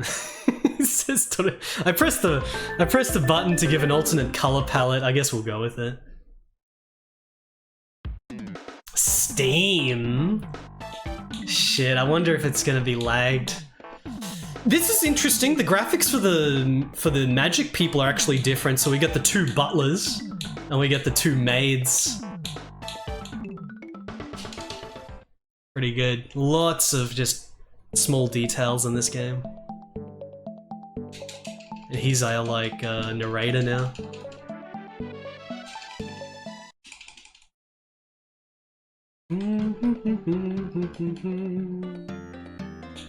Alright.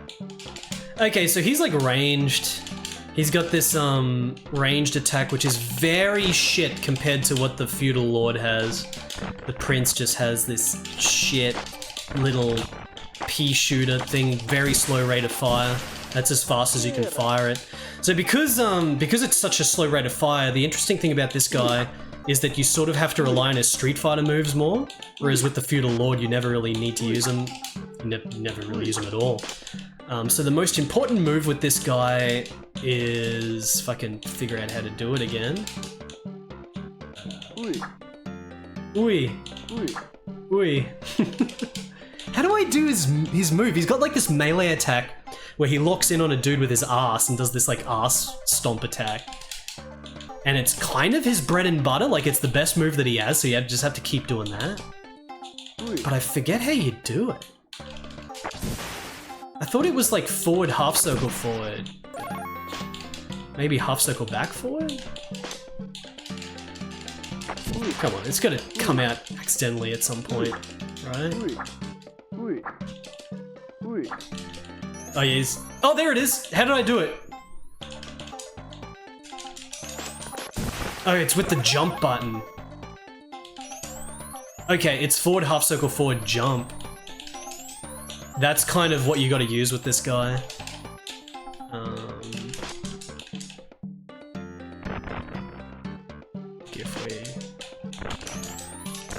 I just gotta get used to actually doing it properly.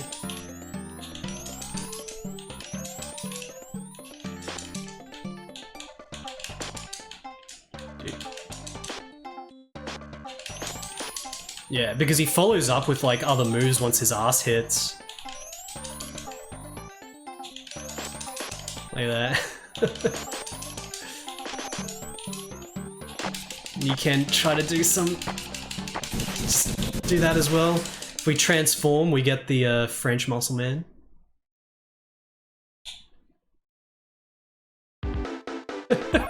He did like the freaking idol girl pose. And he's got the same flexing. Very good. Alright. And that's Deae Tonosama Appare Ichiban. Chat, hope you enjoyed it. Let's move on to game number 3. Game number 3.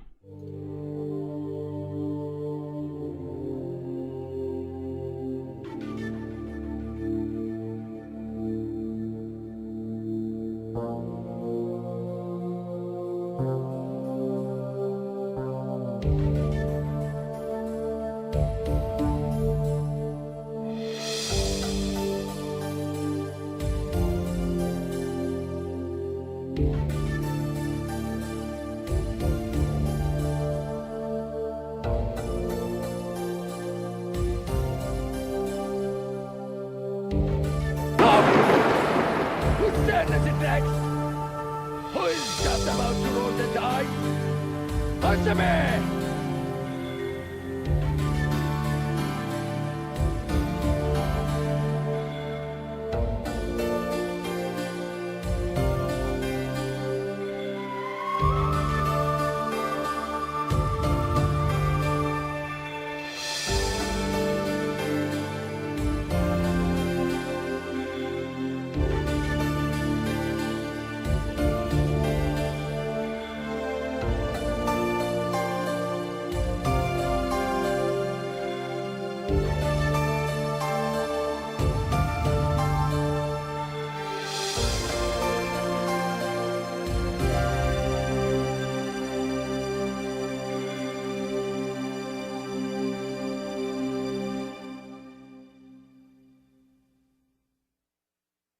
The Huckenden indeed. Let's play Sengoku Denshou. Sengoku Denshou Super Nintendo version, different from the SNK version. Did the prediction not pay out yet? Let's see.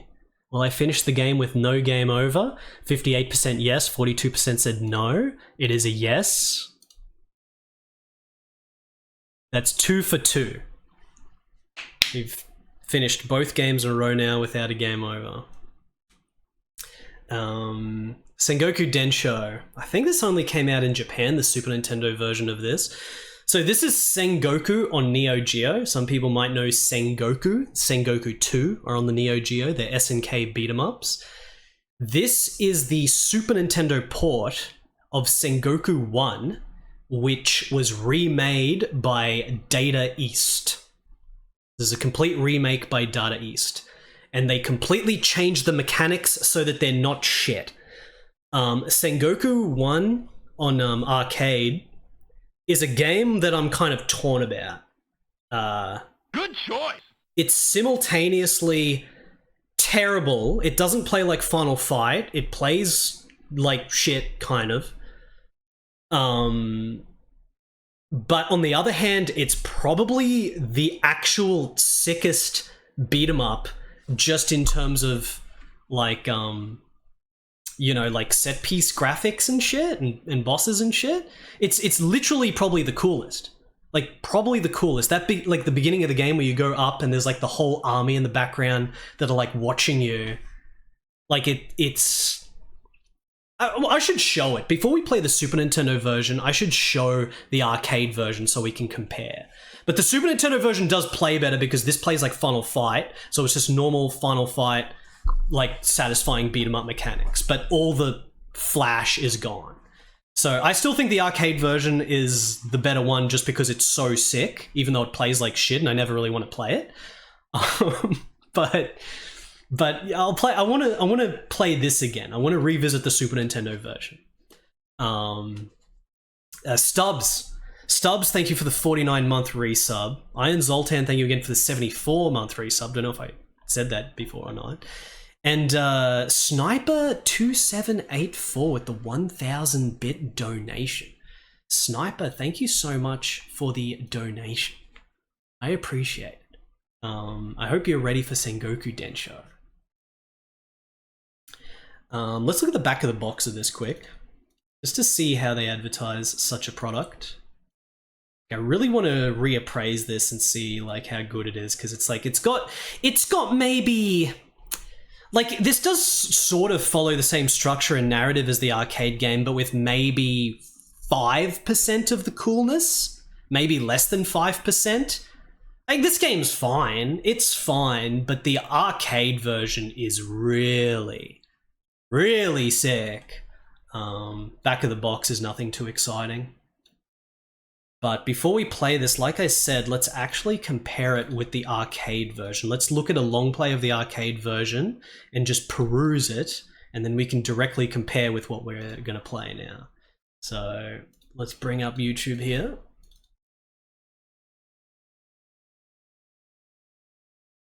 You should also get another prediction going, actually. How about we get up another prediction of whether I'll finish this game with no game over? I have no idea whether, like, I have no idea how hard this game is. I don't remember jack shit, so, you know, I got no idea. We'll see. All default settings, of course. Sengoku Arcade 1cc. Has anyone got like a 1cc? BBH has a 1cc of Sengoku 2. Apparently no Sengoku 1. I guess we'll just look at this long play. This is like a really sort of epic arcade game as well. It goes for like 50 minutes or an hour depending on how quick you can kill the bosses. Pasky game. Did Pasky ever play through this? Like, again, this is a game I'm torn on. It's like a game where I have to sort of force myself to like it, and the only reason for that is because it's so cool. Like, it's so cool, I'm happy to deal with mechanics that are not fun and kind of shitty compared to Final Fight because the game is just so cool. This is very much an instance where it's so cool, I will make myself play it, and I've never 1cC'd this game before, but one of these days we should do a stream where I just sit down and learn this game. This game's like all memorizer. Like, you have to memorize exactly how to fight all the 10 million bosses. It's very hard to 1cC because you just got to memorize very specific patterns for like a million mid bosses and bosses and shit. Sylvester, thank you for the 8-month resub, Sylvester.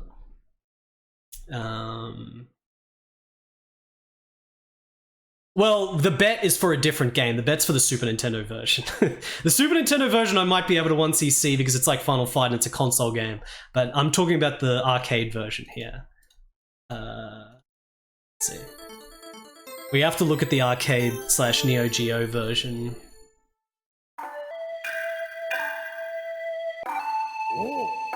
So this has the coolest theme, which is the demon invasion into America. American demon invasion of Japanese samurai shit and stuff. 400 years ago, there was a warlord who loved destruction. 2 samurai decided to go against him. They defeated him. The warlord left a prophecy before he died. I shall return in 400 years. The madman and I will work together to rule the world. 400 years later, the prophecy came true.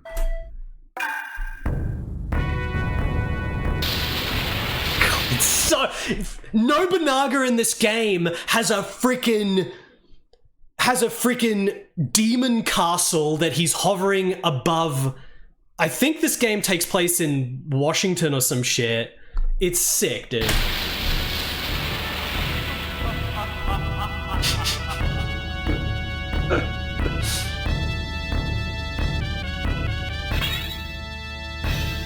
$1991, this one.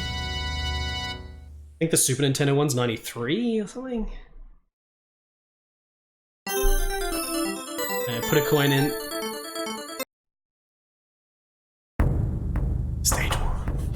The audio in this game is fucking awesome. The backgrounds are awesome. It's like this post-apocalyptic demon invasion shit, and you play like American man that has to defend Washington, D.C. from this freaking demon invasion. It is so fucking awesome. But it plays like shit. Imagine if this had Final Fight mechanics. This would be like the best beat 'em up ever made. Like, I'm not joking. This game has a set piece. This is like a 50-minute game. This is like about 5 minutes longer on average than like even a Capcom beat 'em up for arcades. This is a MIDI game. This game has like a different set piece every like minute of gameplay. Like every minute something changes.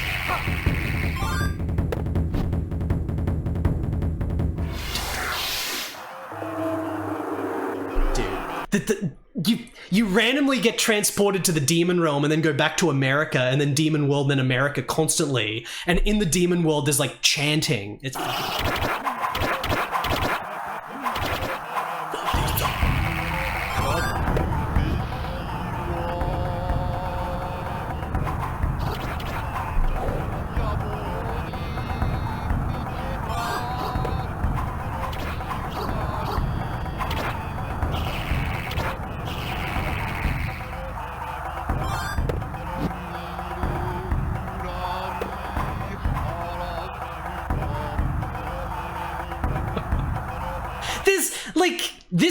usually beat 'em ups don't have many bosses, let alone mid bosses and stuff. This is not like that. Like, this shit probably has more bosses than even King of Dragons. King of Dragons has like 17 stages and each one has a boss, whereas this game's just got like every stage has like 5 mid bosses or some shit and then the normal boss. Like, you got this skull.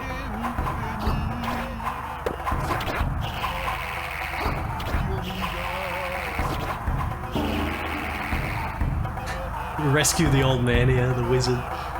Pretty good. Back down to America. Wild soda. It's so fucking awesome.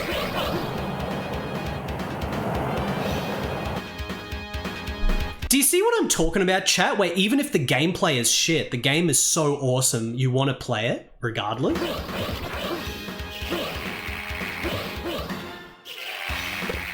By the way, the reason the gameplay is shit is because this kind of has this very awkward King of Dragons style combat. But in King of Dragons, it like works where there's no combos. Like, you know how Streets of Rage or Final Fight, you've got the combo that's like, and you know, you grab dudes and all that.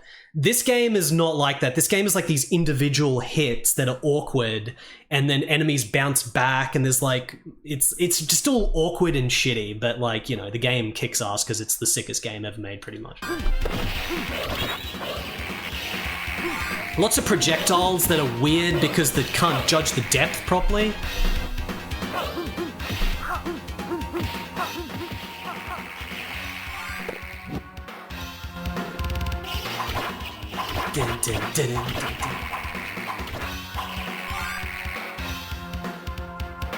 SNK just went so insane making this game. They definitely succeeded in making just a more cool thing than Final Fight in terms of audio-visual presentation. The castle constantly appearing in the background to fire shit at you. Benkei. Got a Benkei.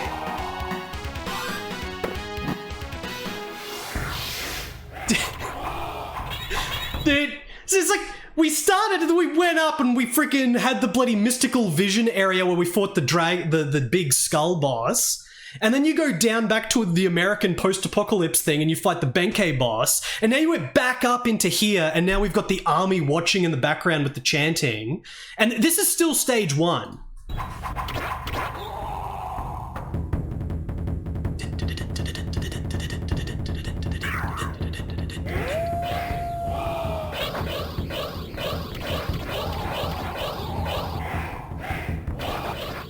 The entire freaking Nobunaga army just watching and the vision. It's so awesome.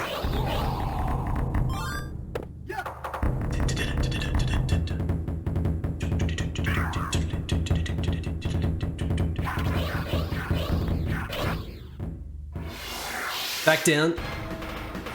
Okay, so this is really long and we're literally only 4 minutes into the game, or like 2 minutes since the stage started. So let's just peruse how crazy this shit is. Freaking car ads, the VGS 2000. This is Sengoku or Sengoku Denshou. Back up again, 2 Benkeis mini boss. Different music, different drums. Rescue the princess. It's just all this random crazy shit happening in this game.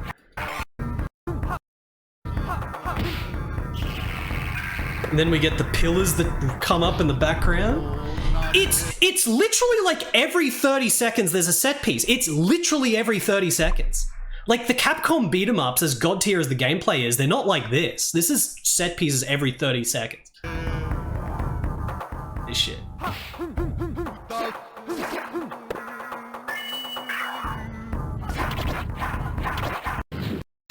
dude, and then you look at this.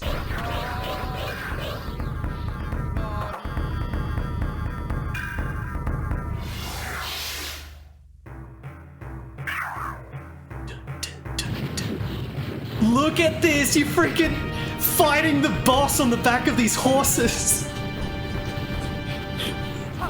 Still stage 1. This is the actual boss of stage 1 now. It's insane, man. This game is crazy. It's just so cool. And then you get this jank-ass boss fight with the shitty mechanics, but it's just so fucking sick. It's insane. And you get the Nobunaga scenes between stages.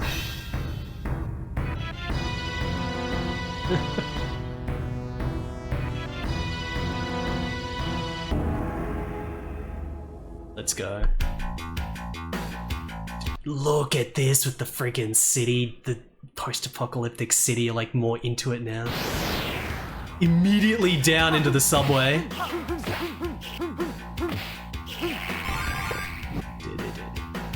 Anyway, now you go through the subway, and then you get transported back up into mystical worlds.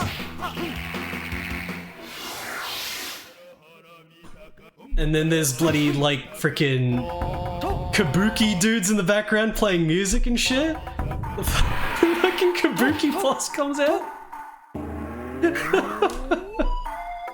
It's good. And then back down into the subway. Battling through the subway, fighting kappas back in this mystical realm. Fighting some big kappas. What does the castle do here? Who's busting out of the ground? Big gates. Fujin or whatever, the wind god. Back into the subway. It's like 5 bosses per stage. This thing? This is the girl that was sent out in the cutscene, the little bridge background. Yep. This guy gets sent. Gas station. Fighting dudes through America. You got the big bloody Ashura statue things in the background. Cave. Basically each of these sections has like a little mid-boss, but... You're an obstacle to our warlord, here I go. With the rain! We got rain boss fight. That's very rare to see in beat-em-ups. Of course this game does it. Rain boss fight, then we're bloody up in some building. Fighting all this shit. Sewers. Crazy shit. Rooftop again.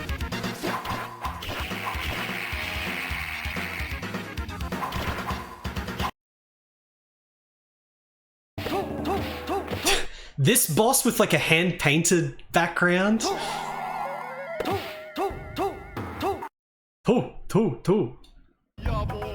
Girls. Sentai boss. Good Sentai boss. There's more rooftops. Oh, this is sick. Look at this. Look at the animated bloody beachside thing. Dude on his horse.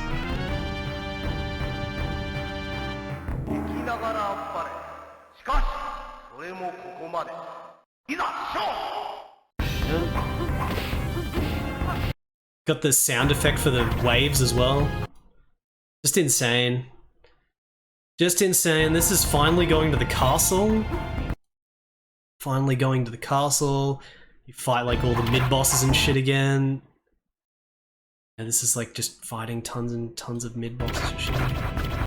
Oh, this is actually up in the castle that's in the sky. Up in the castle it's in the sky, and then on the rooftop.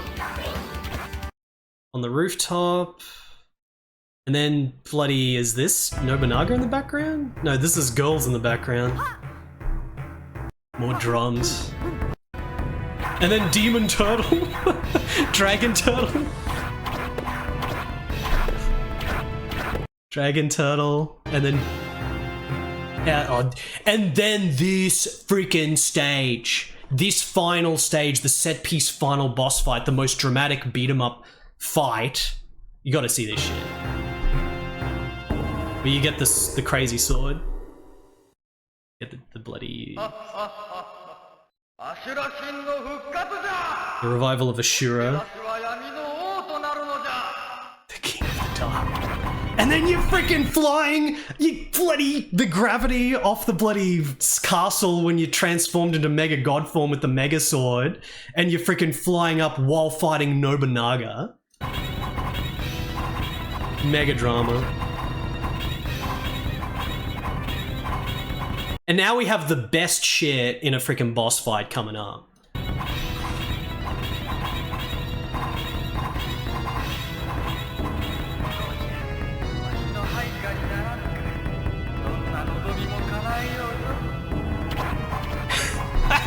That shit is unprecedented. That shit just blew me away the first time I saw that. Like, mid-fight in an arcade action game, mid-fight, the fight stopped when you're held up with the swords so that he can try to convince you to join him.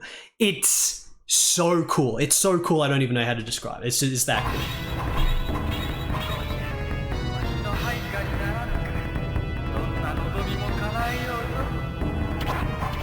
That's so awesome. That's so awesome. This music. This game's soundtrack, dude.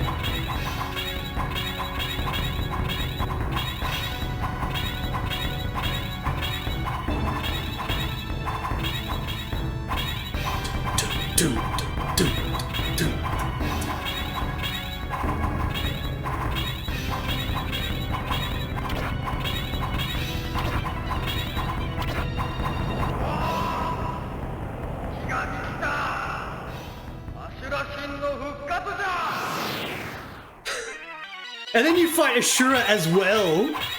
Of course, there's even more. With different music, unique music for this.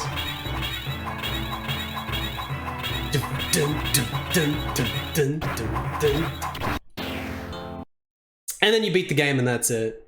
Dude, I'm watching that freaking awesome one again.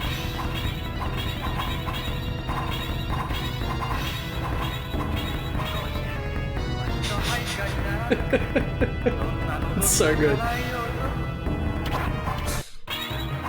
Ashura, how does Ashura get destroyed? It goes immediately into the fucking thing and before the cutscene plays.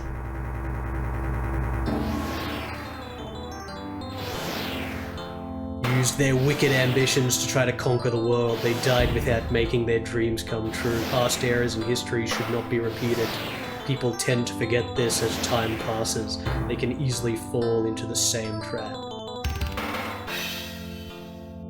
We hope this will not lead to the revival of the madman.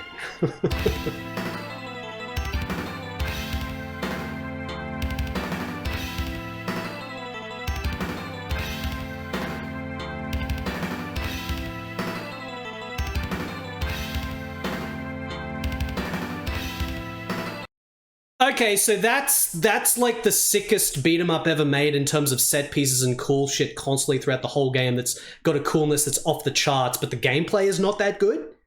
It's not that fun to play.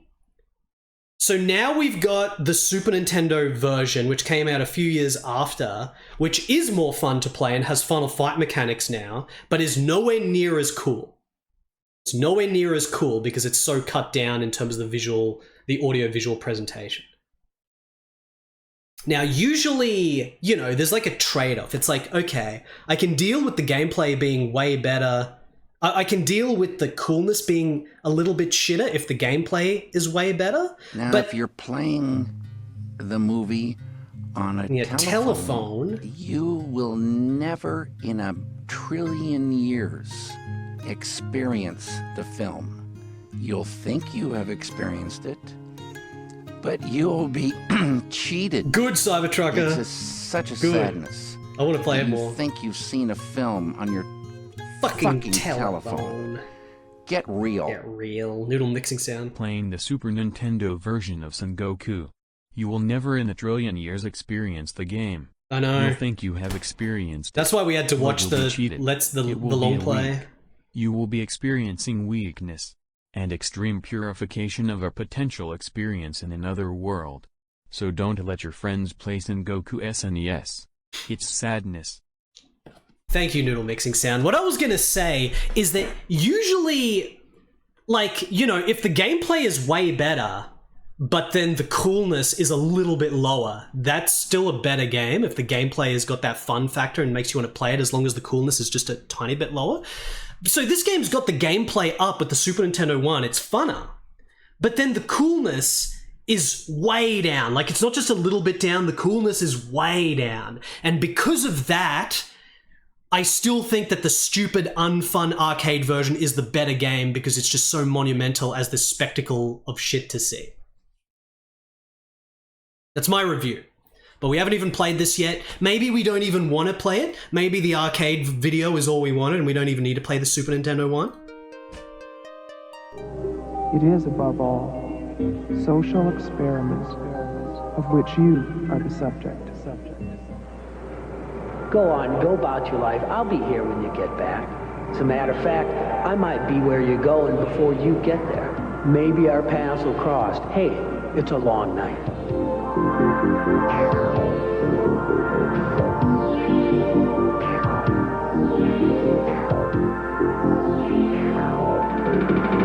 But we do have a prediction on this, so we gotta play it. I gotta reappraise the game because I honestly don't remember enough about this. You guys saw about 10% of the coolness from the arcade one in that video, so just based on that, you can compare those scenes to the Super Nintendo game to see. This might even be 1994, let's see. Is this 94 or 93? I don't know. Sengoku Denshou. The cover art is also nowhere near as good as like the arcade shit. Like the arcade shit looks like this. The arcade one actually has two different cover arts. First one is, well, I guess I've only got one here. This is like the Japanese one though. Way sicker. Look at that. Look at how awesome that is. I can't wait to play Cowboy Hat Guy. So that's the arcade one. We've got more anime with the Super Nintendo one, but we've still got Cowboy Hat Guy, so that's all that matters.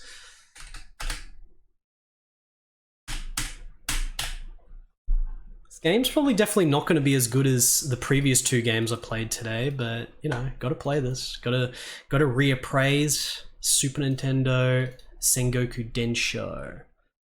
Maybe it's got more cool shit than I remember. I don't remember if it's got any of that climax shit where you get the sword and everything, but we'll see. This is a beat 'em up, so because it's a beat 'em up, I want to play with the arcade stick. It's got the same text intro as the arcade one. So I'm going to recalibrate the controls in Mednafen here for arcade stick. Select, start, Y, B, X, A, left, right. Okay.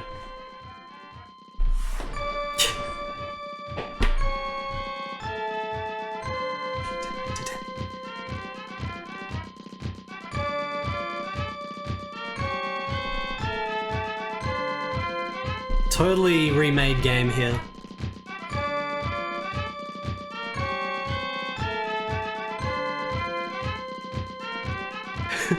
His little trumpet. Dae's trumpet guy working hard.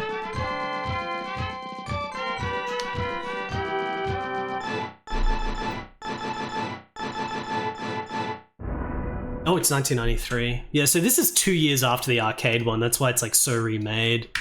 If only, man, imagine if SNK themselves had remade this to be the same sort of audio-visual presentation, same set pieces and everything, but they just reworked all the combat to be a fun game. Could you imagine if they did that? By the way, before we actually play this properly here, I don't want to save state. What am I fucking pressing here? I don't know what the pause is.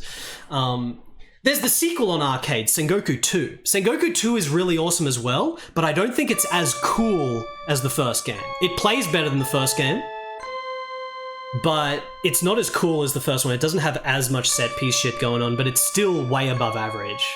Like, it's still real crazy. It's pretty awesome. Alright. And then Sengoku 3 has the least amount of cool shit in it. Sengoku 3 is a 100% gameplay game. It's very drab. It's like, all that cool shit you saw in the other games, none of it is in Sengoku 3. Sengoku 3 is only good because the gameplay is like super satisfying, rock solid gameplay. But at the cost of all the coolness. So we're gonna keep a default, normal lives. How many lives can you start with? Alright, well the default is 5. Extend every 100,000 points, so I have to keep it normal difficulty. We've got the prediction going for whether I can finish this on my first attempt without a game over, so keep in mind that score does give you extend.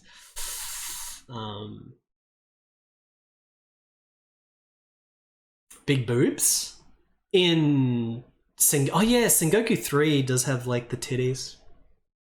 Sengoku 3 is a noise factory game, basically using the same engine that they used for, Gaia Crusaders? But making the combat better than Gaia Crusaders. It's very weird that that's the follow-up, because Gaia Crusaders actually does have a lot of eclectic, crazy, cool shit in the level design, just like Sengoku has. But then Sengoku 3, they just stripped it all out. It's very dull stages.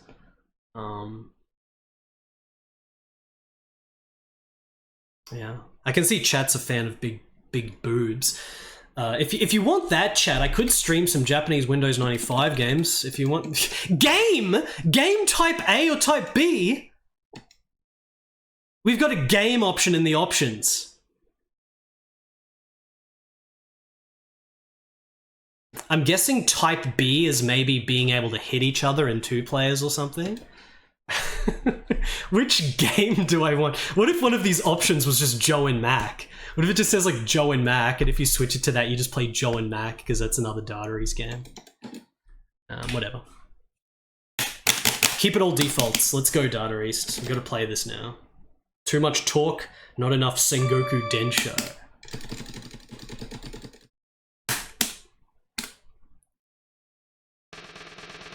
I'll reset the timer, actually. Get the fresh timer.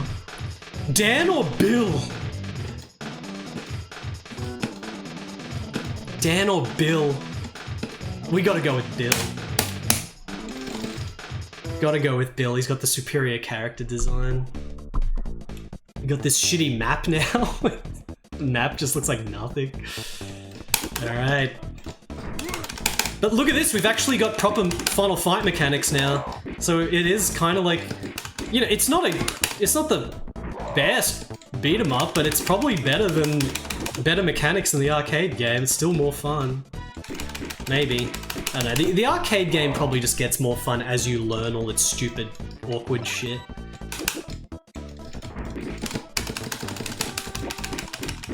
Yeah, this kind of has shades of like Rushing Beat 1, where enemies can attack you very quick. So you've got to be a little bit careful.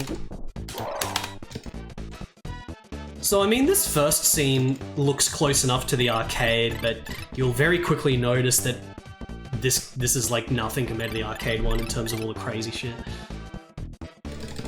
We're going up. It's not seamless. Now we have to have a fade to black for going to the different dimension.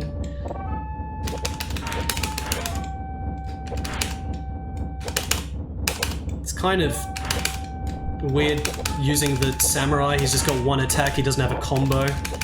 But it does kind of feel satisfying. There's like big knockback and everything. Got a sword. Oh, that's the same for the weapons you pick up as well. It's only got a normal combo when you're unarmed. But even then, the actual way that the hits work is proper Final Fight mechanics, unlike the arcade game. So they get knocked back a shitload and everything.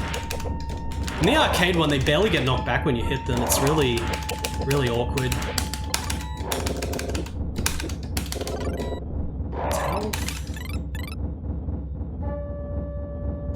Yeah, the background's just very sparse. That's all it is, none of the crazy shit. But I mean, the fact that it's got that, like, it's still good. If the arcade version didn't exist, like, you know, this is fine.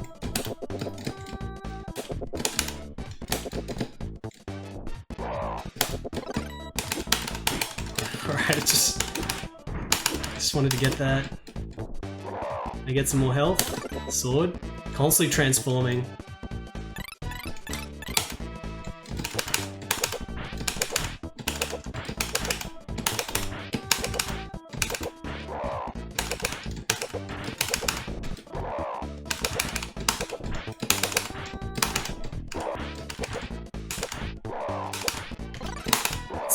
Different projectile. All the powering up and everything works totally different in this compared to arcade. why aren't we playing the arcade version? The Super Nintendo version plays better than the arcade version. I wanted to revisit this, but as I said many times just before, the Super Nintendo version, even though it plays better, it's so cut down visually that I still prefer the arcade one. Like, look at this. This is the scene in the arcade one where there was the whole army with the commander watching in the background and like chanting with the drums and shit. And now we just got this shitty background. Like, it just looks like shit compared to arcade. So it's not really exciting viscerally like the arcade one is.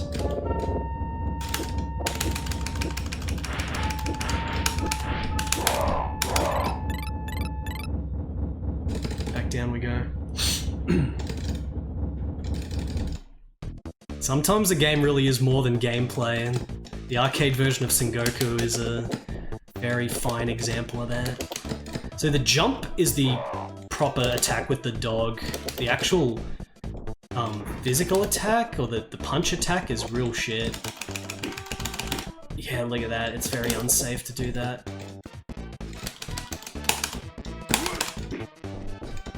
Back to on foot. Almost to the first 100k. Oh, ninja! I got the ninja transformation in here as well. He's got a big range.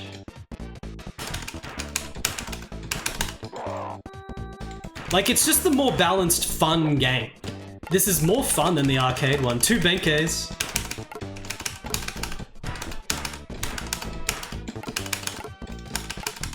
You can sit down and have a fun time playing this a lot easier than the arcade version.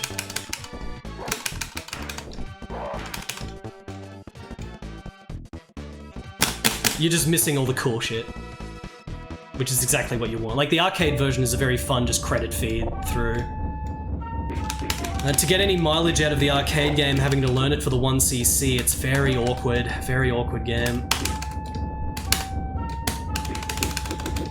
I can actually do 2 punches in the air. You can just keep punching in the air. Alright, kill him. No enemy names? I don't know what Data East was thinking there, not having little enemy names like Final Fight.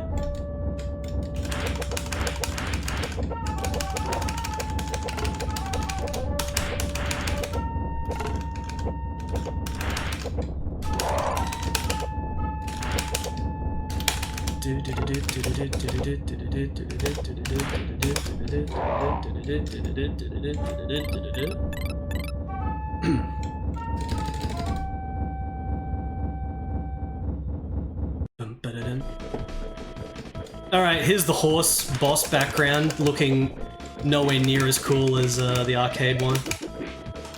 But it's fine, it's still cool. It's still cool. Oh shit, I forgot that you got a pile driver! Oh shit! You got a bloody pile driver off the grab, Izuna drop. Very satisfying. So there's the first boss. Oh shit! He's got another phase. Get him. Shit. I probably shouldn't mess around here and just be safe. There we go.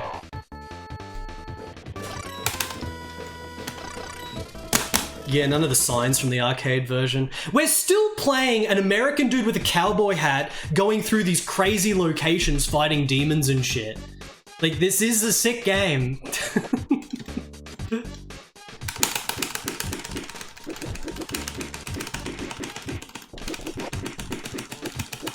There's a lot of Japanese media from this era, or the 80s as well, where like there's like a protagonist with a cowboy hat.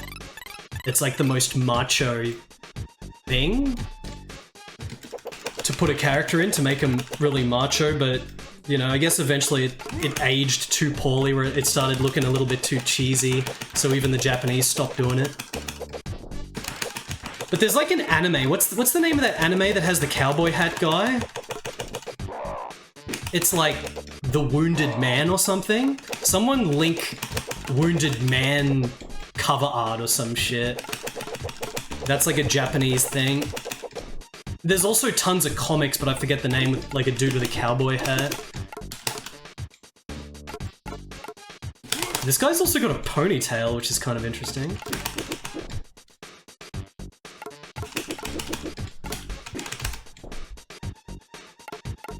Like, all in all, the character design right here is basically the best shit. This bloody Terry Bogard ponytail. Like, the Japanese love these, like, American, like, macho hunk characters that have the ponytail that's tied, like, halfway. Just like Terry Bogard. Except it's a very sort of beautiful, effeminate thing, which an actual American tough guy would never actually have that hairstyle. Like a Terry Bogard or this guy would never actually have that shit. Unless they just want to get made fun of, but the Japanese love it. As they should, because it looks fucking awesome.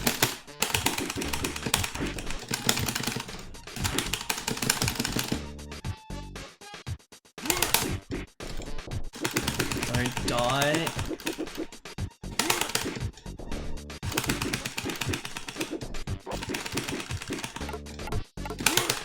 Purple? What's purple? Sword. I need to try to make it to health.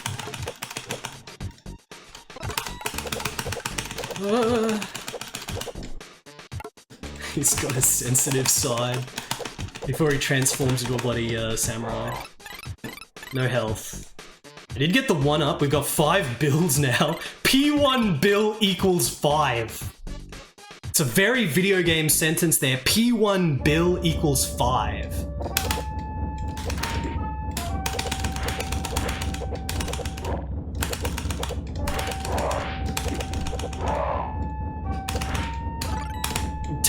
Tiny bit of green health. Give me the little healths. P1 build. We do have time. There's only 2 buttons in this game. The other buttons don't do anything. Oh, there is a desperation as well. Just noticed that.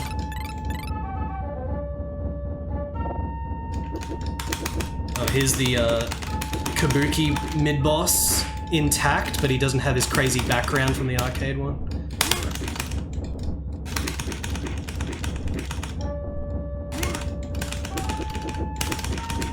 Just keep everyone on the left.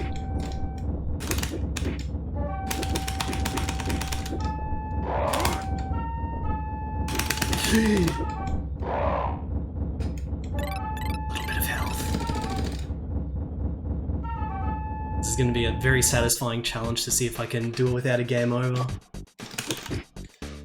Whoa! No. Okay, let's get everyone to one side and then I'm safe.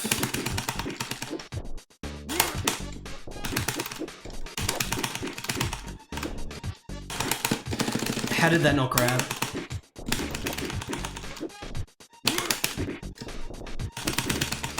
Oh, the little ninjas outrange you. Okay, I didn't realize.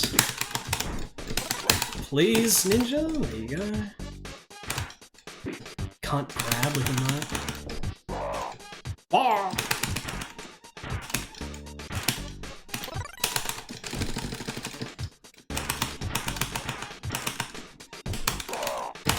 Look at that knee attack. He's got that knee. New enemy. Bomb thrower.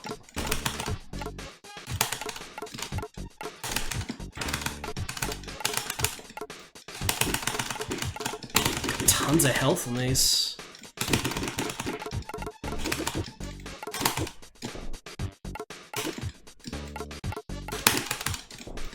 Yes!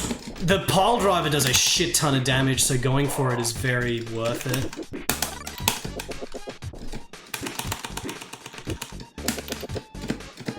Dog is kind of shit. Stick to the jumps. Some Arts! Does anyone want to go to the Some Arts shop? It's the Data East special there, the Some Arts shop.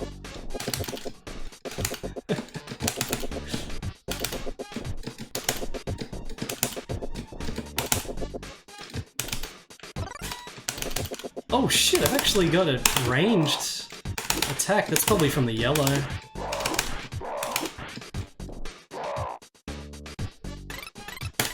Give it a health. 1.7. This music is dank as shit. Holy shit. This music. Freaking main character here walking like he's got a broom shoved up his ass.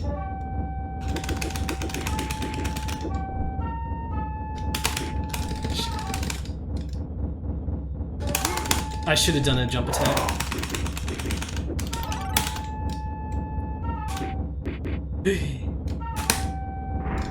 Damn, look at that damage! That damage is even bigger than I thought it was. That's freaking insane crazed.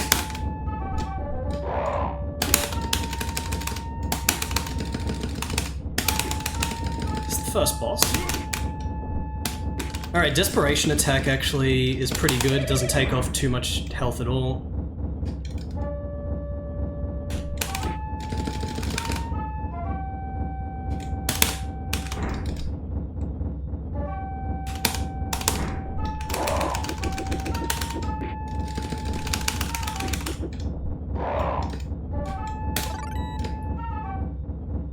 Very weird that this didn't get a English region release. Oh, the dog just melting him. So I think all the other Data East Super Nintendo releases were released in English. The game's already in English, pretty much.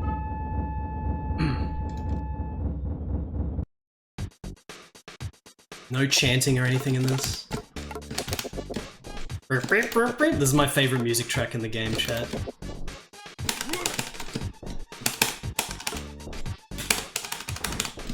I can't believe how much damage this does. Just want to focus on doing pile drivers. It's not particularly safe though.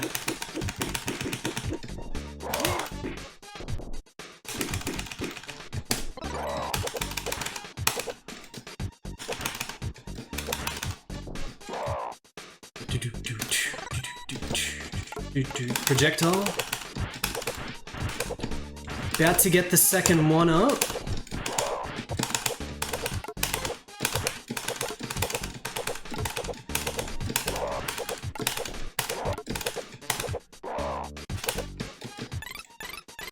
It drops. Everything's on a timer, I'm pretty sure, for these items.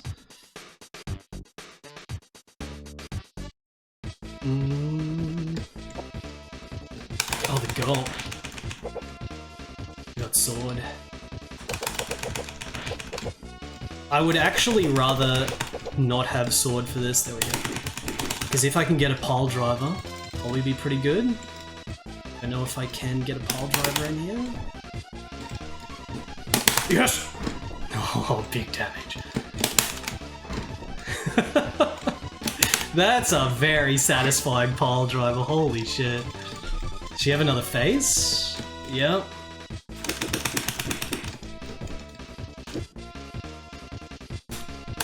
Don't know if I can pile driver this phase.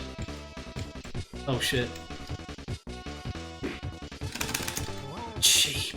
Right as I got the one up. Literally right as I got the one up there. You can pile driver it. So I'm losing like 1 life on average per stage here. Does a shit ton of damage.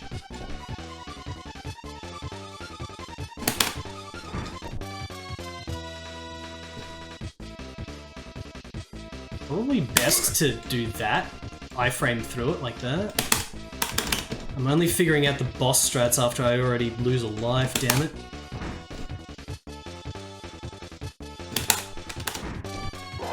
Right. That's all the health. Stage 3. Oh wait, bonus stage. This isn't from the arcade game, this is new. Maybe I can get a 1-up.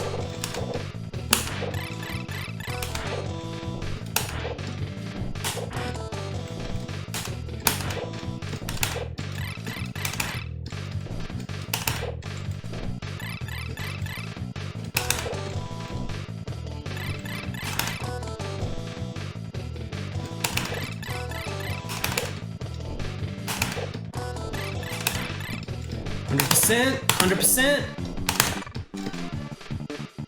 Can't get 100%. How much score is that? Good choice.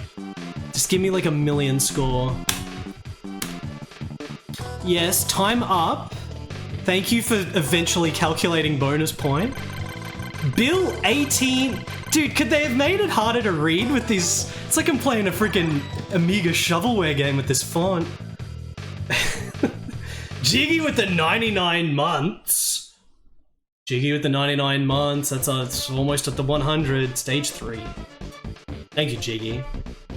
We were just talking about it before, Jiggy. I was just talking about the archetype with like the comics and animes like Wounded Man.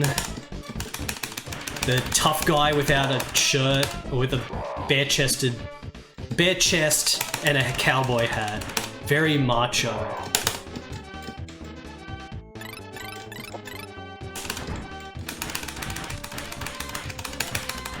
And just revisiting the Super Nintendo Sengoku Denshou here, which is nowhere even remotely as close as cool as the arcade version, but it does play better. It is a funner game to actually play.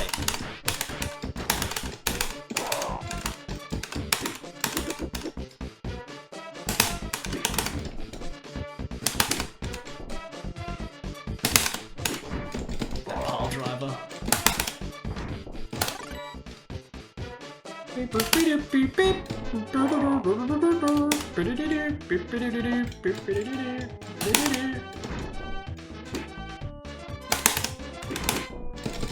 Yeah, the backwards pile driver into other enemies doesn't always work out too great. These enemies that you can outrange, the safest thing is to just do this. Yeah, grapple kids. Yeah, that's got the cowboy hat guy, right?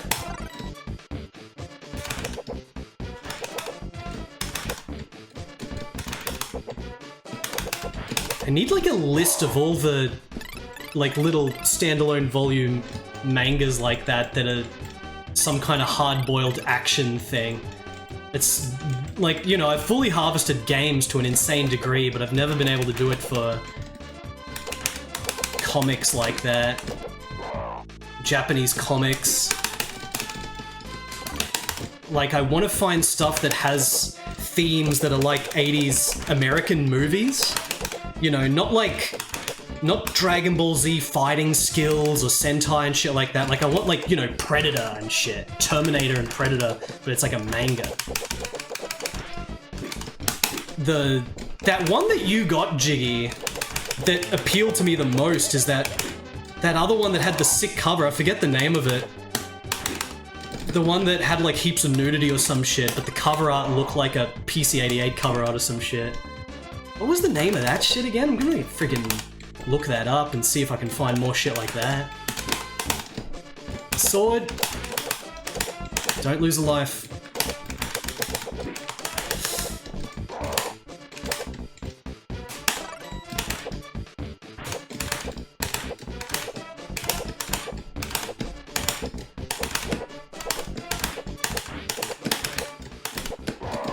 It's a bit jank, but it's very satisfying. It's just, this game's got very sort of low production values, like it's a little bit quick and dirty, so there isn't really like the feedback, the satisfying feedback or sound effects that you would expect. It's all a little bit, it's a little bit low rent in this. Not as low rent as like friggin', I don't know. I was gonna say Rushing Beat 1. This game's definitely got better combat than Rushing Beat 1, there's no doubt about that. But Rushing Beat 1 has way better art and shit than this. Like, Rushing Beat 1 has very, very elaborate backgrounds. It's got the most elaborate backgrounds out of the whole Rushing Beat series, even compared to 3. But it's kind of the shittest game. Oh, it might have been Hard Blow. Maybe it was Hard Blow.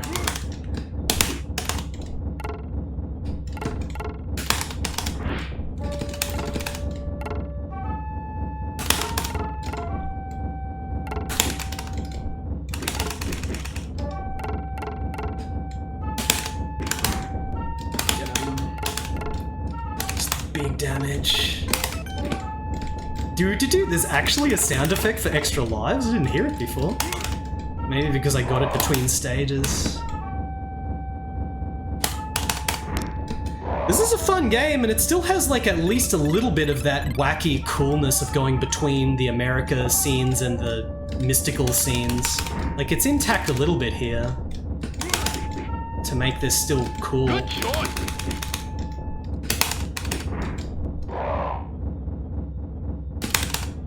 Very fun pile driver. This shit is good. Day Sleeper.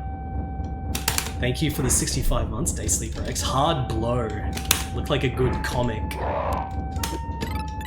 Yeah, Rushing Beat 1, the backgrounds in that game are so elaborate and professional, it's kind of out of control. Like, it beats out plenty of arcade beat-em-ups with the background art.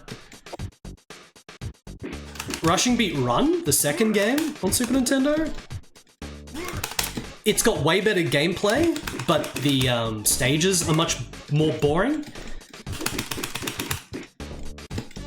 Seems to be a common thread that I'm discussing this stream. And then the third game is very focused on big sprites instead of backgrounds. The thing about the third game is that the belts are so huge that there's really almost no backgrounds. It's mostly just pavement because the belts are so big, because the sprites are so big. That game's a wonder though. Rushing Beat Shura. That game is absolutely god tier. You only really understand how god tier it is until you've seen like 3 different playthroughs, because the variation and the shit you can see in that game is completely out of control and just so vast. Like, it feels vaster than even like Dungeons and Dragons on arcade and shit, in some ways. No, that guy's gonna outrange me. I just want to get rid of that little ninja. 5 lives. Did I lose another life at some point here? I thought I was supposed to be going up to 6 next.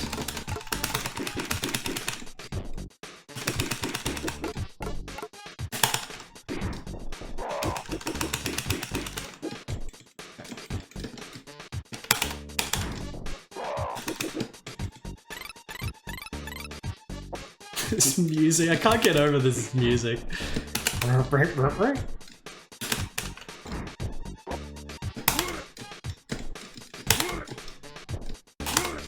I think I'm definitely missing out on score by using pile drivers because it only gives you 500 points, but it does damage equivalent to like 1,500 points from the other moves. So it's kind of slightly less score for pile driving, but it's so good.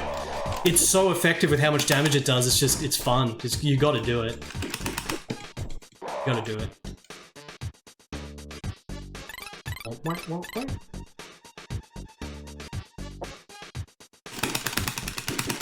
Holy shit!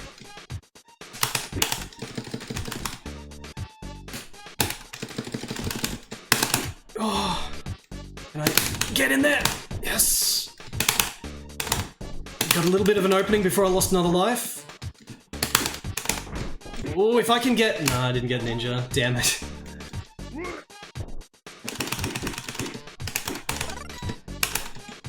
Alright.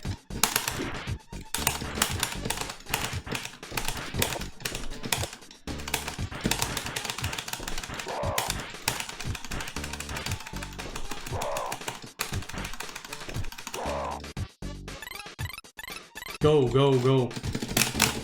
Stage 3? It's probably like 5 stages in this. New enemy, go! Delete them. Blah!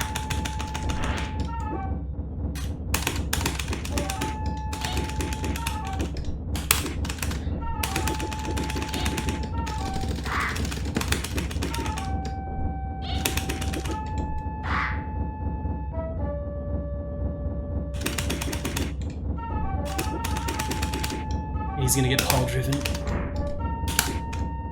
Pile Driven has... Pile Driven, that's the name of the word. Pile Driver has such a good forwards hitbox. Look at that.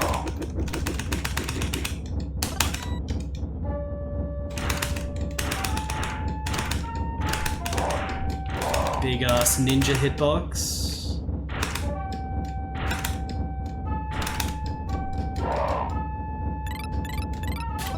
Samurai.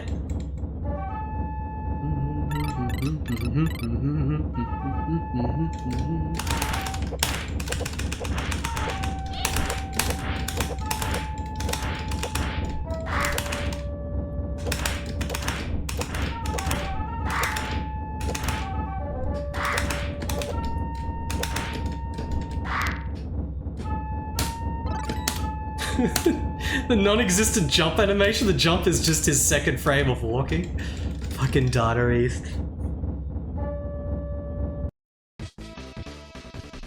Boss? Oh shit. Can I grab this guy?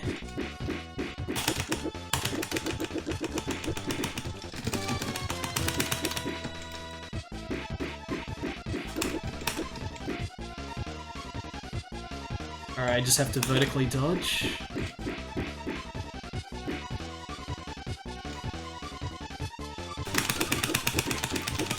Okay, you can get him as he travels between. He's safe.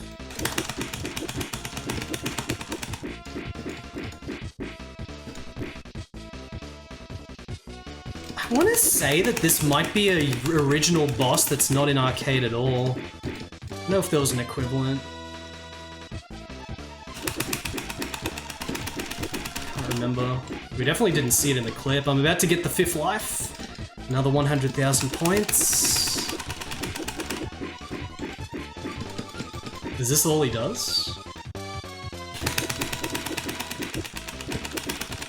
Thank you, boss, for keeping your tactics very simple. Cowboy Hat Man is big success. Got the 1-up. Alright, 1cc continues. 400,000 points. Oh yeah, Jiggy. I played Shinobi 3 before, Super Shinobi 2 before, and I'm just... Super Shinobi 2 is like one of the best side-scrollers ever made. Like, it is unbelievable how good it is. Gameplay, stage design, visuals, audio, everything. Especially the gameplay. Like, it has abnormally fun gameplay, but then it has abnormally good stage design for like linear arcadey shit. None of the bullshit from the original Super Shinobi. It's just such a unbelievably god-tier game. Shinobi on Saturn. Every time I go back and play Shinobi 3, I feel like it gets better. Like, I'm like, this is amazing. This is just so good. I should just freaking stream this game every day. But returning to Saturn Shinobi, it's like even shitter than I remember it being. It's fine. I had fun with it. It's just... the level design, man, is so boring in that game. It's very drab and bland. It's just the cutscenes are good. Alright, I got a sword.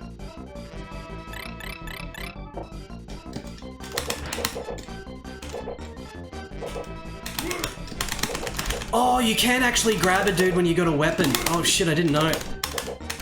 That changes things a little bit here with how we fight these groups. Crowd control and everything in this game is actually pretty damn fun.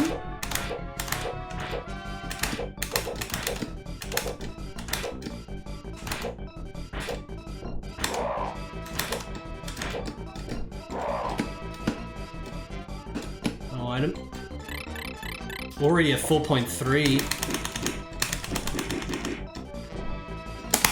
Get him. Landing the satisfying bloody pile driver. Shit.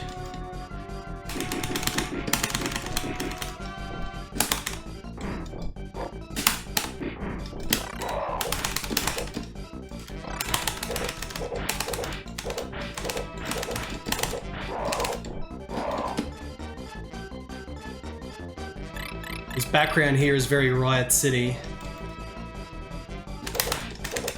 It should be the second last stage if the arcade order is anything to go by.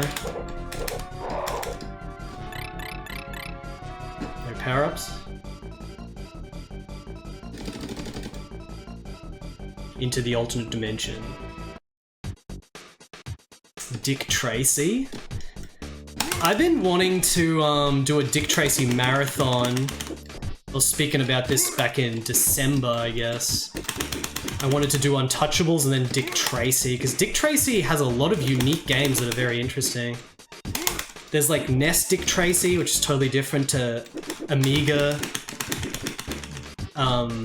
Titus Dick Tracy, but then there's also Amiga/DOS Disney Dick Tracy, which is this like action adventure thing. It's totally different. But then there's like 2 different Japanese Dick Tracy games with the Mega Drive one and I think a Master System one that's a little bit different from the Mega Drive one.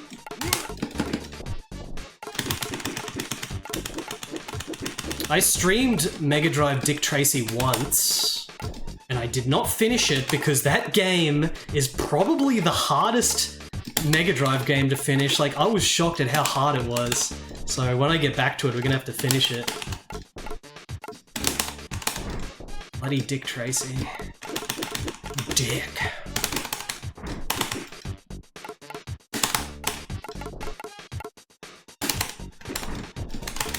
These Benkeis are so annoying.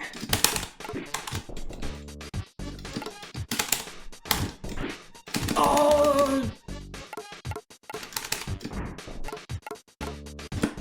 Benkei! No! Oh, can I cancel the bounce?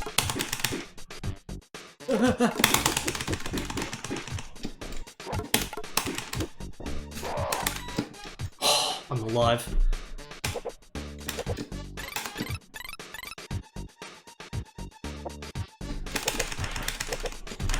Satisfying, easy clump to just delete.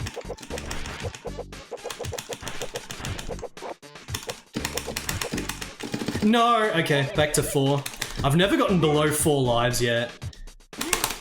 And the 500k is coming up here.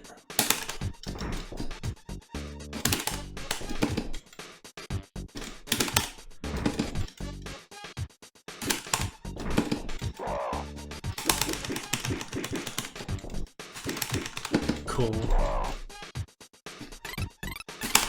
I don't know how long the Dick Tracy games are.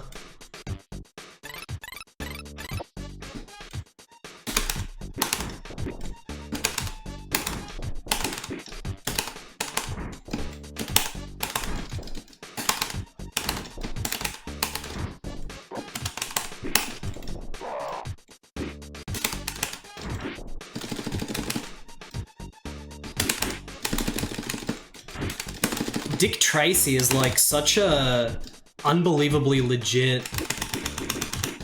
Like, was it originally a comic book from like the fucking 20s or some shit? Like, what the fuck is... No, it couldn't have been from that. It had to have been after that, but... The thing about Dick Tracy is that it's a character design which literally never needs to change. It's not like Batman where they have to update his design or Superman to get rid of the underpants and shit. Dick Tracy, they just never have to change it. It's just sick. The bright yellow trench coat and shit and the hat and the watch. You just never need to change it.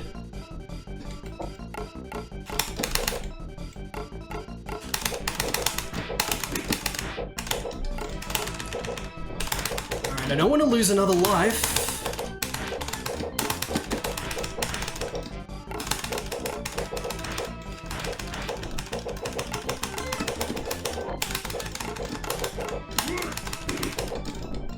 I think Phantom is kind of like another design where they never really need to change it. They just have to sort of... Like, Phantom... Does Phantom have underpants? He does, doesn't he? But it doesn't look as goofy as like the Batman or Superman shit. And I'm trying to picture Phantom. The only thing is that the live-action Phantom that they did in the live-action 90s movie, it just looked like pajamas. But the original Phantom, like in the comic strip, he looks sick. Like Like they made him look goofy and kind of stupid, like it's pajamas in that live action movie, the Billy Zane one. Like the costume did not do justice to the original design.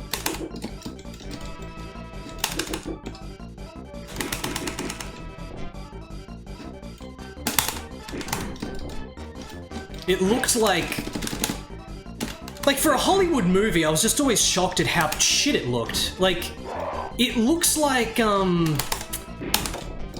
it's the same sort of just ghetto fabric shirt that's dangling sort of look that, like, 60s Batman TV show costumes had. Except that Phantom movie was like a 1998 Hollywood movie. It was real shit.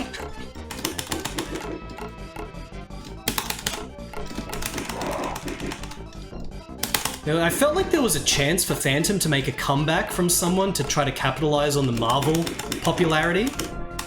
But now that the Marvel Cinematic Universe popularity has subsided massively since COVID, I don't think there's any chance for Phantom to make a comeback again for a while now. Just he can never make a comeback. He's just in the shitter, that superhero. I lost another life. There seems to be a huge amount of enemies here.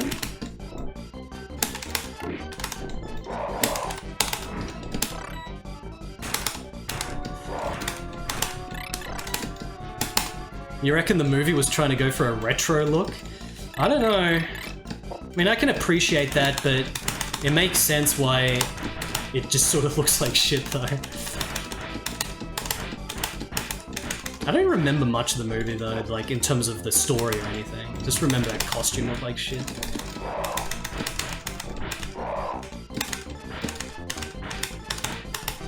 You can still buy Phantom Comics, the newsagent in Australia.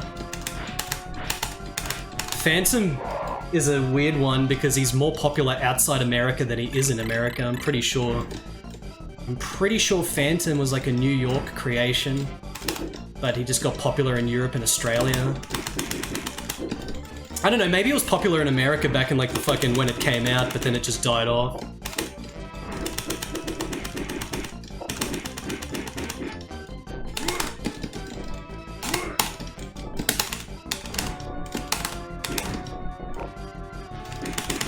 This almost feels like a gauntlet of some kind, like I'm in a final stage, late game sort of enemy rush gauntlet, where it's throwing tons of one type of enemy at you for all the different enemy types. Which I guess it's a possibility, because I guess this game, they couldn't replicate the flying castle from the arcade game, so maybe there's just no Nobunaga Castle, maybe it's just this building? Let's see. We're at the 41-minute mark. I don't know, I still feel like there's a second last stage. It's just got a lot of filler there. There's a lot of filler. Doesn't quite have the eclectic new set piece every 30 seconds of the arcade version, chat. But this gameplay is like really satisfying.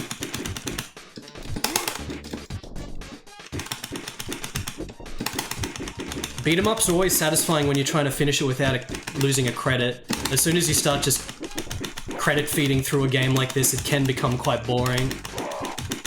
But man, this is satisfying at the moment.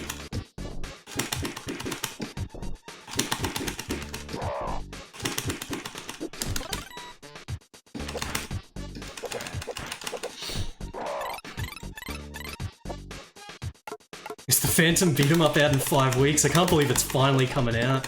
I would actually prefer for it to just keep getting delayed. Like, I don't think they can delay it anymore at this point. I'm sure that the developers would always want it to get more delayed. It was supposed to come out a year ago, and I said there's no way that's happening. But I still think that that game needs more time. Like, I think I'm gonna like it. I'm very excited for it, but I'd be very happy if the publisher just let them have more time. Just delay it another year, man. Just let the game have like a 3-year dev cycle. What game? The Phantom. The Phantom beat 'em up that's coming out on Steam soon. And console. Unless you're talking about this game, in which case this is Sengoku Denshou. Very sparse backgrounds. Yeah, I expect a lot of fundamental flaws, but I also am like just a 1,000 times more excited for that than these like Shredder's Revenge fucking looking games that are coming out, like Power Rangers and everything. Power Rangers was a graphical marvel. Presentation-wise, it was god tier, but I still just want realistic proportion characters in a beat 'em up. So many devs are copying Shredder's Revenge at the moment with all that shit that came out.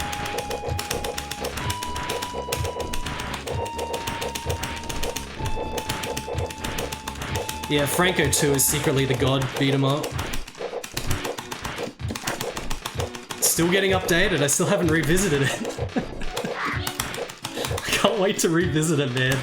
Literally just cannot wait. Franco's been on the back burner for so long now, holy shit.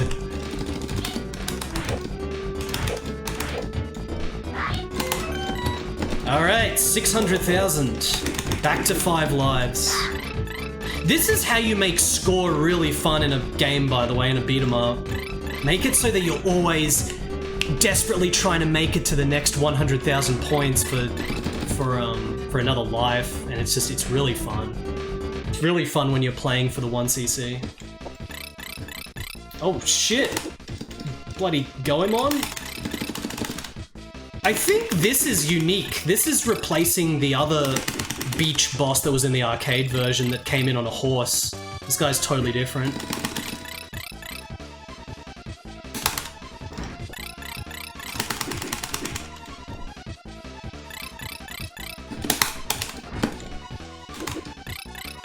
What's the sound? What's the sound, dude?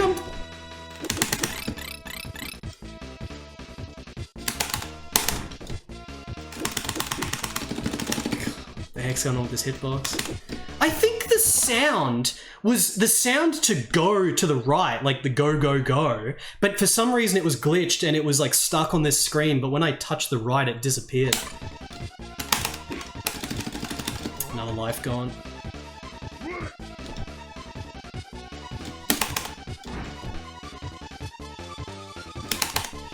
I shouldn't have lost a life on this boss. He's pretty easy, dude. Look at that. I shouldn't have lost a life.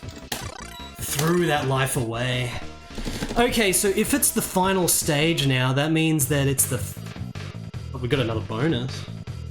But definitely the next stage is the final stage. The 5th stage. That's what I meant to say. It's going to be the final stage.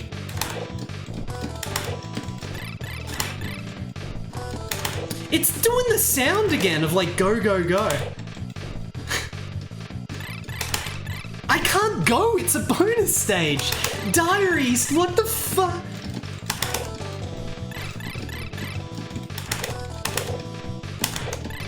Anyway, this will give us a head start on the next one-up.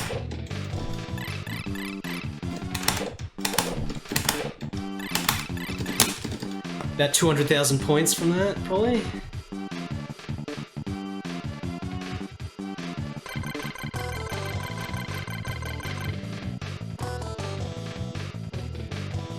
Oh shit!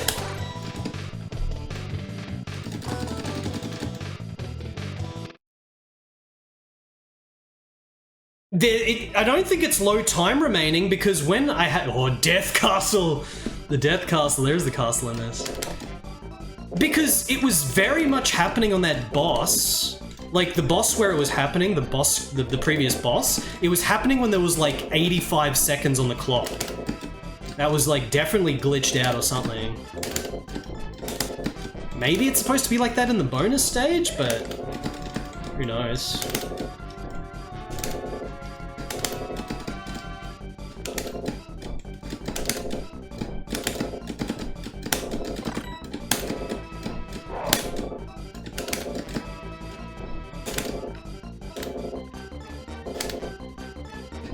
Good choice.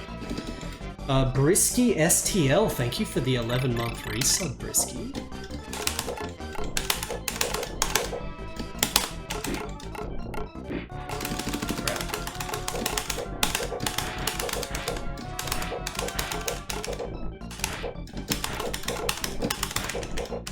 before the end of the game, I'm probably just going to be able to make it to 700k. So we've got like 1 life left. Or 1 extra life to get. We're going to have 5 lives total for all this. Good choice. The Phantom's just a purple guy. The Phantom's really cool.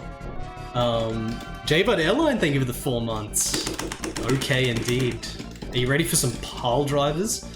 Look at this. No. No pile driver for me.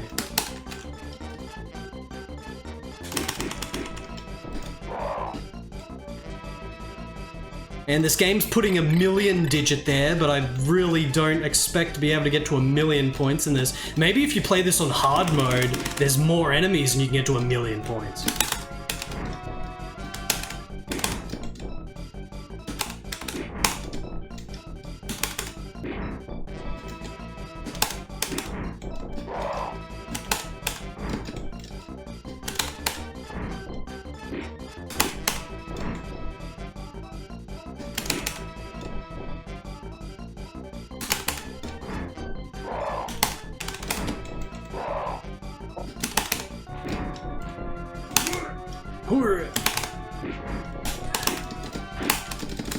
What? Oh, I got the Hadoukens.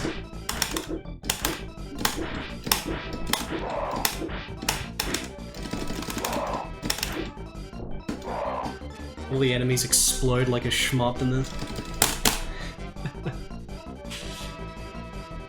Maybe we're gonna get a big bonus, the final boss. Okay, yeah, they do have the Sky Castle scene now. See, we're getting that sound effect again. Max time. It's just happening. It's just a... We got time. It's not low timer on my special attack. It's already worn off. Game is just messed up. See, this is the actual... when it should play, when the go appears.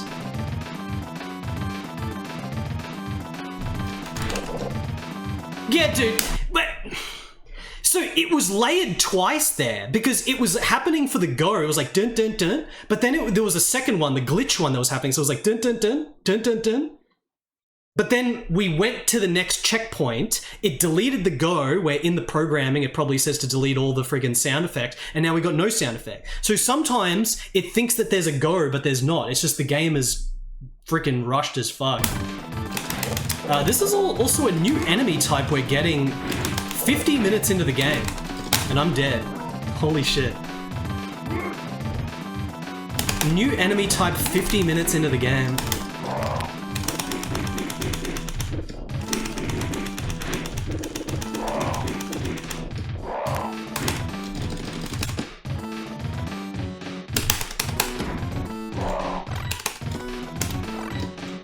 Okay, being able to bounce in a different direction off a pile driver is extremely important.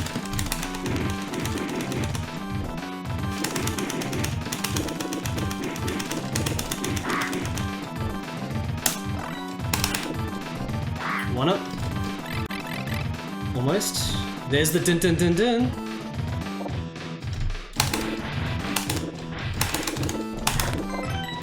There it is. That's the last of my lives, most likely.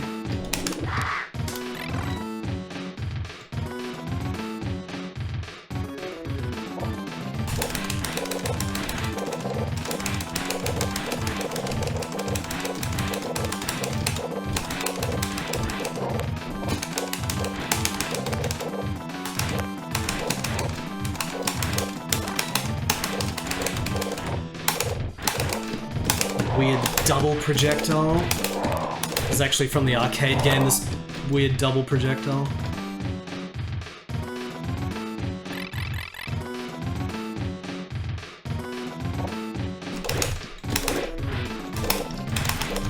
Damn, there was actually a health that I missed that was trying to come on screen even though I waited for it. Giving me lots of good power-ups here though.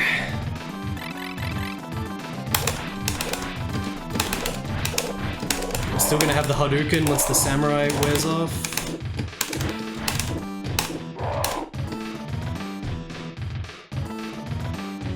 Maybe I will get to 800,000 points. If this is just like a mega gauntlet of 1,000,000 enemies.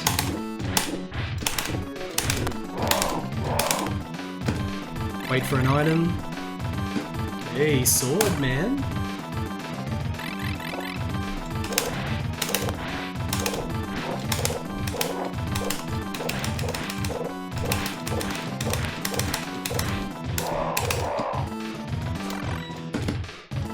Alright. This is actually a pretty easy scene because it's just giving me so much power-up shit to easily deal with these waves. The big gauntlet in the previous stage was way harder with all the enemies. Here's the roof.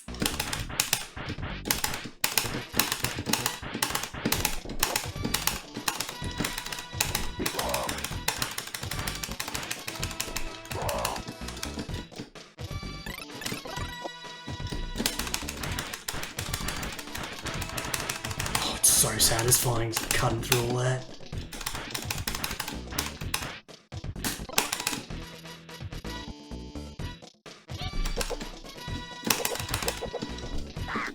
You gonna drop something, girl? No?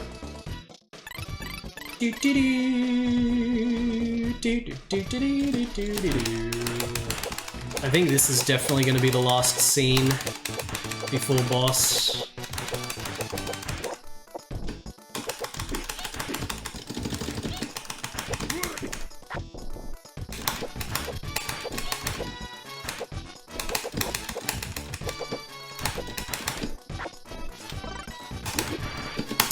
Still giving me the crazy resources to deal with all this easily. Ninja. I do not want to get the dog. It is shit compared to the ninja. Triple star, look at that.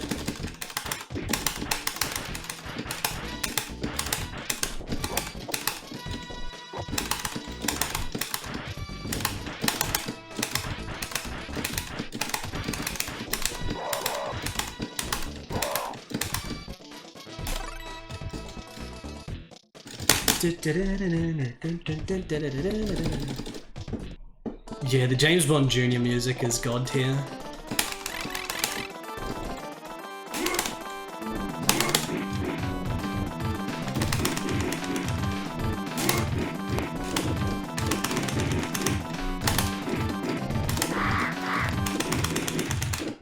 See, this is like a proper, just satisfying mega amount of enemies final stage that a beat 'em up needs for the full satisfaction when you're on the 1cc. I am actually going to get 800k. We're getting that extra life.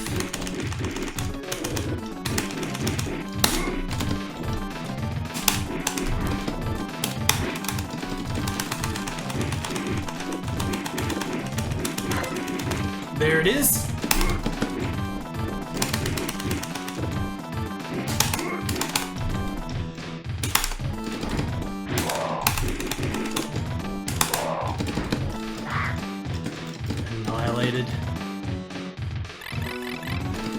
Alright, is this gonna be the boss? Holy shit! I guess this is a different background to fill in for the background in the arcade version where the three girls are actually standing in the back and they jump out. Now we've just got a skull with three girls.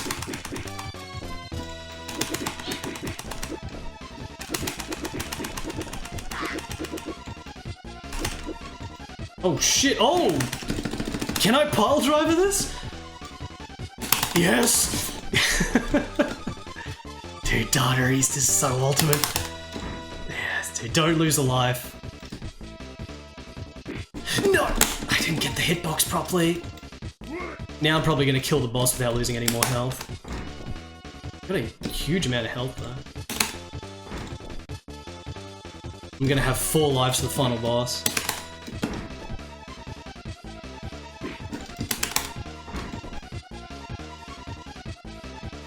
Alright.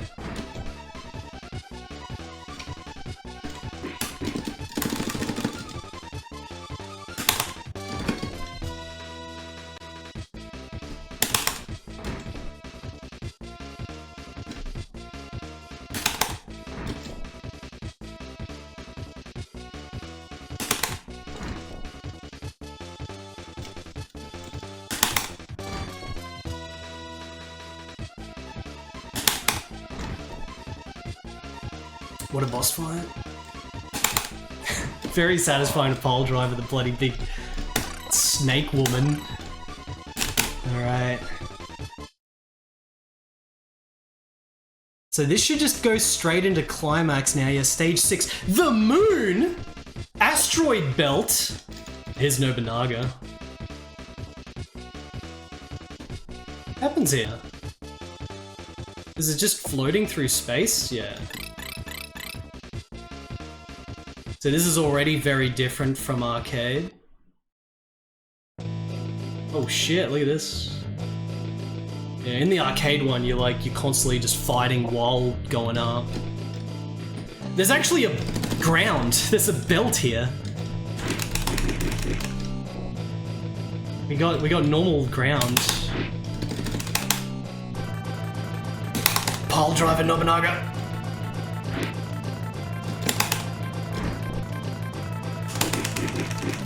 Yeah, this is pretty cool.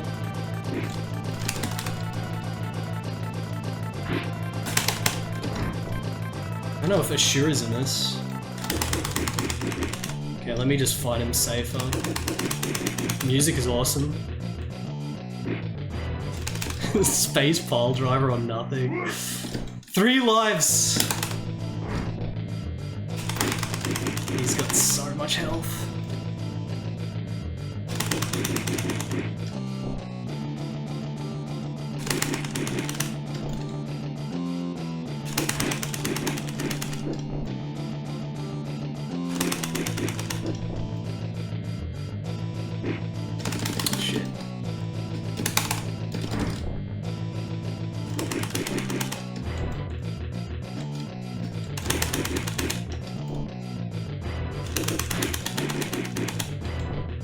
Transform?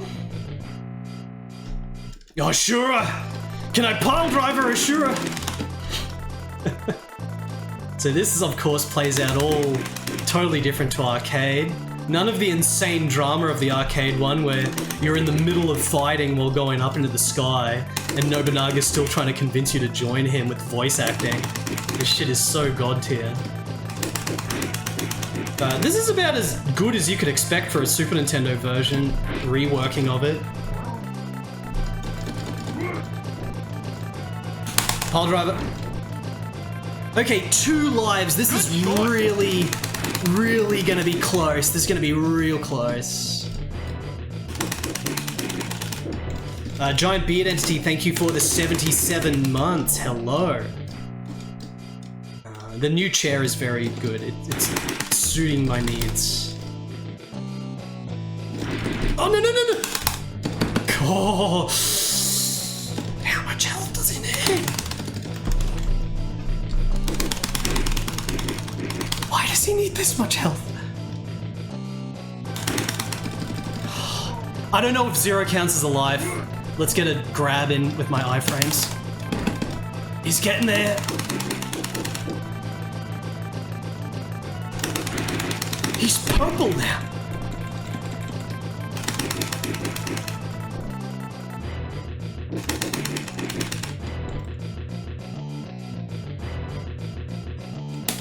Oh, he's easy. Got him with the freaking pile driver in space fatality. There we go.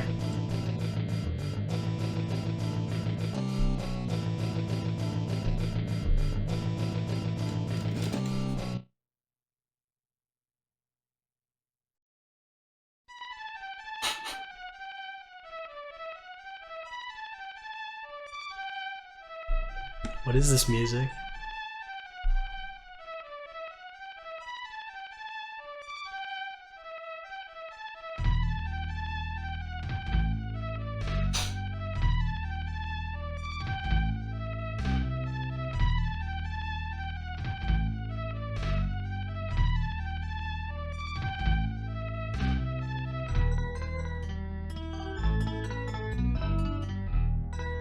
Sorta sounds cool. Cowboy hat American man just finished killing Nobunaga and Ashura in space with a pile driver. Chat. American cowboy hat man pile driven Ashura in space We're getting flashback. Sick ending already.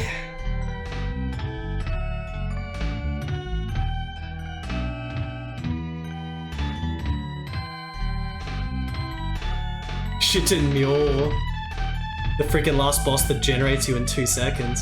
This is like a flashback from most recent from what we fought to the beginning of the game. It's not starting at the beginning of the game with the bosses in order, it's actually going back, which is kind of sick.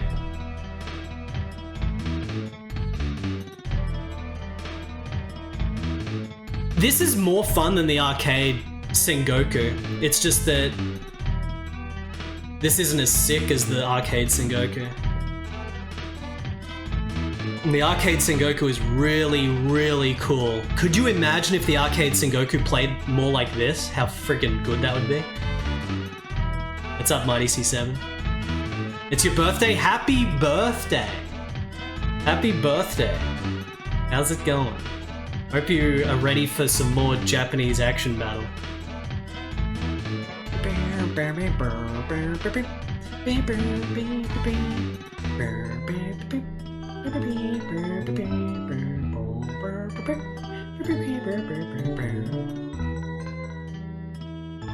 Yeah, they're all jacked, except Sengoku's the coolest. Robo Army is pretty meh. Mutation Nation is the same. But Sengoku is just so cool. It's just all like 50-minute game with set pieces every 30 seconds is kind of out of control.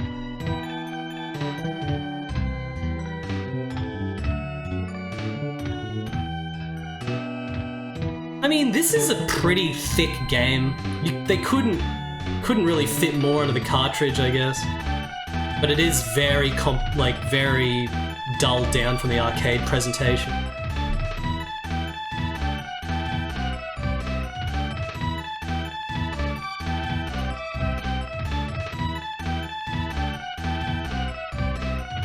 And you, of course, and me. Oh, what a satisfying epic that was. I 1CC'd it. We're 3 for 3, chat. Shinobi 3, Deae Tonosama, Appare Ichiban, and Sengoku SNES all finished without game over. So there's only one game that remains. Same composer as Zoku, really? I feel like this has a really good soundtrack composition-wise, but the audio production is shit. Like, if this had like a better sound engine or something, it would sound a million times better.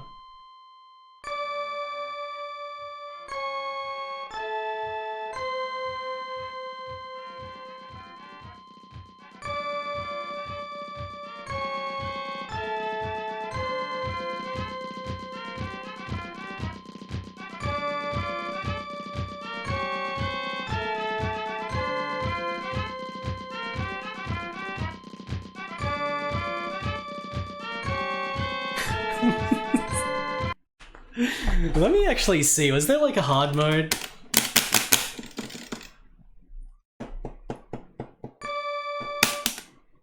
Is there a hard mode in this? Good God. Good choice. Good God. Thank you for the 22-month resub. Thank you, good God. Normal hard. I wonder if hard would necessarily be more enemies. How many enemies appear at the start? We can also try Dan. How many enemies appear at the start here?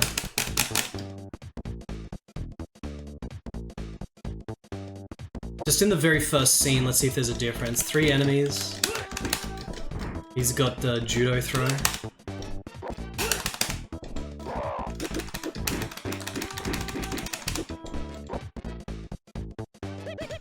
Okay, let me quickly see on hard mode. I don't know what the game type does, but if I was to guess, it'd probably be like being able to hit each other in 2-player mode or something.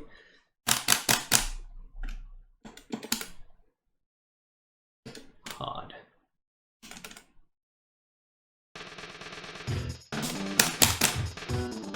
Beep, beep, beep, beep, beep, beep, beep.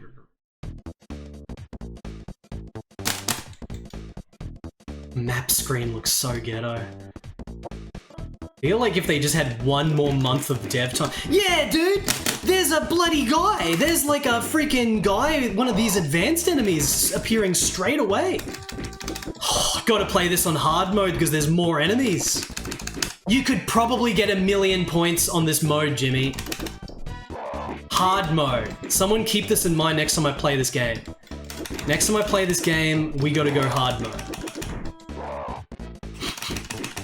There's more enemies. 1.4. I finished normal difficulty with like 2 lives in stock? 3 lives in stock? 2? I feel like it could be a pretty hard 1cc on hard mode. Anyway, yeah. Cool. Yeah, the game's good. That's better than I remember it being.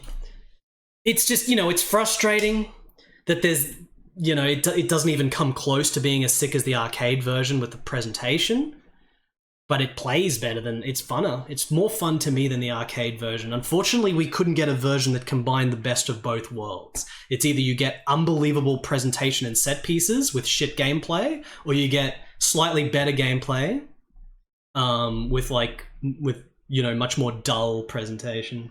That was really fun to play through for a 1cc. That was satisfying. I got to play hard mode next time I challenge it. It's like 1 hour long as well. Pretty meaty. Okay, I'm going to quickly go to the bathroom, and then we've got one more game left, chat. There's one more game left, chat. What could the game be? Maybe I just wanna...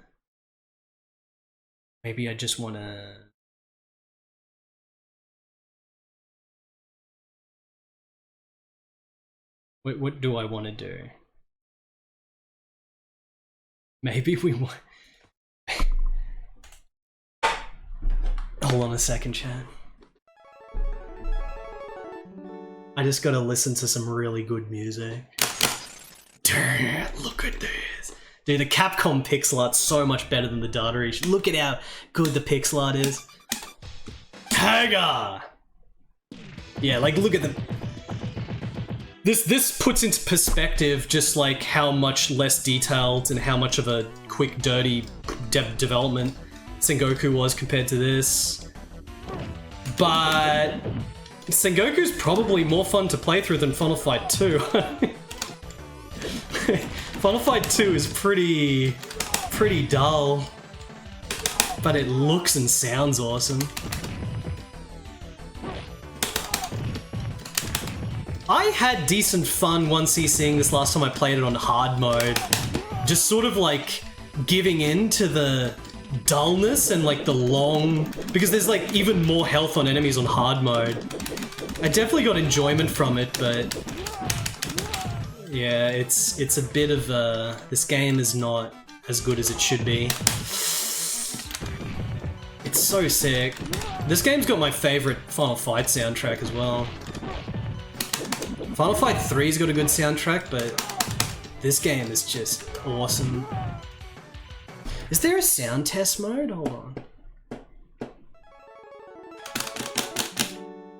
Sound test mode in this?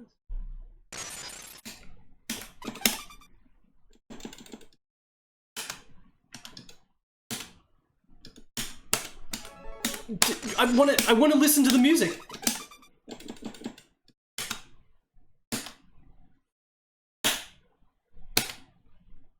What?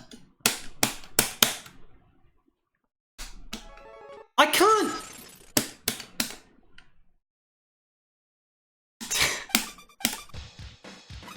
Yeah, whatever. You think so, Jiki? I don't really think so. I reckon the art in this game, like the pixel art, the backgrounds and shit, are like top tier. In many ways, it's actually more, well, I don't know, some of the stage, like, it's the first stage here that looks very detailed, but then all the other stages get way duller. I guess the second stage is a pretty good background. But, you know, in some ways, the backgrounds are more detailed in this compared to Final Fight 1. Final Fight 1 is very sort of bare bones in a lot of ways.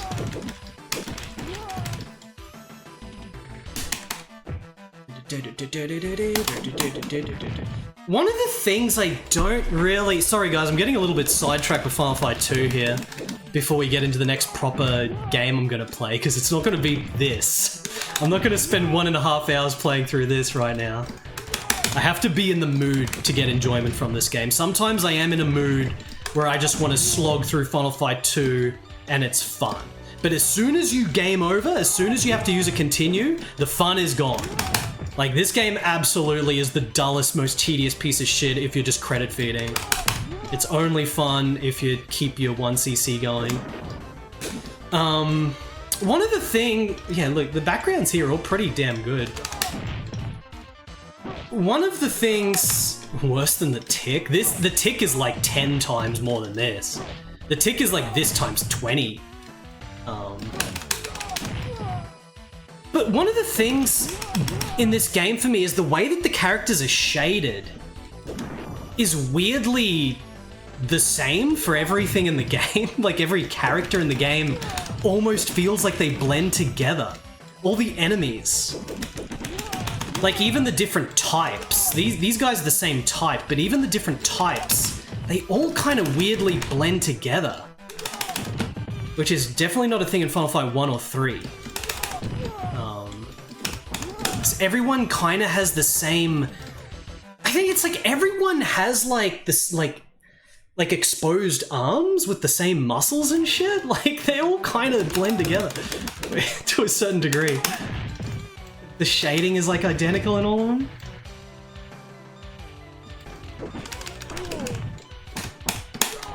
The vertical suplex is awesome. I think the vertical suplex in this game is more satisfying than the German suplex from the other Final Fights. The only problem with this is that because it's a Super Nintendo game, there's only 3 enemies on screen at once, you can never have the full satisfaction of doing a vertical suplex into like a million dudes. You can only do it into 2 dudes.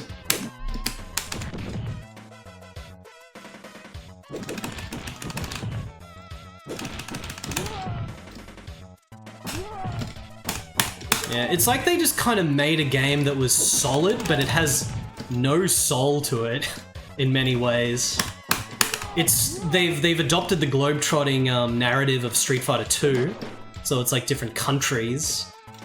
But beyond that, there's just very little soul. Like, this is one of the dullest beat-em-ups, just with like the way that enemies come out, and all the enemies kind of feel exactly the same. Like, this is it. From this point on, it never changes in tempo. Like, the tempo of this game is the same for about 1.5 hours. What we see right now is the game. You start getting the Andres in stage 2, but the enemies all are like the same speed, the same tempo, the same formations. Final Fight 3 was like a quantum stratospheric upgrade. Final Fight 3 is like god tier. Like, I love that game. The combat feel, the background art is insane, varied. It's one of the things I like the most about Final Fight 3 is the Dungeons and Dragons style secret routes and secret rooms and shit, which I freaking love. Makes it ultra satisfying to get all the secrets and play the longest route through the game instead of skipping shit. It's not nearly as crazy as the alternate routes in Rushing Beach Shura. It doesn't even come close to that, but it's good.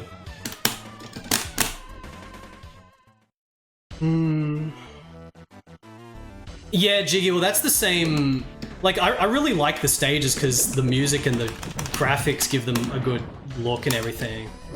But I mean, the globetrotting thing is why I don't like Fatal Fury 2 as much as Fatal Fury 1 and 3. Fatal Fury 1 and 3 as a single player experience are like these incredible little, like, martial arts movies that you play through. But Fatal Fury 2 is just a bunch of disconnected countries you go to.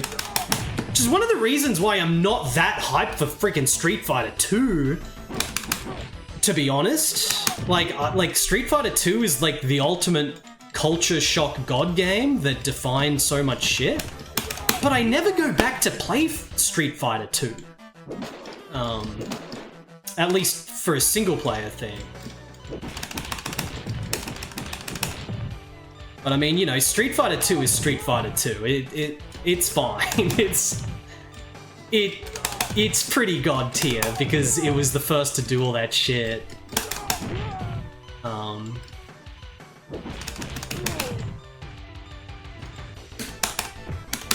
You know, traveling around the world, fighting all these different fighters in a way that's much more graphically and musically coherent than Street Fighter 1. Because Street Fighter 1 is the same thing. You're traveling around the world fighting dudes. Except Street Fighter 1... You know, gameplay aside, because the gameplay is shit in Street Fighter 1, but it's like a single-player action game boss rush thing where you're just fighting a bunch of bosses. It's like you fight Birdie in the streets of London and shit. Like, it's cool.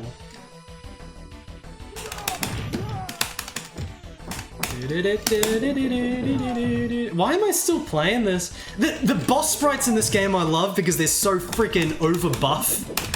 The bosses in this game are like ludicrously buff. No one in Street Fighter or in Final Fight 1 or 3 is this buff. Every boss in this game is just the buffest shit. You got this guy, 1-1, and then the France boss in stage 2 is this enormous muscle exploded military guy. And then you get that dude in Holland that's like the Frankenstein muscle guy. Like every boss in this game is a massive muscle dude except for Pierre, that clown guy. Did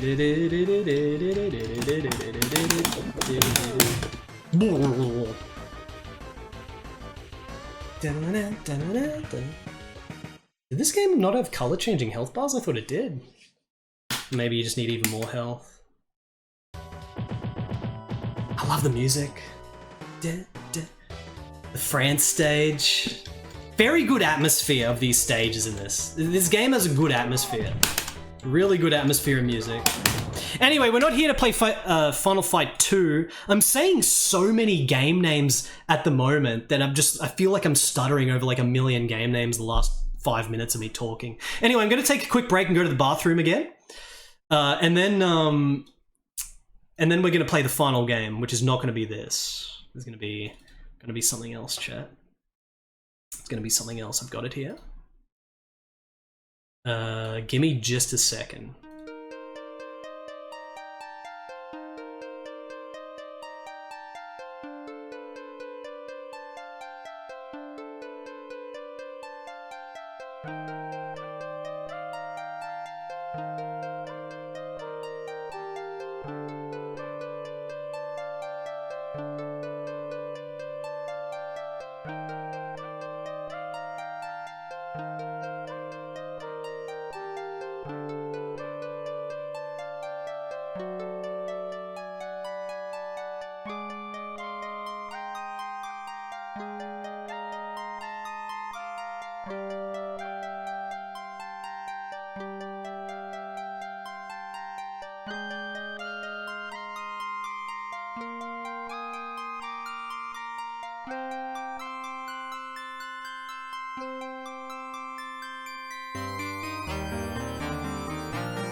Alright. Alright, guys. It's gonna be the next game. What is gonna be the next game? It's going to be this.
Of course, we're going to bust out Hagane Keita Amemiya.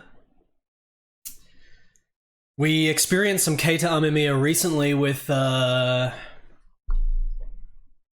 finally getting around to playing Mechanical Violator Hokkaido. Played Mechanical Violator Hokkaido. I've played Zyram Zone. I've played Iria. We've played Hagane before, but I'm busting it out again. We've played Kamen Rider Zedo. I don't, like, after Mechanical Violator Hokkaido, I don't think there's any Keita Amemiya related games that are new for me to play, apart from maybe Garou on PS2.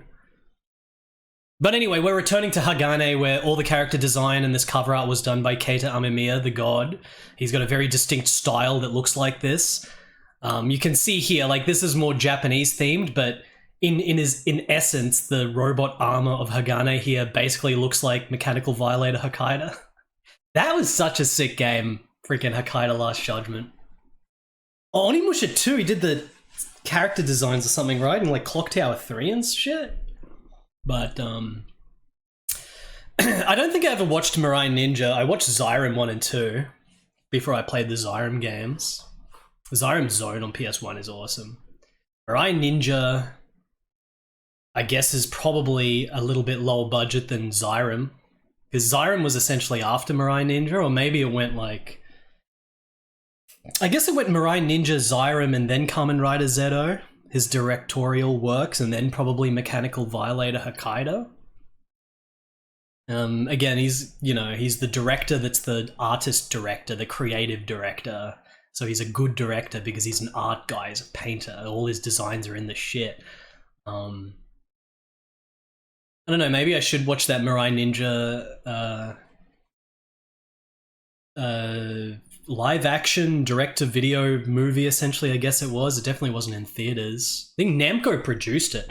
Namco made the video game and the movie at the same time, and they got Keita Amemiya to direct it, so... maybe I can watch that and then we can stream Mirai Ninja, because the game's interesting, but that's for another time. We're playing Hagane. We're playing Hagane. Let me get the prediction down now. Look at the back of the box, which has more Keita Amemiya designs on it. Prediction. So we already did yes for the payout. We didn't do the payout for Sengoku Denshou. There we go. I definitely played this, I think, like, maybe mid last year or something. This one's a little bit of a, like, I don't know. I feel like this one is a bit volatile with the 1cc because it can randomly drop 1-ups. So you can get, like, lots of 1-up drops, or you could get none, I think. I think that's how it is, so it's kind of, I don't know. We'll see what happens. Will I finish with no game overs? Yes, no. We'll give this 5 minutes. See if I can do all 4 games. Yeah. But yeah, look at this Keita Amemiya artwork. Cyberpunk future ninja action game. Basically, this is quite literally just the exact same... Like, this is literally like a sequel to Mirai Ninja. This is literally just an unofficial Mirai Ninja sequel without Namco's involvement. Like, it's Keita Amemiya coming back to do the exact same shit that he did on Mirai Ninja. It's basically Mirai Ninja 2. This game should be called Mirai Ninja 2. Should have been Namco produced. So, you know. But gameplay-wise, it's a little bit more Strider. And like Super Shinobi compared to Mirai Ninja 1. Or Mirai Ninja 1, there's only one Mirai Ninja. Compared to Mirai Ninja is like a really, really fast, like running forward and throwing projectiles side-scroller. Kind of has more in common with Legend of Kage. That's kind of what Mirai Ninja is. It's kind of like a roided out Legend of Kage. But this is a little bit more, you know, there's a little bit more Strider combined with Shinobi. So let's play it. I think this is 1994. Okay. Alright. Quality cover art.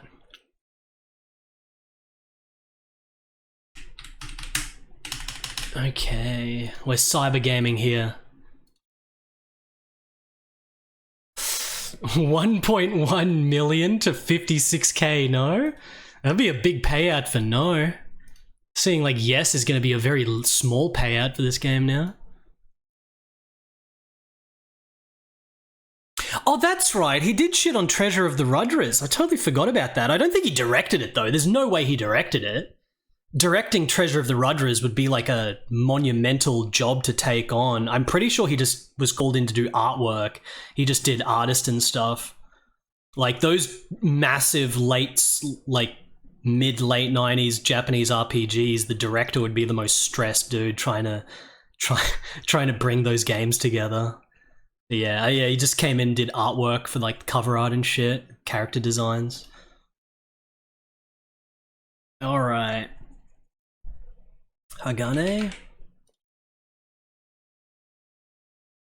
Put the stick over here.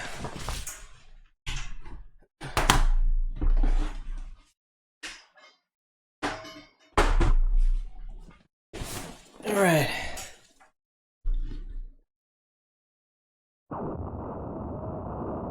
So this game is really quality. It's one of the best Super Nintendo side-scrollers. Even then, even being one of the best Super Nintendo side-scrollers, this game is nowhere near as good as Shinobi 3. Nowhere near as good. That's really got nothing to do with the artwork or anything. It's just got to do with like the mechanics and the stage design. Because Shinobi 3 has the god mechanics and the god stage design. Having said that, this is still way above average. This is still good. It's just that Shinobi 3 is broken. It's absolutely god tier.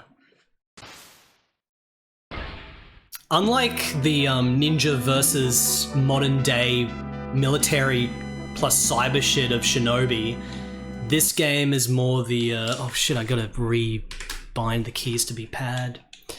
This game is more the Keita Amemiya aesthetic, so it's all his very specific art style shit, so very different aesthetic compared to the Shinobi games. Alright. Because I'm going back to using pad now for this.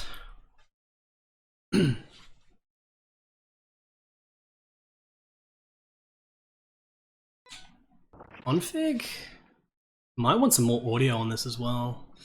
There's no difficulty select, but you do get the hard mode when you finish the game. And the hard mode in this game is garbage because it's a hard mode where they just increase all the enemy health and that's it. So it's like shit. It's a shit hard mode.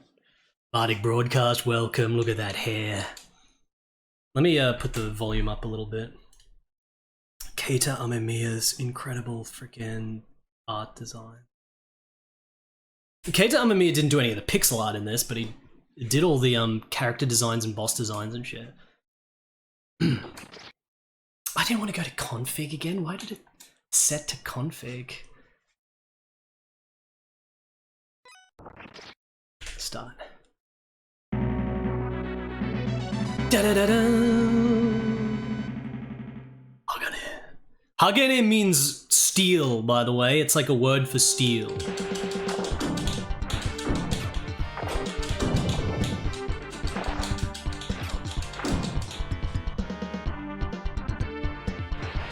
Is that good audio, guys? I've got it a little bit louder than normal now.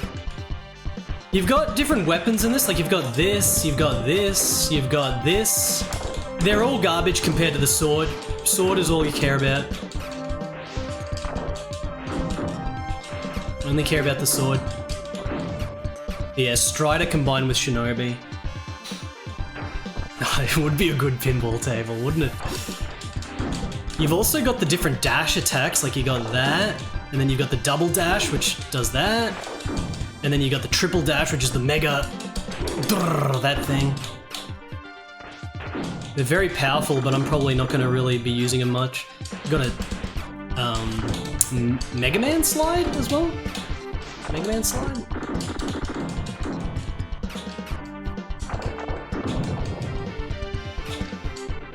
Scroll.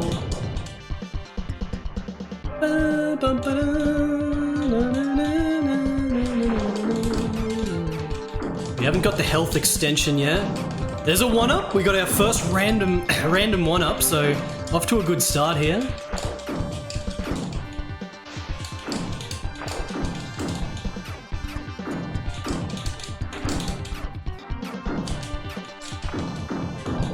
What I really should play again is the Zenki game that these devs made right after this. The spiritual successor to this game is basically Zenki Battle Raiden on Super Nintendo. It's very similar. They're both pretty damn good. In some ways, Hagane is better. In other ways, Zenki is definitely better.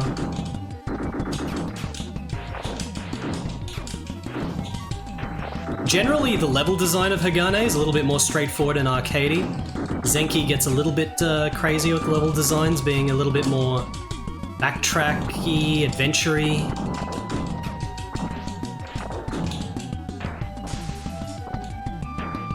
One up.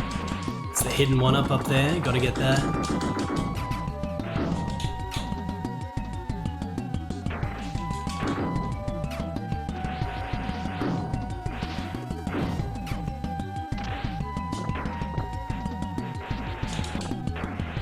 Very similar sort of stage design in this, sort of, to Shinobi 3, where it's like these individual little sections that are all unique to each other. It's just that going through these levels is nowhere near as rich and amazing as Shinobi 3. Like this little sewer here, for example, compared to the cave where you're climbing and stuff in Shinobi 3. Shinobi 3 is just freaking unbelievably god tier. Forget it. Forget it. Judge this on its own merits. This game is awesome. Oh, we get the worm scene now.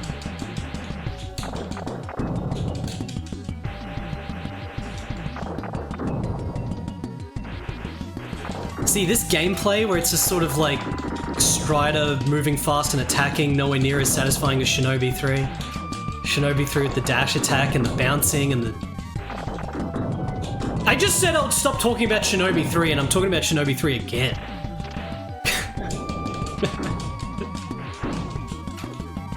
There's nothing wrong with this gameplay, it's perfectly fine.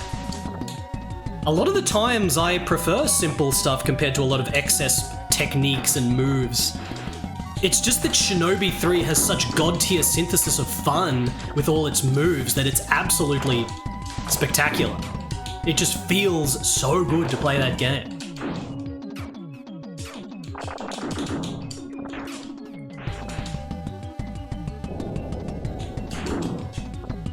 Good. So we get the 5th health upgrade, there we go. 5 health is the max health. Just like Strider, I believe?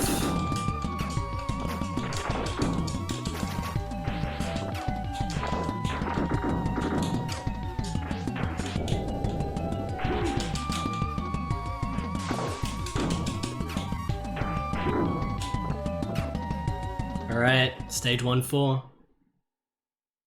Can I play Shinobi 3? I already did at the beginning of the stream, but I really wanted 1cc it on the hardest difficulty, is what I should do. It's so good. This auto-scroller I really like. I really like the double jump in this game where you just get propelled forward. Very awesome double jump.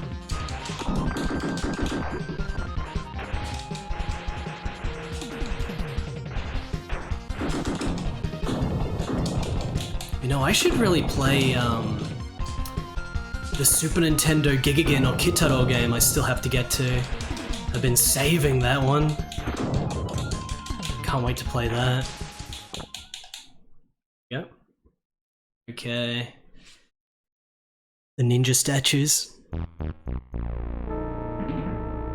Oh!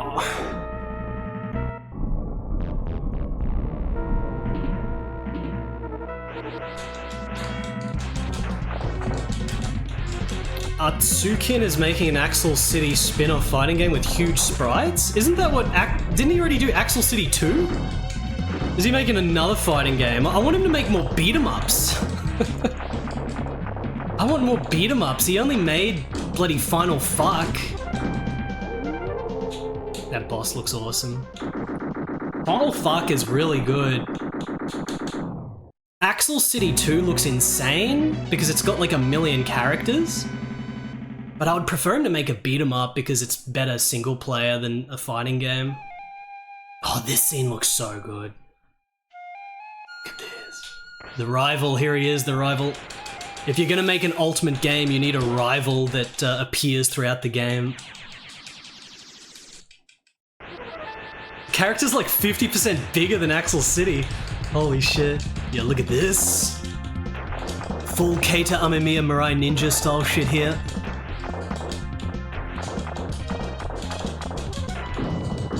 Just melt everything with your basic sword attack.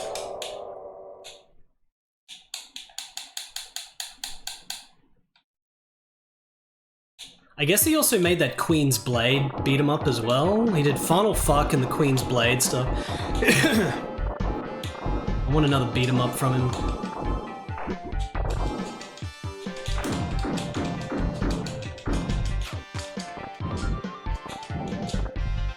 Shit.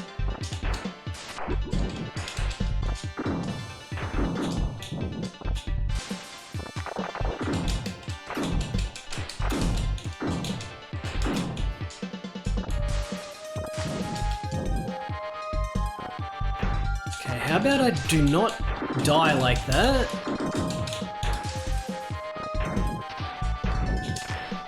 Oh, this is dumb. I couldn't decide if I wanted to do it to explore up left or whatever. Now I'm down to no health. Please just get more health. There's a blue flame, which should give me 1 health.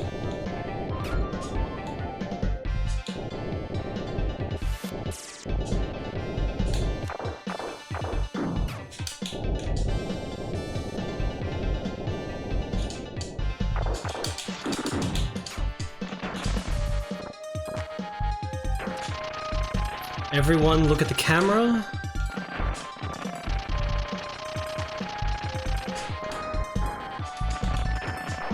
Shit.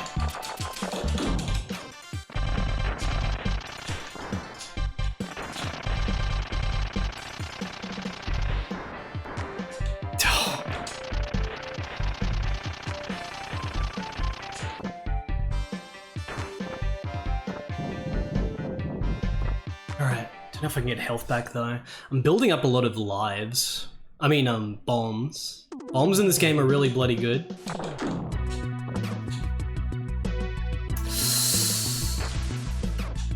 Yeah, that's how you get that.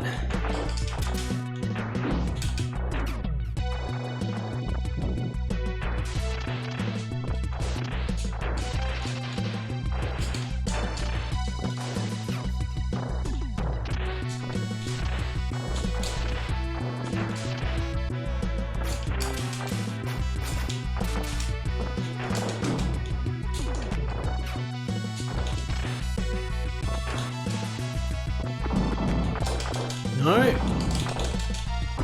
The mid-boss, please drop a health. No. Okay, the mid. Oh, I got all my health back between the scenes. Never mind. Thought I was still on 1 health. Alright, this mini-boss. Just kill the core. Exploded. Very good explosion there. Another bomb. See, this double jump is like my favorite thing in the... 4 lives. This double jump's my favorite part of the game mechanics. I still keep all the bombs.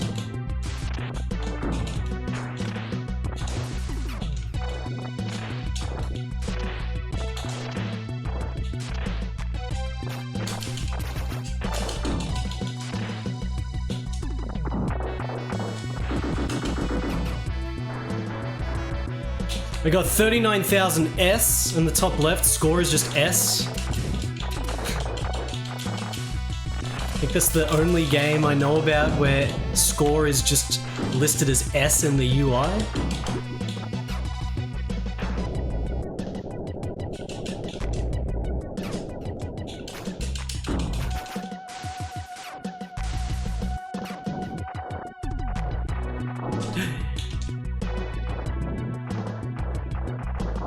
Very tight jumps.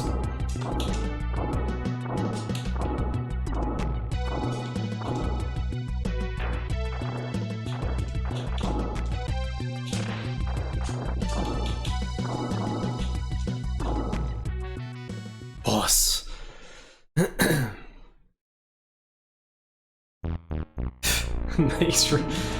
This is kind of a similar score size as Shinobi 3, actually. You never really feel like you could get to 1,000,000. I guess you could do it in Shinobi 3 if you get a lot of the secret bonuses, you get a shit ton of score. Look at this design, look at this thing. If we can time this to get right inside of him, you can like kill him in 1 shot. I think that was the Omni Gamer speedrun.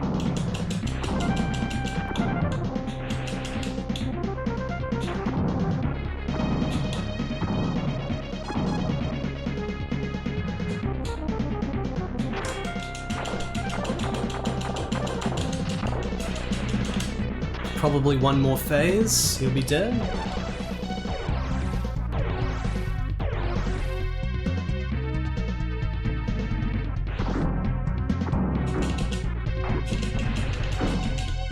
God, I'm down to 1 life.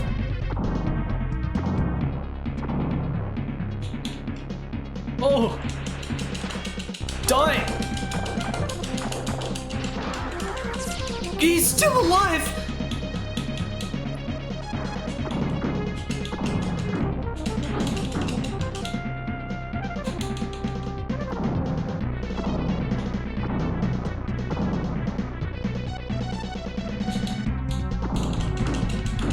Doing these again.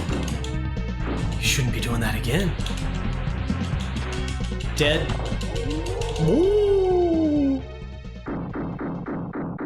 Yeah, I think I'm actually getting pretty bad luck on this run for like random 1-up drops. Stage 3.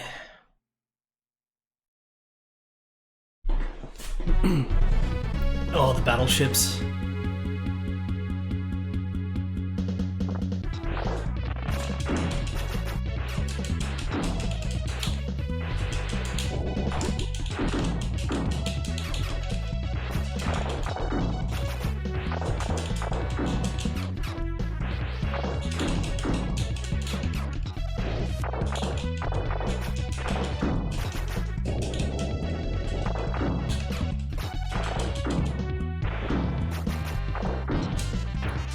No. When I died, my max health went back to 3, which is a huge disadvantage compared to snowballing the game on 5 health, and that's why the 1cc is kind of volatile in this, because you just want to keep your momentum. If you lose your momentum, you could just be losing lives all over the place.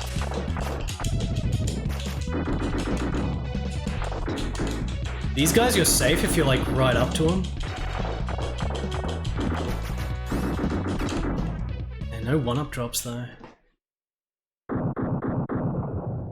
See, look at that! Like, there's no mid-boss, but they've just got like a little set piece with the enemies to fight to end the scene, and then there's this transition into the next scene like that. Like, all of this shit is way better than anything that Shinobi on the Saturn did.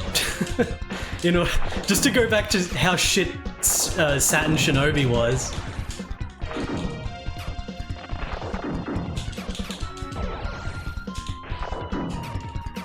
Poor Saturn Shinobi. It's got very interesting live action footage.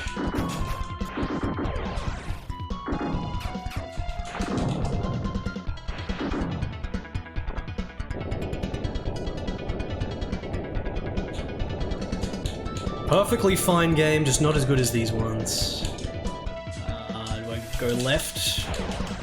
Go left for extra stuff? Maybe there's a blue thing.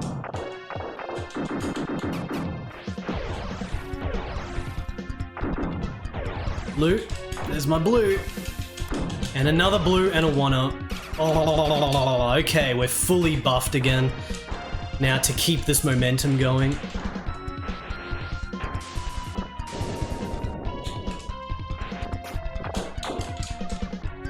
You would think that, you know, being a launch title, I believe it was a launch title, very close to being a launch, it was 1995, you'd think that Sega would put a little bit more effort into making Shinobi on Saturn be fucking sick gameplay to live up to Shinobi 3, at least somewhat. Doesn't have to be as good as Shinobi 3, but the fact that they seem to have cheaped out on it, kinda weird. It's like they just wanted the Saturn to fail. But it's okay, on the Saturn you've got Dragonheart instead, which is the god game. It's all about Dragonheart. I want to stream Dragonheart again. I want to finish it without using continues, and I want to try to 100% all the secrets. Dragonheart needs to come back sooner rather than later. Helilo, thank you for the 17 or 18 months. Appreciate it, thank you. Hope you're enjoying Hagane. This mechanical mid-boss thing's pretty good. Easy now that there's only one. Another bomb, 8 bombs. Came out about 6 to 8 months after release. Maybe they delayed it so that there could be less shit, but it still turned out the way it is. Your home of Dragonheart fandom. I wouldn't make a YouTube channel dedicated to the movie Dragonheart, I would make a YouTube channel dedicated to the game. It's such an unbelievably sick game to me for so many reasons. It's got its low points, but holy shit is that a crazy game. Right, auto-scroller on ship. The terrain here, the walls, doesn't actually matter, it's just for show. Probably because they realized that they couldn't make it work properly with the programming and they just decided to make it not a collision box. Short sections. The movie... No, the movie... Dragonheart is an awesome movie. It's a really good movie. Look at that. Scene transitions, chat, that tie the scenes together.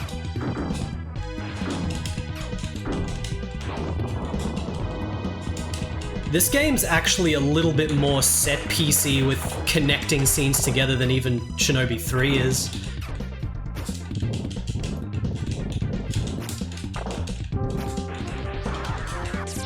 On that.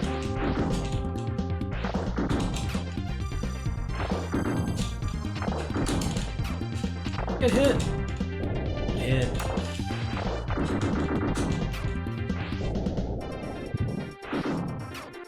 Lord Human Software. That's the reason why I know bloody Human's so good. Really want to play Belzerion again.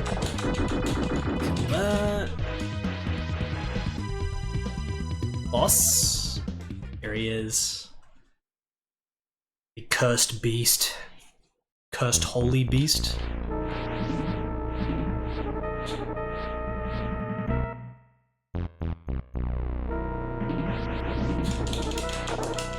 Oh.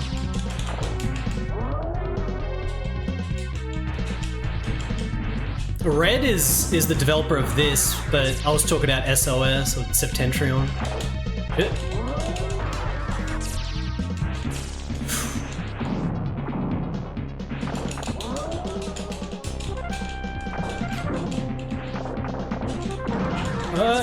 He's dead. Oh, 100,000 points.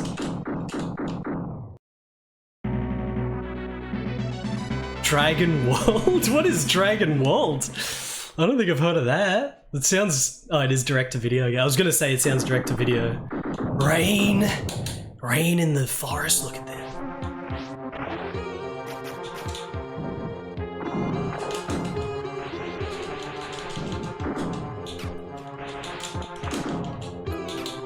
Still don't have a proper-ass healthy amount of lives.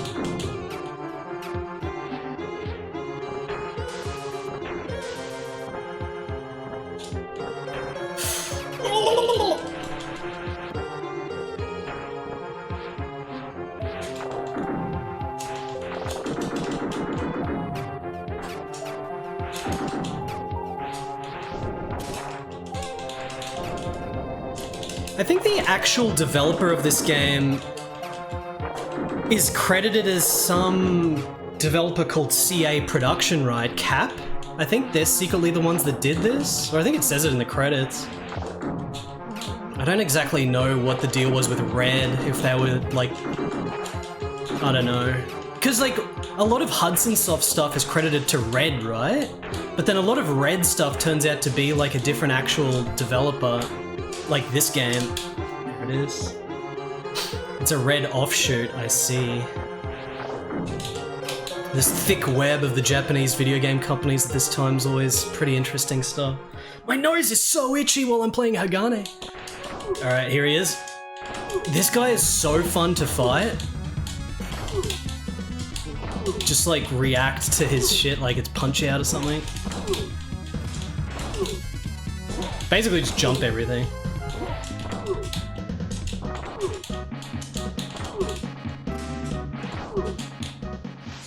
There he is. That's our second time seeing him.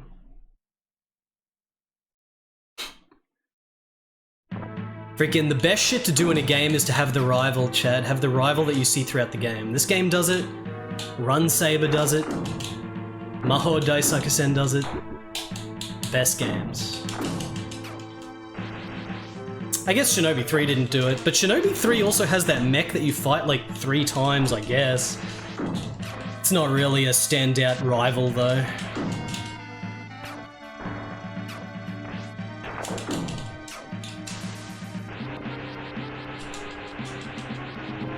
Freaking...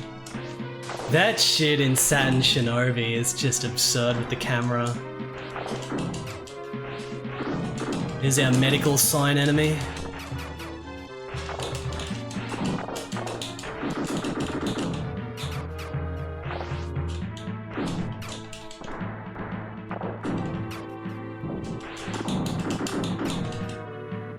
Alright, so here's the one instance in the game where I actually want to use the grappling hook to to go up onto something like that.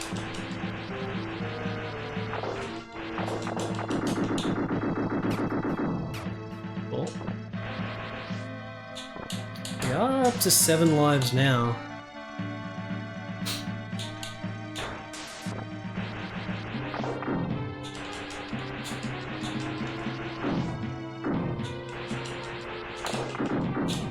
Yeah, like the whole, like all the mid-bosses and everything in Shinobi 3 and Super Shinobi 2 are so good that it's okay the game doesn't have a rival.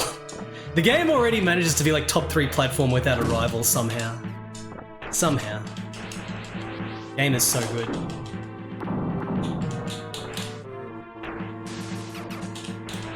Eight lives. More health.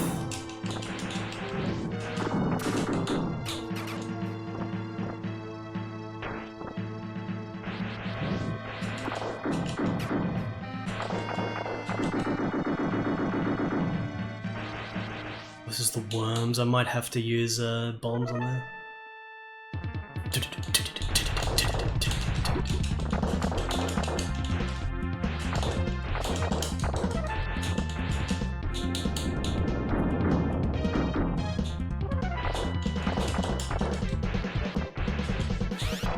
Oh, what?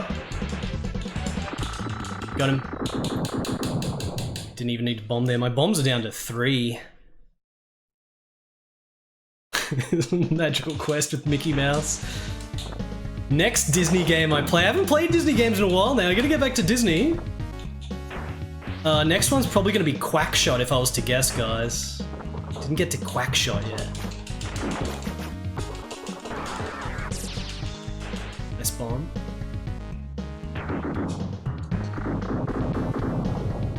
Secret down there? No. Donald Duck.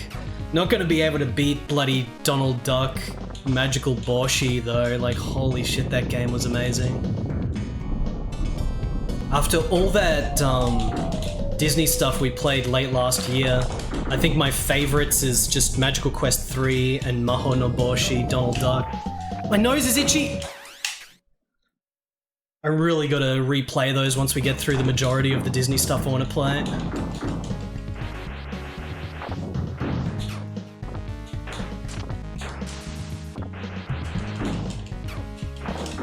And then like World of Illusion was a graphical spectacle, but it wasn't as good as Magical Quest 3 or Magical Hat. There's a lot of magical in these names, isn't there?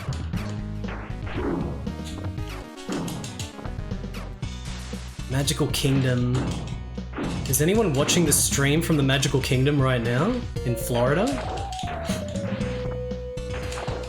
Can you live in the Magical Kingdom? Like, I guess there's no, like, the hotel will be outside, right?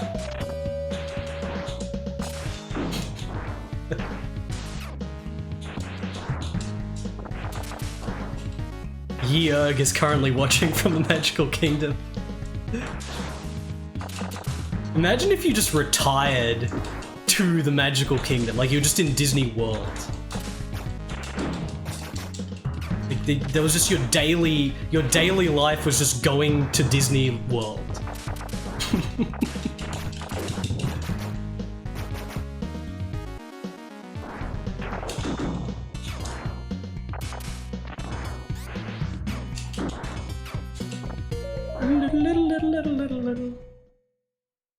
Oh, that sounds good, Giant Peanut Tea. Hope it was worth it. Alright, this guy with the flames. Is this the wheel? This is the bloody wheel. This is probably the hardest boss in the game.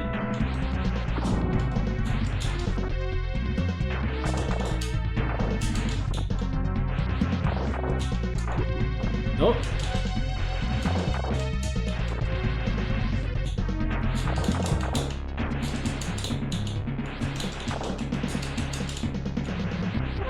Okay, this is where the bits break off everywhere, yeah.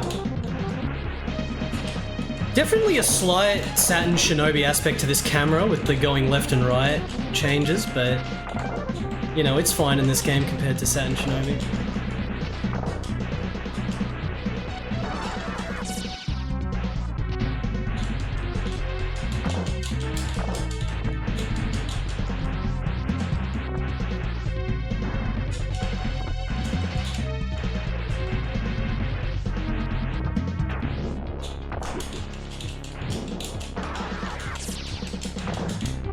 belt. Oh, you could go that far? What's he doing? I don't know what this is. I ran out of bombs.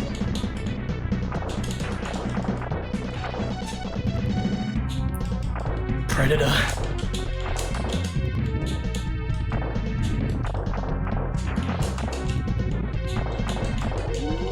Got him. Yeah, that's probably the hardest boss in the game.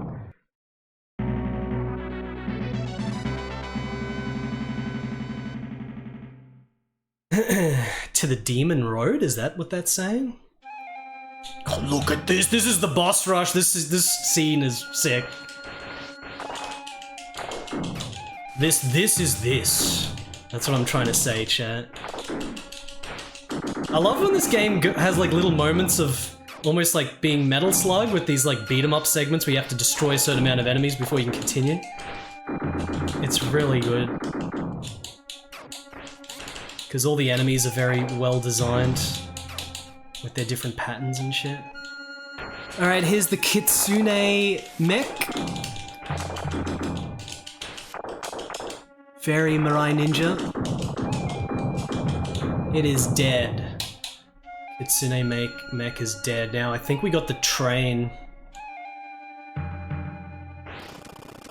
Train, the Keita Amemiya train. This is the train that Keita Amemiya takes to work.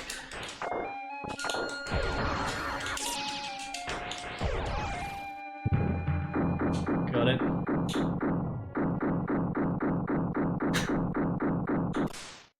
Ah, the rival. I think this is the final rival battle.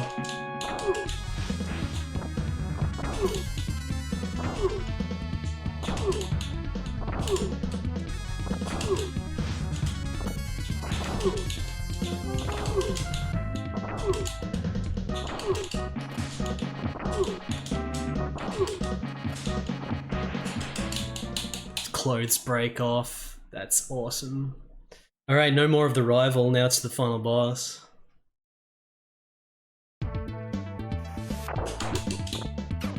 Yeah, you gotta love it when artists have like one thing that they spam where everything looks the same and it's like, you know, makes the artist stand out. Because the main... Who's the main guy like that, chat? Who's the main guy that's got his one look?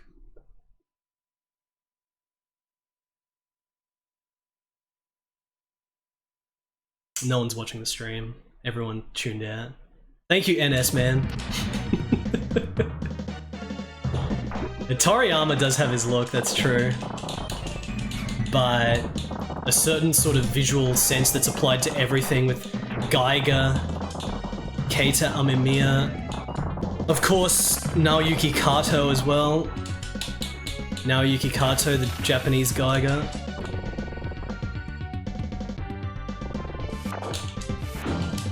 Aurai to a certain degree, yeah. The thing about Aurai is that it's not like, you know, with Geiger and Keita Amemiya and Naoyuki Kato, the thing is, like, the stuff that they're drawing is often the same type of shit, like it's the same type of shit over and over again. But the thing about Aurai is that he's always drawing different shit. It's like, it's different shit just with this, with his painting style applied to it, and he's always doing the montages, the big collage montages with the crazy composition.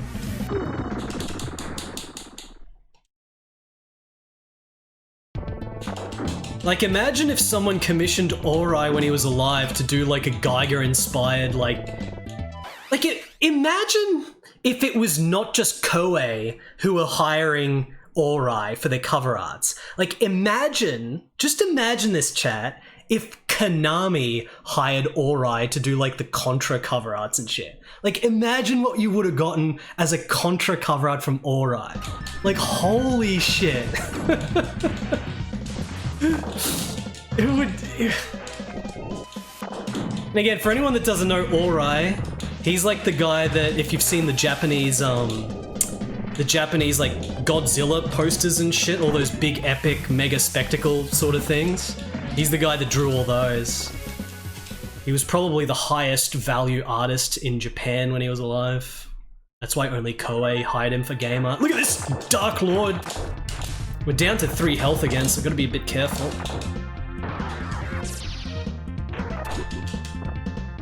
Yeah, I know, like, that's pretty funny that Konami eventually commissioned him to do 2 Metal Gear pieces, and they look amazing! Like, those... Someone link that shit. Someone link the Ori... Thank you, Spider-Man. So, like, the Ori Metal Gear pictures. Like, basically, the Contra shit would have been similar, just with less characters and more demons and shit.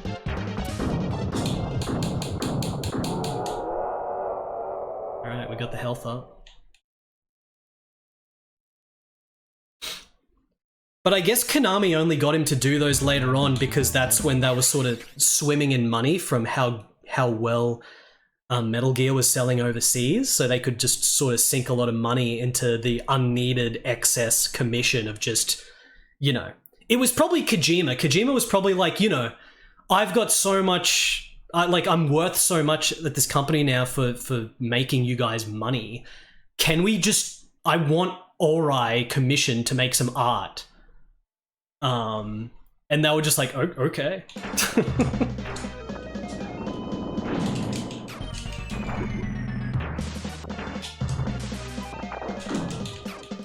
But for Koei were getting Ori to do almost every cover art that they did. Like, literally the majority of Ori's work is like... I mean, not the majority, because he used to do so much comic book or just novel covers and shit in the 60s and stuff, before he really defined his god style with the shit, but... A lot of his work is the Koei stuff. He's done dozens of Koei cover arts.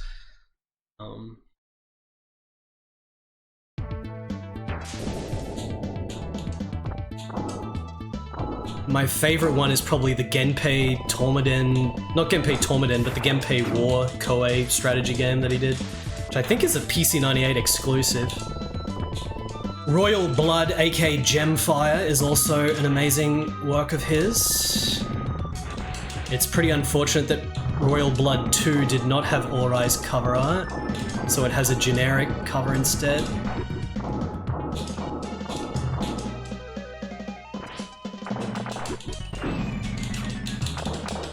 No! That was close. Okay, I think this is the second last boss. Look at that. This guy is definitely something that requires some patience. This guy requires patience.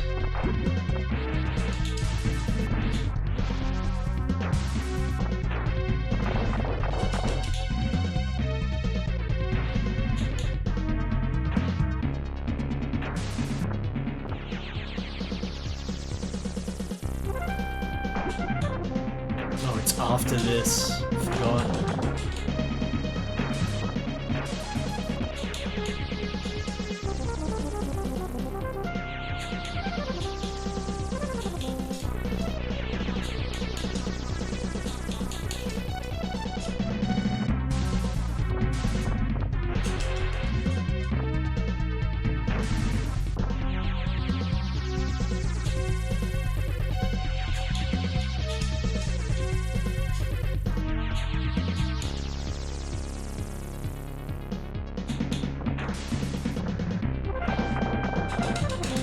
Little bit more. Oh, what's this? Oh. As long as you go in the middle, he always does that little ball thing, so you just sort of manipulate him. Make him very simple. There we go. I think we're into the final boss now. Meow Mix, what's up? Yeah, this is the final boss, the big nuclear missile. Not a normal nuclear missile, this is a big Keita Amemiya missile. Not Geiger, Keita Amemiya missile. I love this last boss. You just have to kill all the heads before it escapes and blows up the world.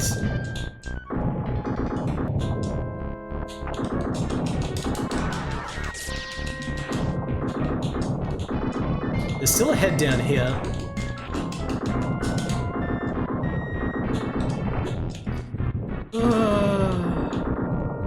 What am I doing? I wasn't picking the shit up. You gotta duck to pick the shit up.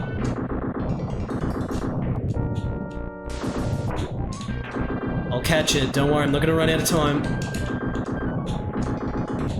Get it first time, every time. There it is. There it is, Trout. Alright, 1cc. I guess this really is a really easy 1cc for me now. I'm too familiar with the game. I'm too familiar with the game. That would have been free points for anyone voting if you remembered from last time, because I always forget. The game's free for me, unless I do the second loot. I 1cc'd all 4 games in a row, chat. We played Shinobi 3, we played Deae Tonosama Appare Ichiban, we played Sengoku Denshou, and we played Hagane. Chat.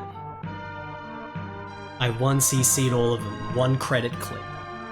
Very satisfying day of thick, rich game. This stream feels like really short, even though I've been streaming for 7 hours, but that's because I went 4 days without streaming, so I've just been frothing. But I'm gonna be back tomorrow. I'm gonna be back tomorrow. I'm gonna announce what I'm gonna be back tomorrow with, but I'm not gonna announce it until the very end of the stream, which is not just yet. Shinobi 3 is definitely harder than this, or maybe I'm just more familiar with this than Shinobi 3. I've definitely played through this more times than Shinobi 3, which shouldn't be the case because I think Shinobi 3 is way better than this. But this is still top tier Super Nintendo side-scroller. Girl doll toy. Love girl doll toy.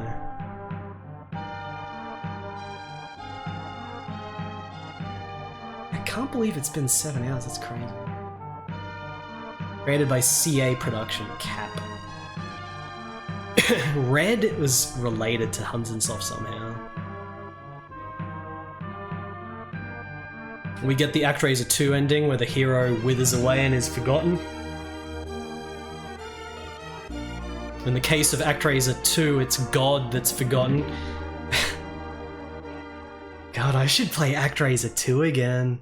ActRaiser 2 would be my favorite side-scroller on Super Nintendo. It's the one that's the most meaty and satisfying to go through every time and learn all the shit, and you get rewarded with more score on hard mode and everything. Like, ActRaiser 2 is the one game on Super Nintendo for me that, like, compete with bloody the satisfaction of, like, Rocket Knight Adventures and Shinobi 3. Having said that, I haven't even played Rocket Knight Adventures since, like, 2018. Play that. So now we get the second loop where every enemy just has double health and it's really tedious and annoying and I'm not playing it. I hate the loop in that game, but one of these days I should just try to do both loops. I don't think there's a third loop, but you also don't get any special ending for doing the second loop, I'm pretty sure. I don't think there's any special ending. I am going to chat.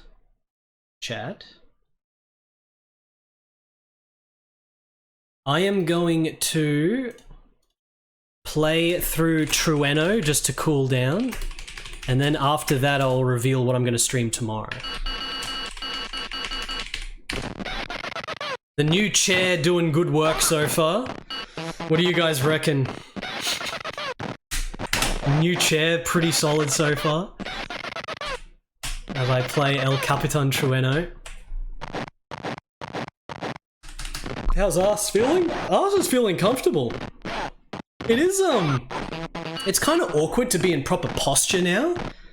Like in the other chair, it was like really, you know, there was no spring left in the thing. It was just like I was sitting on a rock pedestal.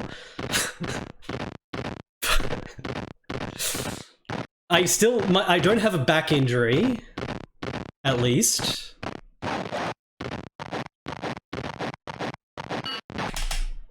So, you know, it feels weird. It still feels a bit weird. I haven't fully gotten used to it yet.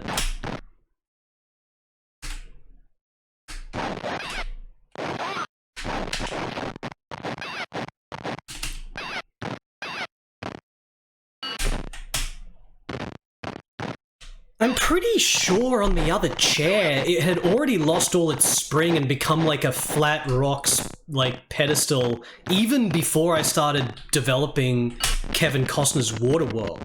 That's how far back the chair was already fucked. But I gotta say that in its final state, it lasted, like, it was comfortable. It was comfortable. I actually thought it was pretty comfortable. It was just melting. Like, all the, like, leathery shit on it melting off was just a problem because it was getting everywhere.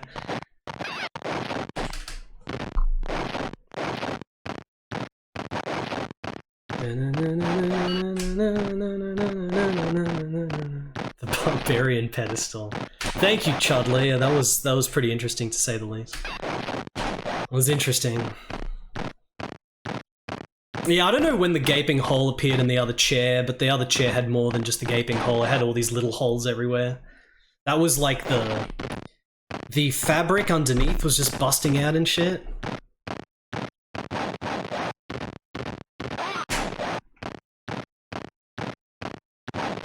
Okay, big jump.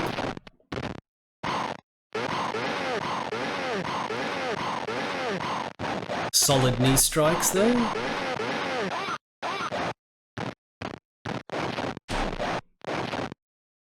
Whoa, whoa, whoa, whoa. Whoa, whoa, whoa, whoa. Almost there, chat.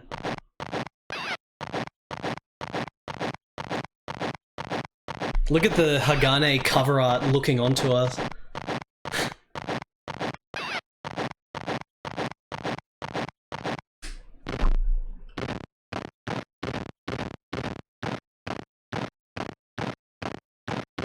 And there we are. What an amazing adventure it was, guys. What an amazing adventure it was. I'm going to be back tomorrow, chat. I'm going to be back tomorrow, and I'm going to be playing games based on one franchise. Kind of like today was all the Japanese mythical adventure shit. Tomorrow's going to be a theme as well. Not going... I really want to veer off into some crazy-ass German and Japanese PC gaming and stuff, but it has to wait a little bit because I didn't stream for so many days. So tomorrow's going to be a whole bunch of normal, satisfying, meaty, high-quality action games again, just like today. Except tomorrow, it's all going to be Batman. It is, above all, social experiments of which you are the subject. Go on, go about your life. I'll be here when you get back. As a matter of fact, I might be where you're going before you get there. Maybe our paths will cross. Hey, it's a long night.